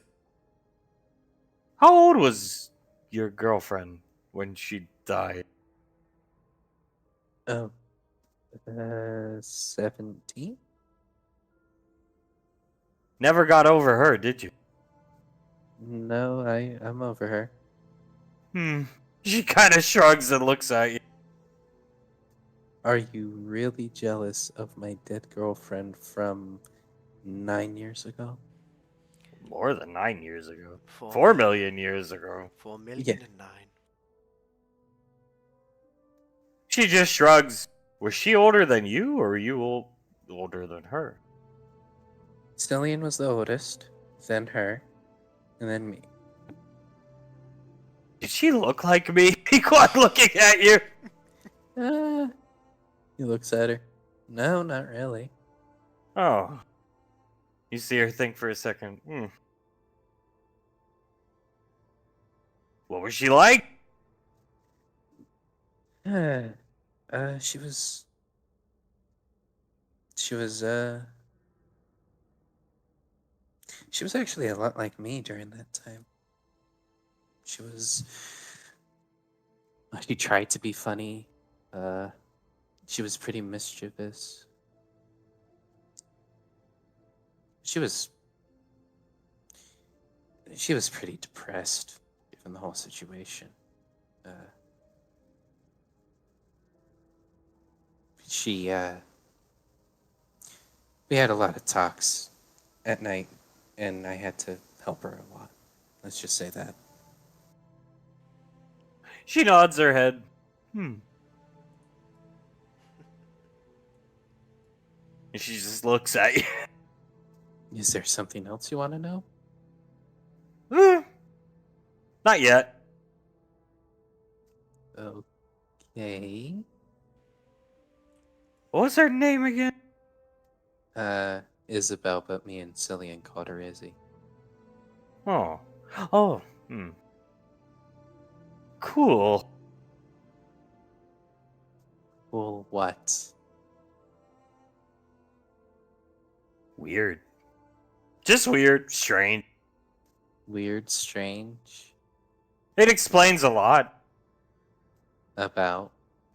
Just you guys. Both of you, but you in particular.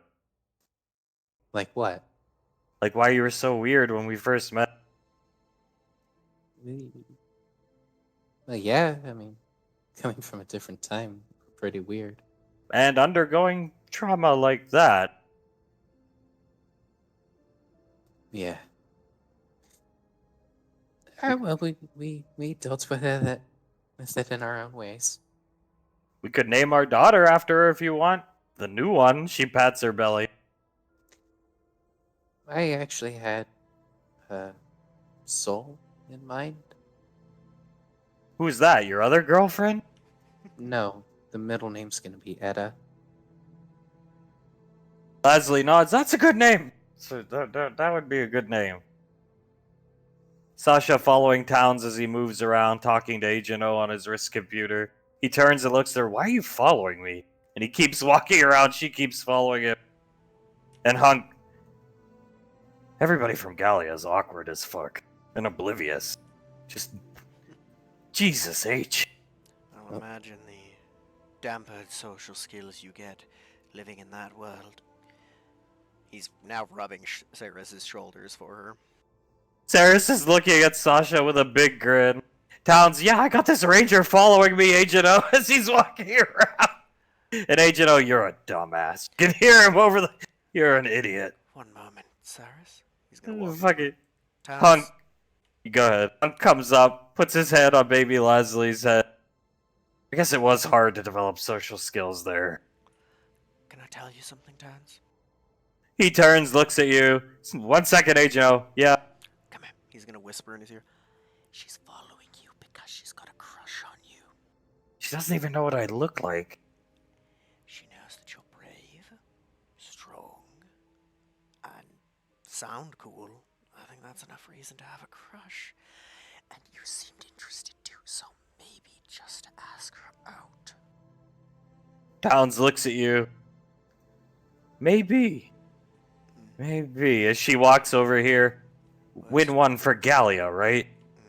Worst you can do is ask. And walks over. Yeah. He looks at Sasha. Gotta go, briefings with Highcom, and disappears, and she just, what? And he leaves the... That's a little bit of hunk, ain't it? Hunk. I guess I am one to talk. Sasha comes over here. At least Julius never ran away from you. And Pequod just, Eh, you know. his head is still a bit scrambled eggs. Don't worry, he'll come around. Makes me wonder. Pequod looks at Towns leaving. Dale. Wish I could know more about that guy. Yeah. Kinda wish I'd gotten to talk to him one more time before Lorelei did him in. Before Lorelei beat you to the punch ass. And Leslie looks at you, beat you to the beheading. Yeah. But I honestly think she went easy on him. You see Pequod counting on her fingers. Well, if we have more kids, we could name another one after Isabella. That. You, I. No.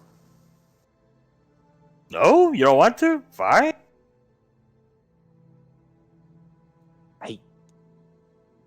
I would rather name her after someone like you.